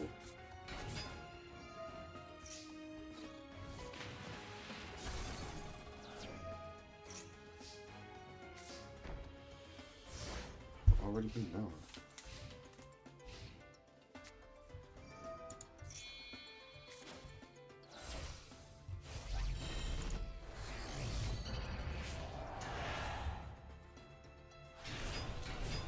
Ah. Well, there's a reason why he's the Grand Mage.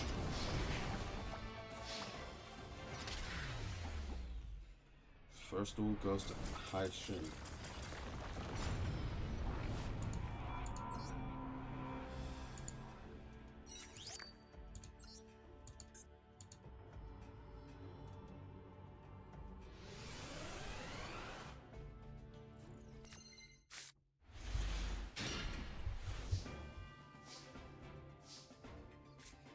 Again, not a great hand for Sebek.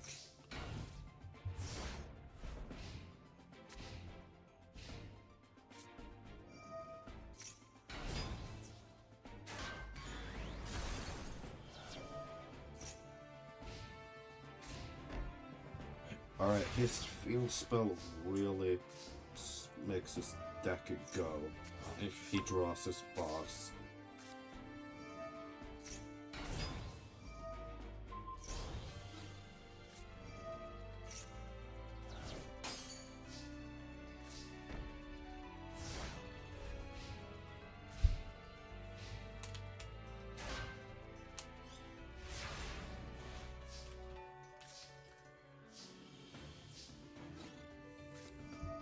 Oh, he had Hate Buster already. Okay.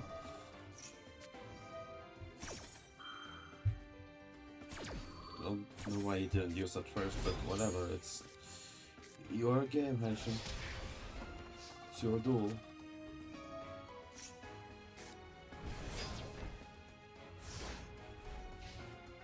Yeah, that's what I see with the field spell thing.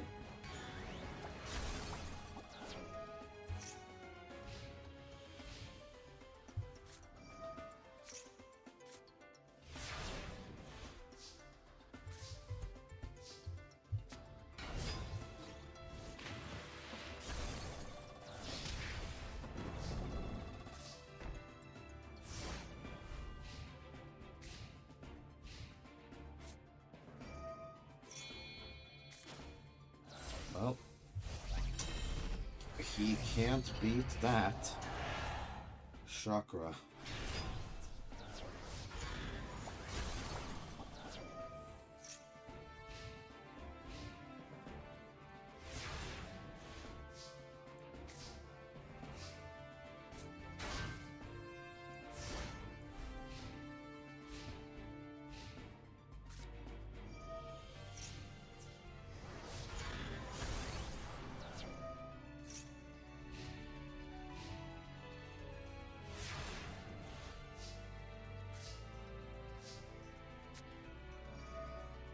I guess you can beat that.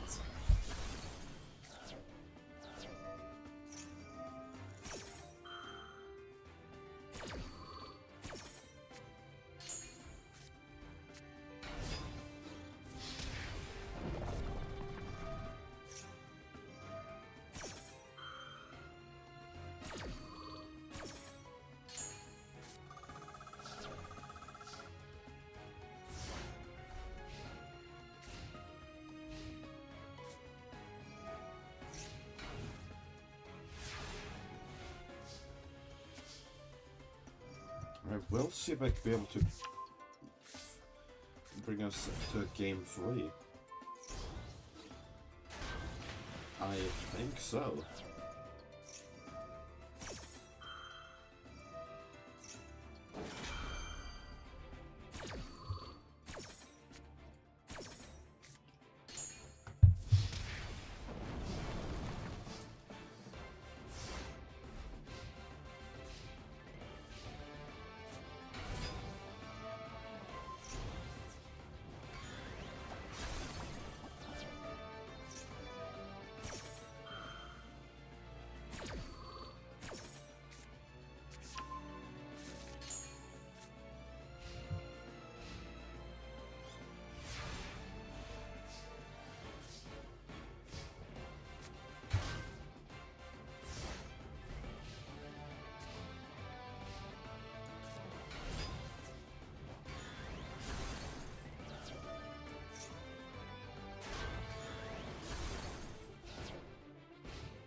don't know if that was...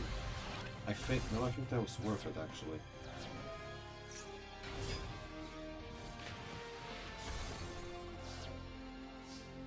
Yeah, I think Siva might have this one.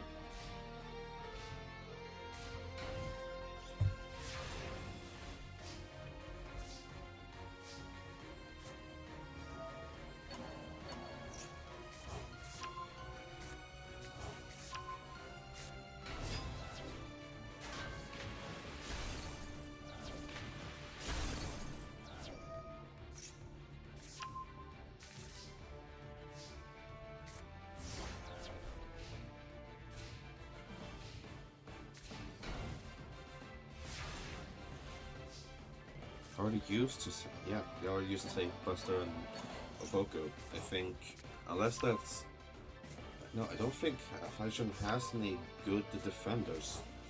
So yeah, I think it's over.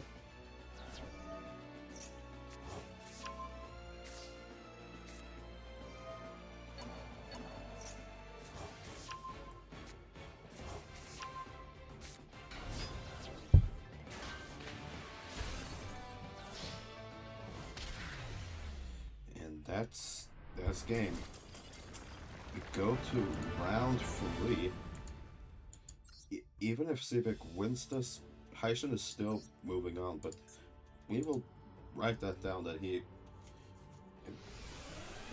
got...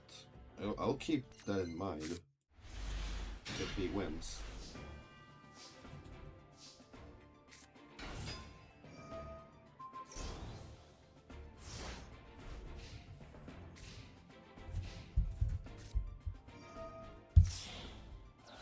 Oh. There's his boss. There's his boss.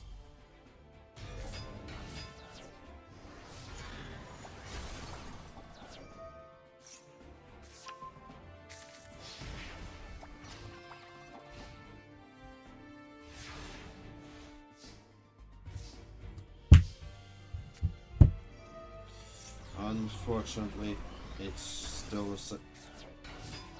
able to be taken down by Dark Hole. Interesting that he kept the Sebik's blessing. They usually just shotgun any card as soon as they can. And he set his monster to defense? Huh.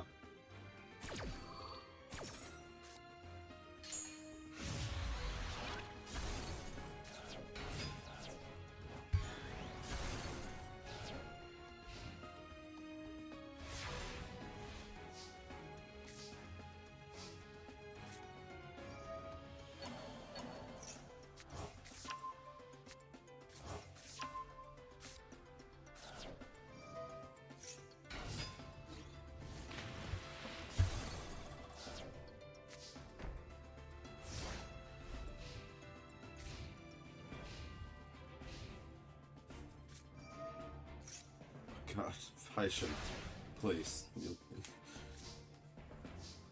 Actually, no, I want Sebek to win. Actually, he has always been so good in testing. So yeah, I feel like this is deserved.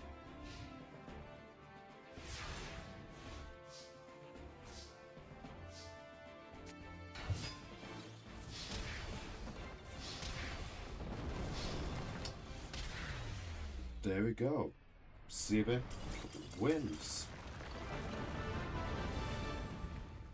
He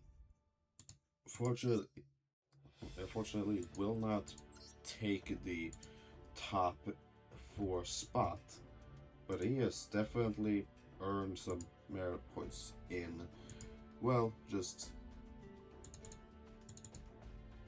in, you know, in future, if he appears again. But now we have King Nash versus the Pharaoh.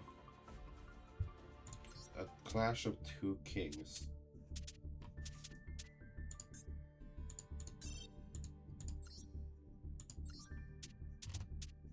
Lash of Rulers probably is a better term because one isn't specifically a king.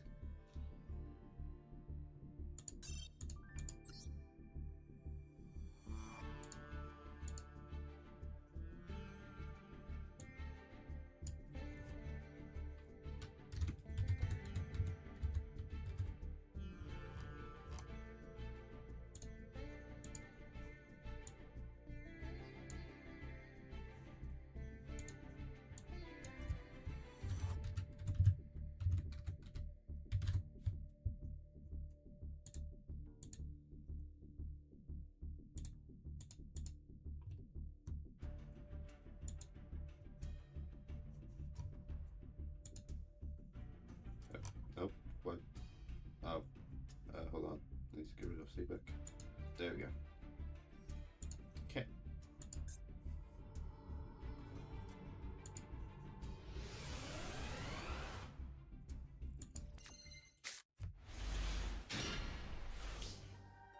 Alright. That's... Yeah, no, that's fair. That's fair, Nash. Jesus Christ. A heavy storm would be devastating. It's still possible. I mean, fair enough, I suppose.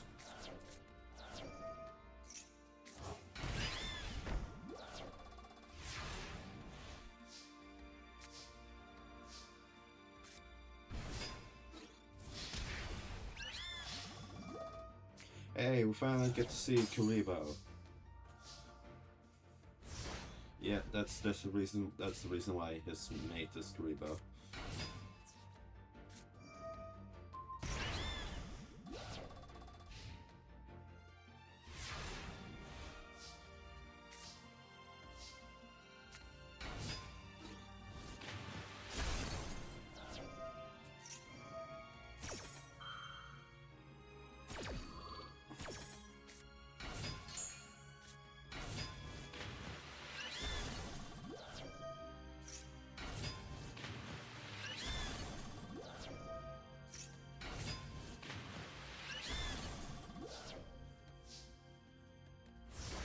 Come on, Pharaoh. You can do it. Again with your one-offs. I guess I can't complain. I just hoped for that you would get something.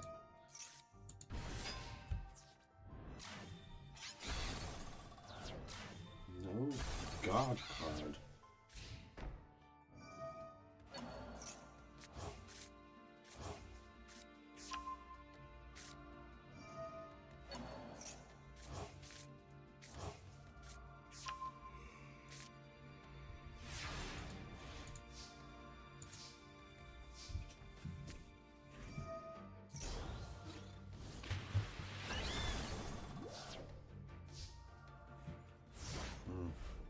Okay, Nash is have life point advantage, but Pharaoh has card advantage. And now he also has monster advantage. Or he will. Oh my god. Wait, you got rid of Blaze Cannon? Oh, come on, Pharaoh.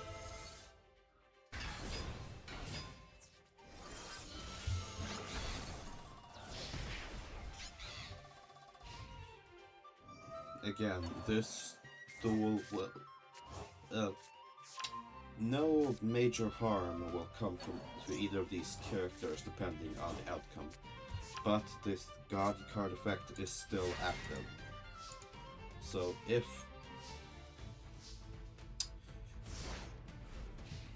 Ra finishes it off,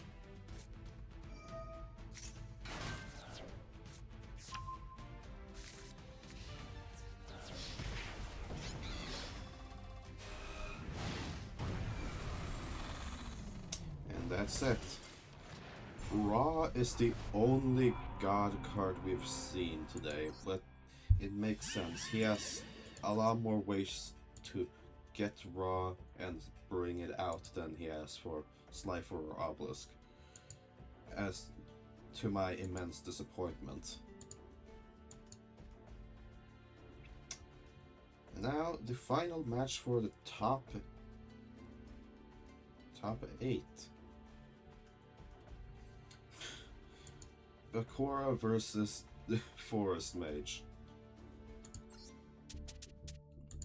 Let's see if the Forest Mage can continue his legendary run, or if Bakura will,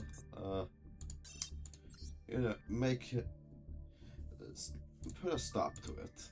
I didn't have a great quip ready. I apologize, everyone.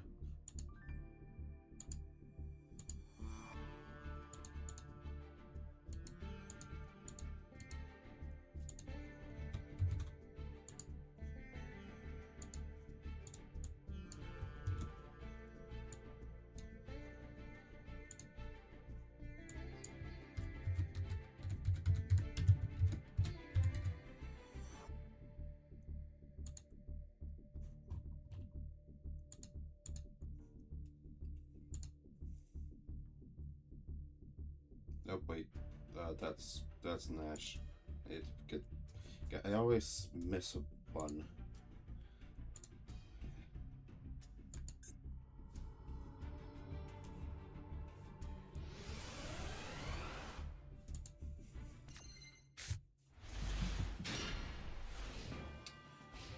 Let's see.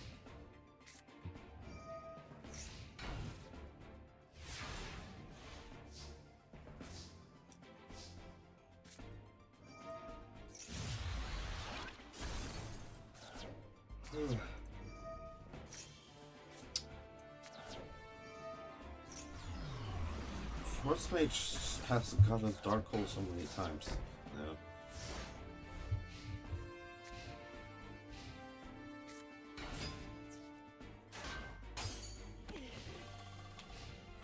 No, please.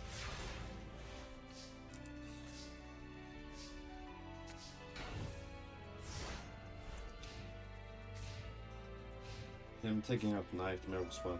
Okay, thank you. Thank you. Please don't roll a 6. I beg you.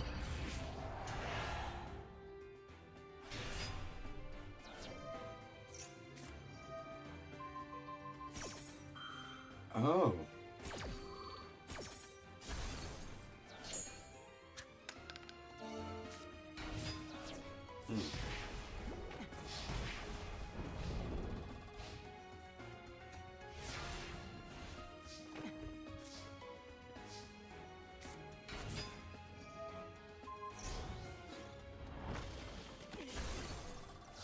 Okay. I know one thing he can draw right now, but he didn't. Oh, that was Hate Buster. That would have helped him a lot.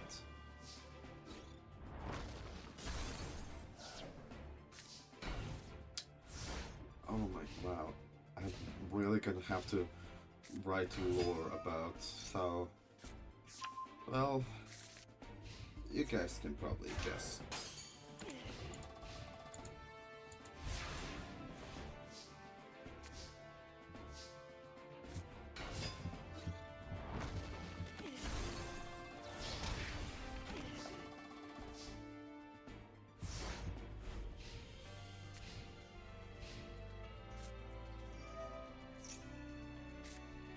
Okay, here comes his other ritual.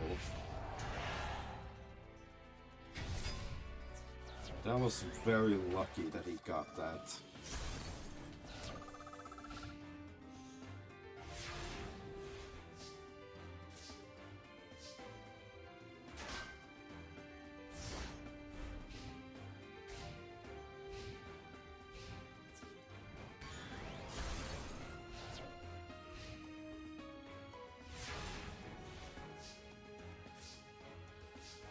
No, that's, oh man, you're a bug. Oh, damn.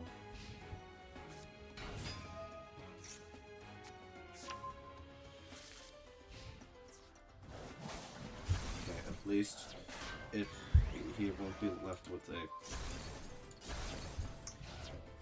I can't believe I am rooting for Bakura to win, but I can't let the Forest Mage all all people get to top 4 again.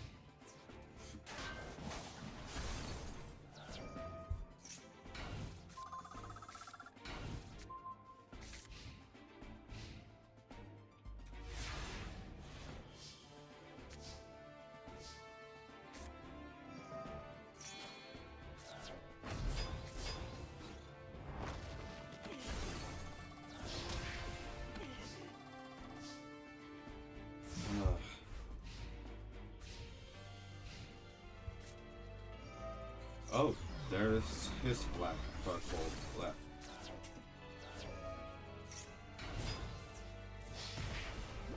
Okay, I think I do know the last card in his hand, but I won't say.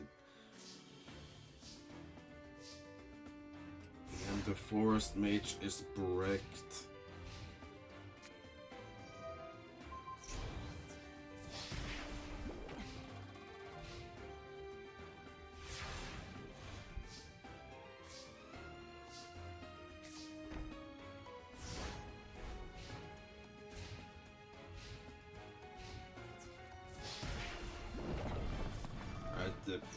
Essentially, the damage was negated for the turn, but we'll see how long it lasts. Oh, he has a lot of high level monsters.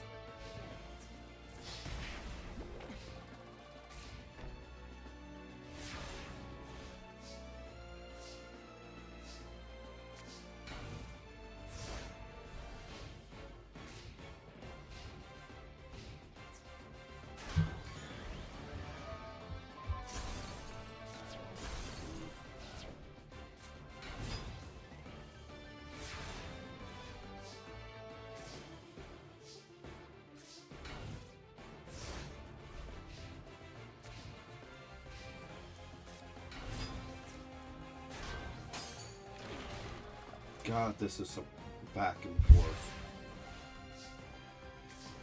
I can't believe it's so back and forth.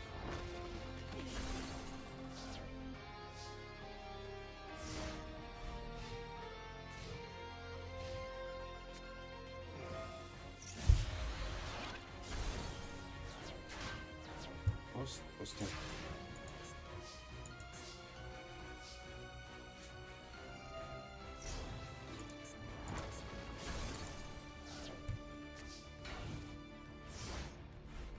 This is neck and neck.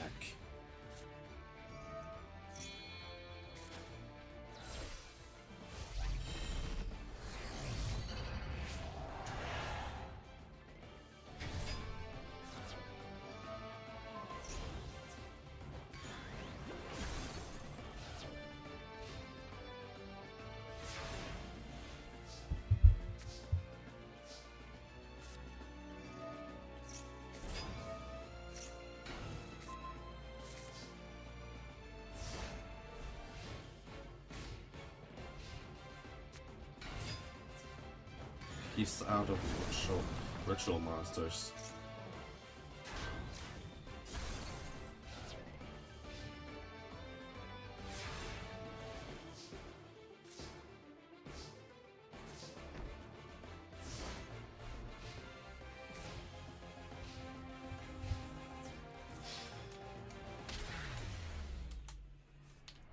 He didn't activate this wobble code. Huh. And that was only game 1. God, that was a long duel. Please, Bakura, finish it off quickly so we don't have to through game 3.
apologies for the silence. I am just invested in this duel.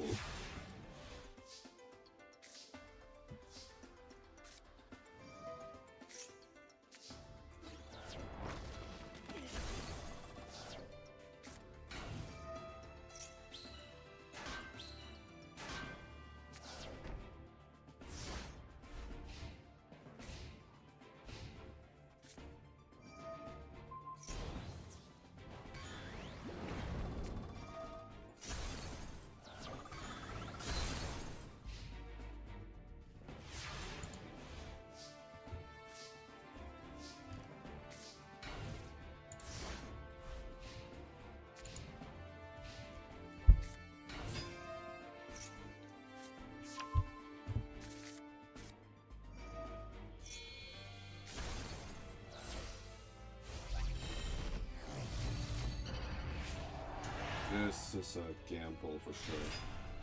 Come on.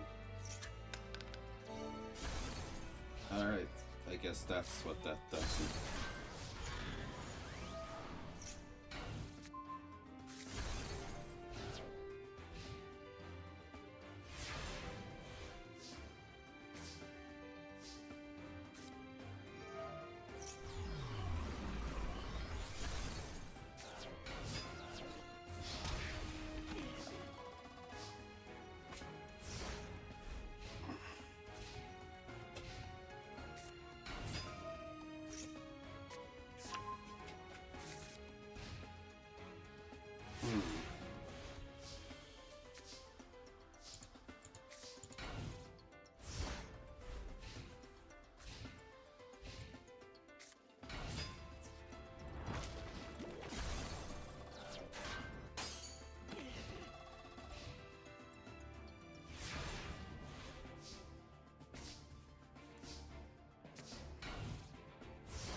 I guess while this duel is going on, I should mention that my plans moving forward is this will go from being streamed to only be recorded and uploaded later, because that will give me a more ability to make this and not be sleep deprived, and probably just better for my own health.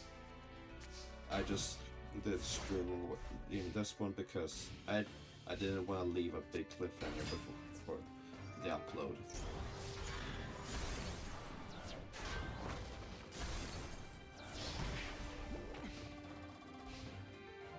It looks like this is it for the Forest Mage. Yeah.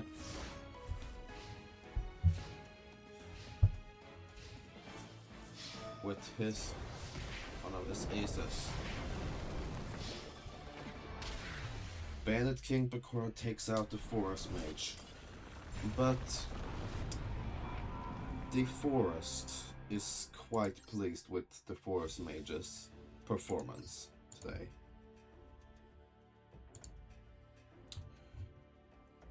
So we go back to the bracket.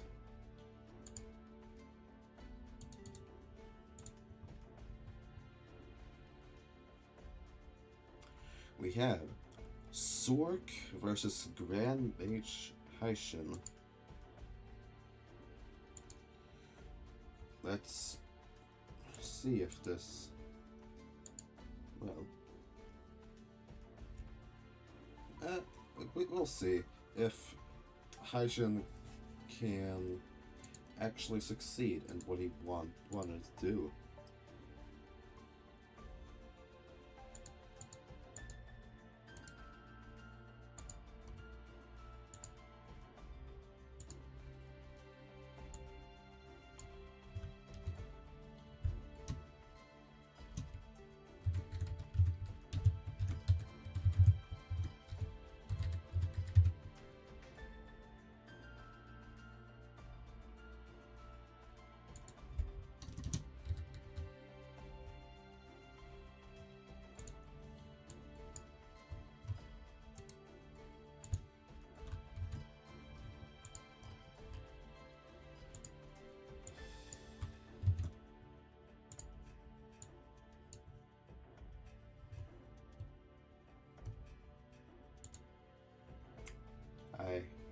forgot to change the decks.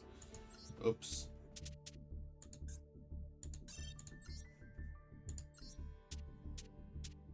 A little sneak peek, but you know, it's a little a peek behind the curtains, but it's all good.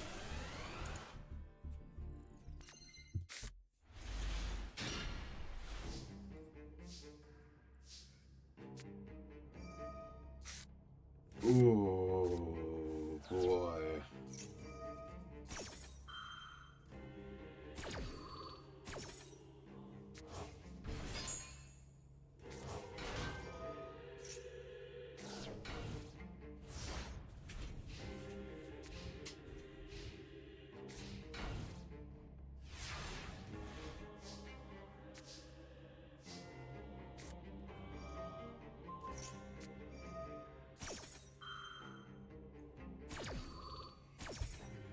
Good move, Nation.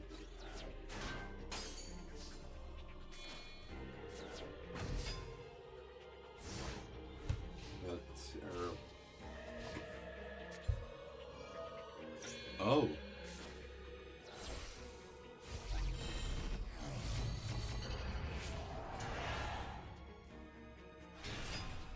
Chakra is up stronger than forget his name, than Silva. That would have been useful a bit earlier.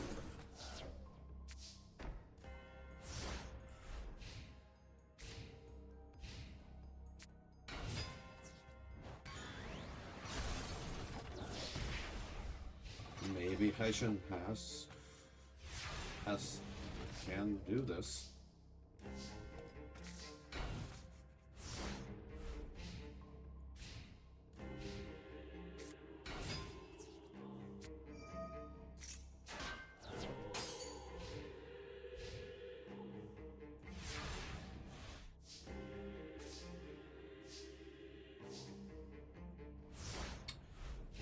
If he could discard this, he could have discarded this last week.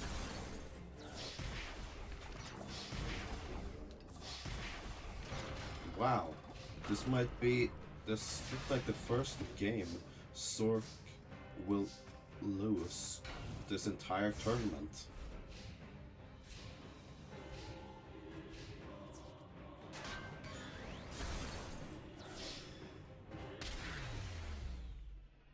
We're going to game 2.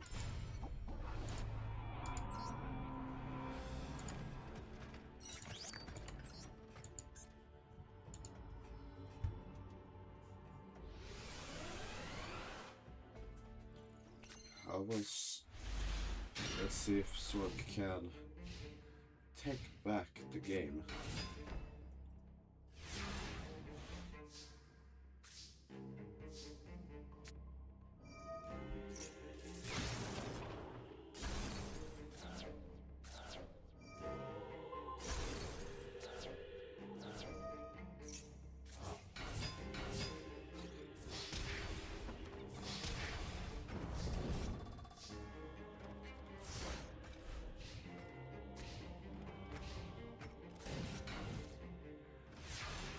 I do think he is mad.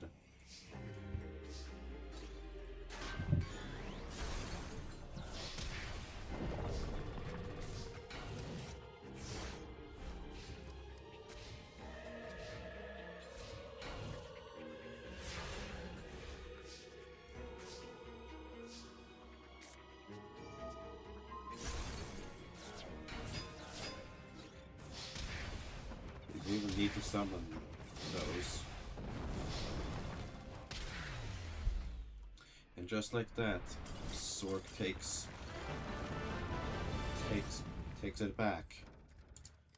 And we have round 3.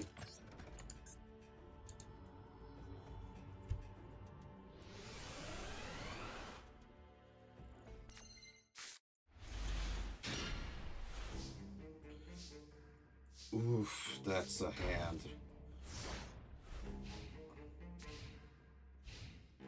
Really needs... Oh! Haishin doesn't have much better.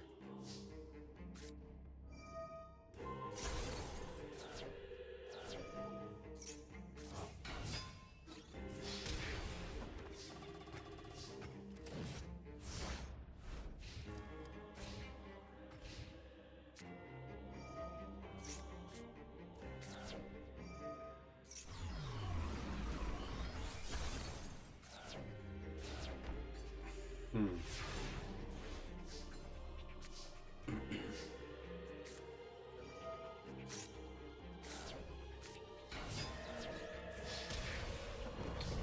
Let's see all that Taishin lost. He lost 2 of his ritual spells and 1 ritual monster.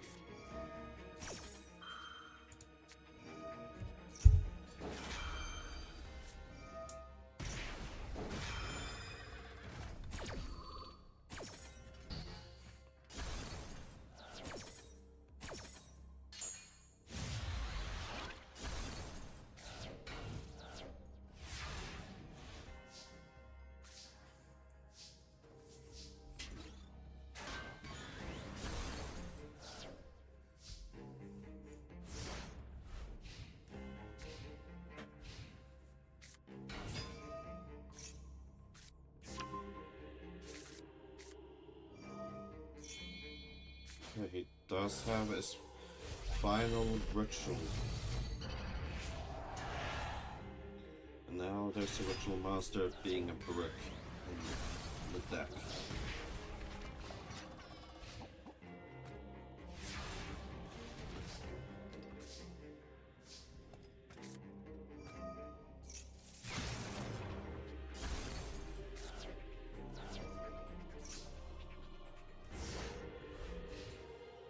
Probably shouldn't have activated that, but who knows?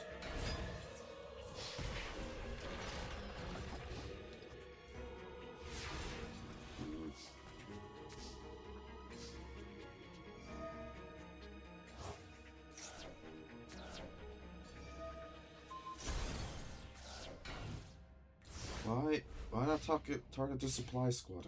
Oh god.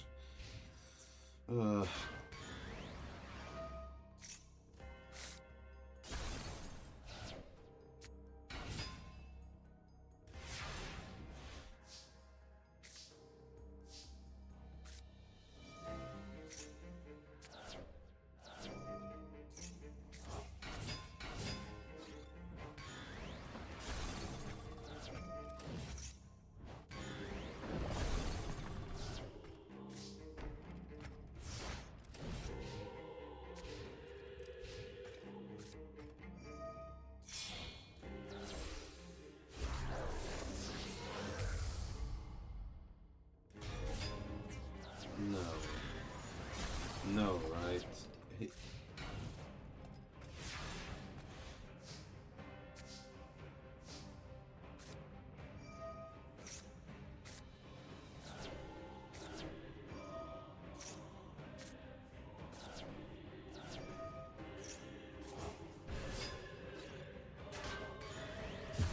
I forget, what is his face down? He could have activated that against a poly. He didn't have anything he wanted to discard, but he still should have. Oh my god. Is Sork actually gonna lose? Wait. Rainbow. Will that be enough to beat Skull Knight? It buys him more time.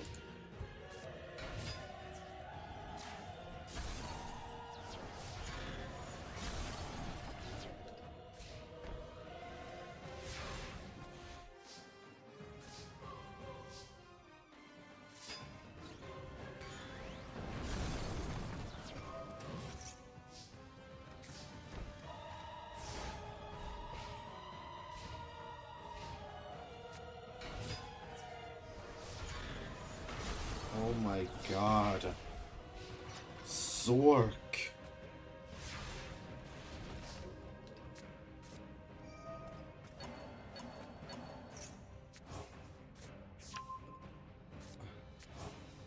The only way is for him to win now is if Haishin activates a normal spell for no reason.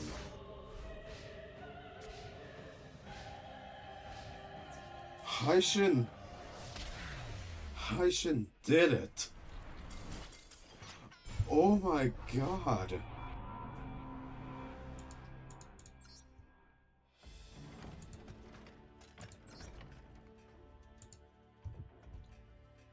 this second part of the tournament is really wow. I didn't think Sork could. Wow. All right.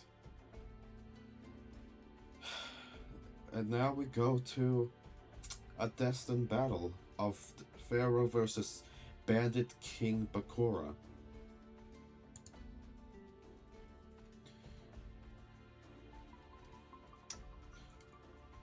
Wow, okay. Apologies everyone. I am once again stunned at this outcome.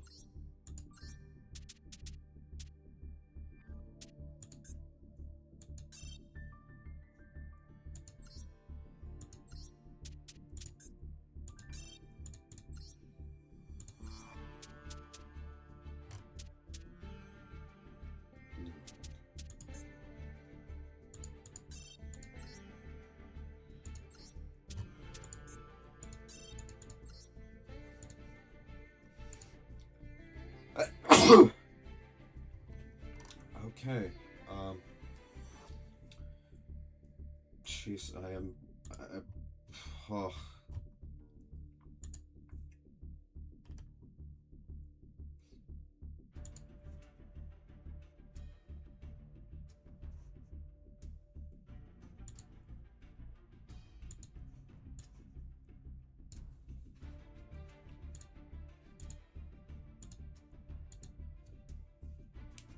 Okay, Jesus.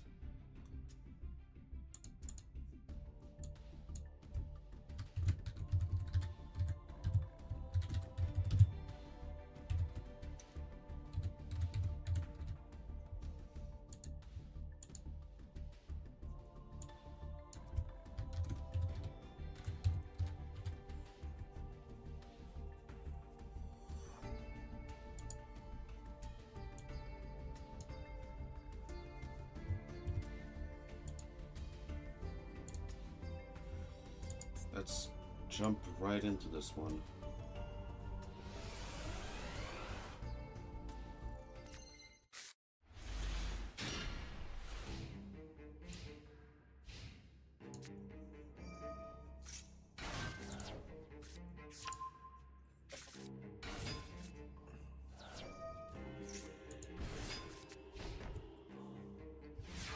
The Pharaoh seems determined to win.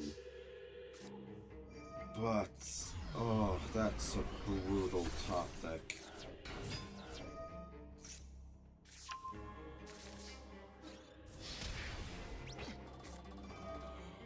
Here, for the first time, we see his Guardian Slime.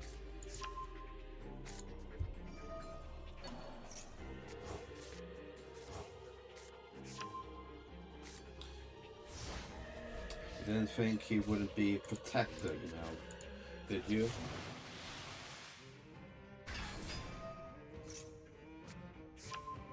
He only has one of those, and only one Egyptian god slime. And this is the only time we've seen it. Even though he keeps freaking drawing Joker's Wild.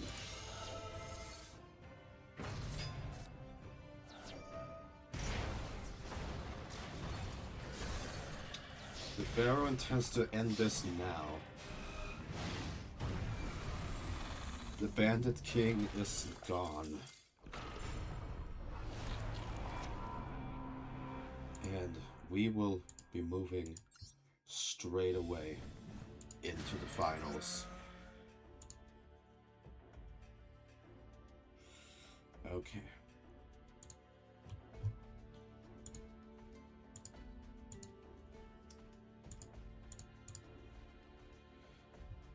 Pharaoh versus Grand Mage Haishin.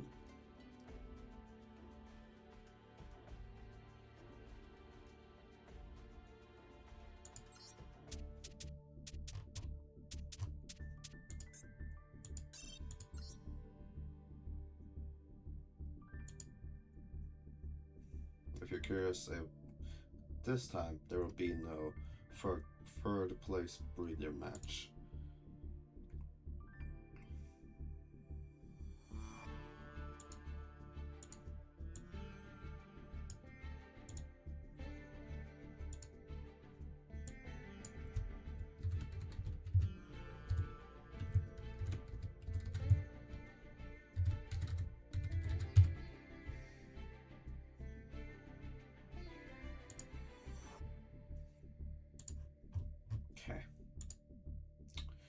Final duel.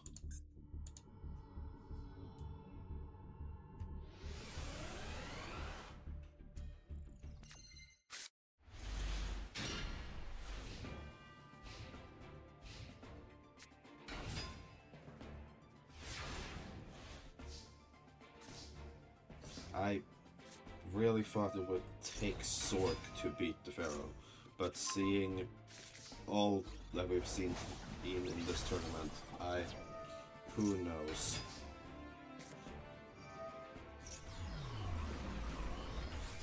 But I don't think that's what it takes to beat the Pharaoh.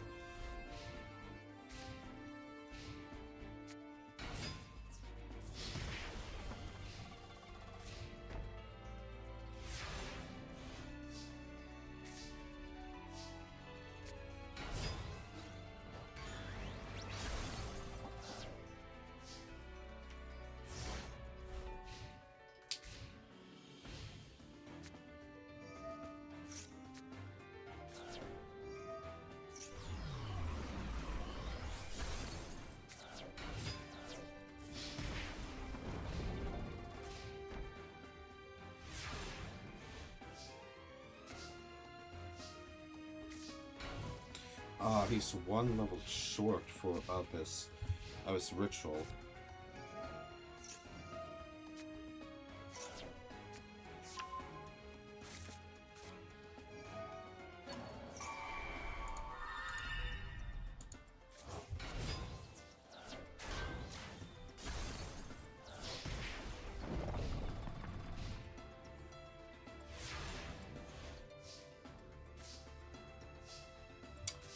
Not what he needs.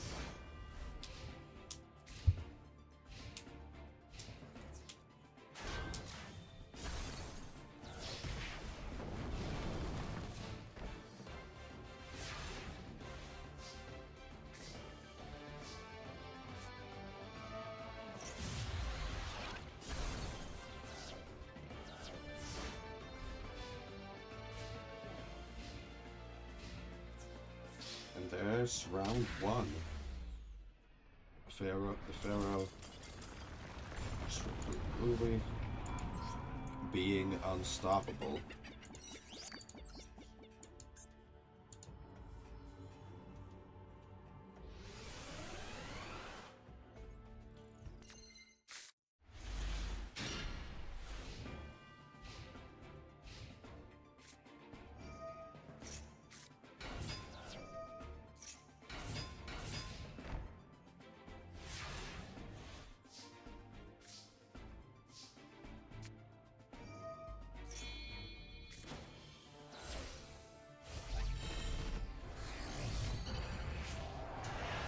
Okay. Garrus Ritual this time. And it's boosted. And no Mirror Force. So how is Pharaoh's gonna be able to get him out of this one?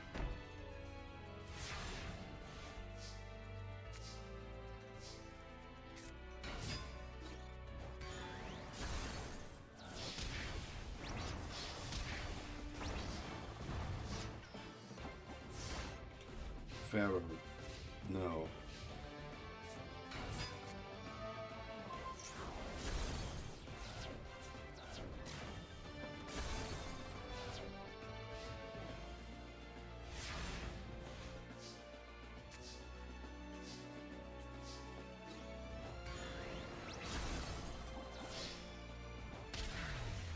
And the Pharaoh takes his first loss in the tournament.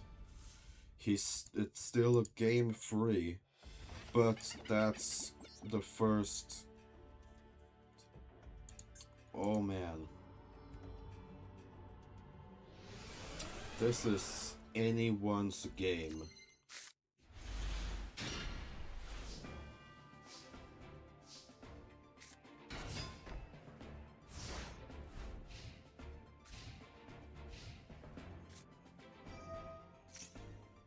Okay, he has this Winged Dragon of Ra in his hand. And... Alright.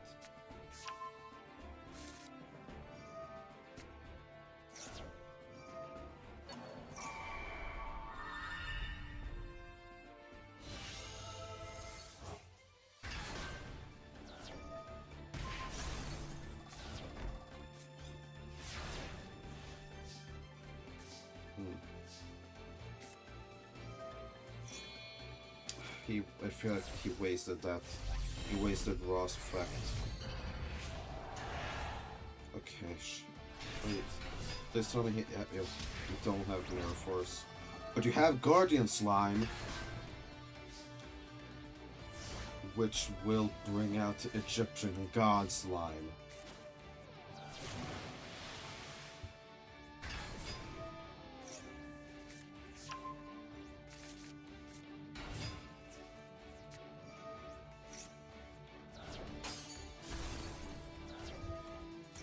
Egyptian God Slime is one of the more powerful monsters. The most powerful monsters in the tournament, so see how he'll do. I'm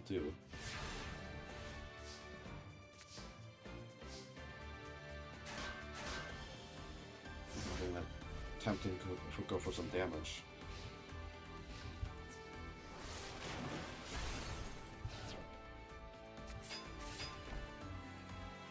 And Pharaoh has a full back row.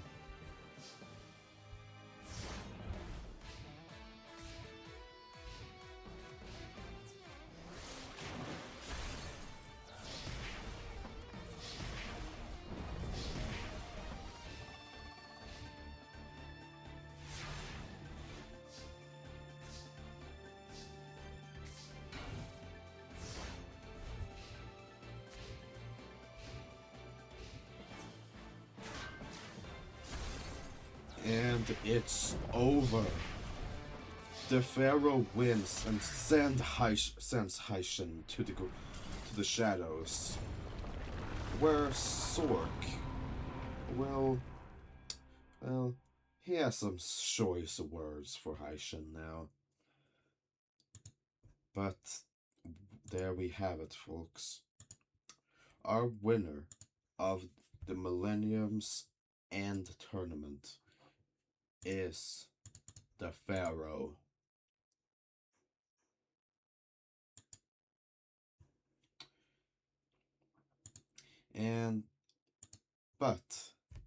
Or it is now that the Pharaoh, looking over the carnage that is have been left in his wake, and many people having been lost to the shadows or killed,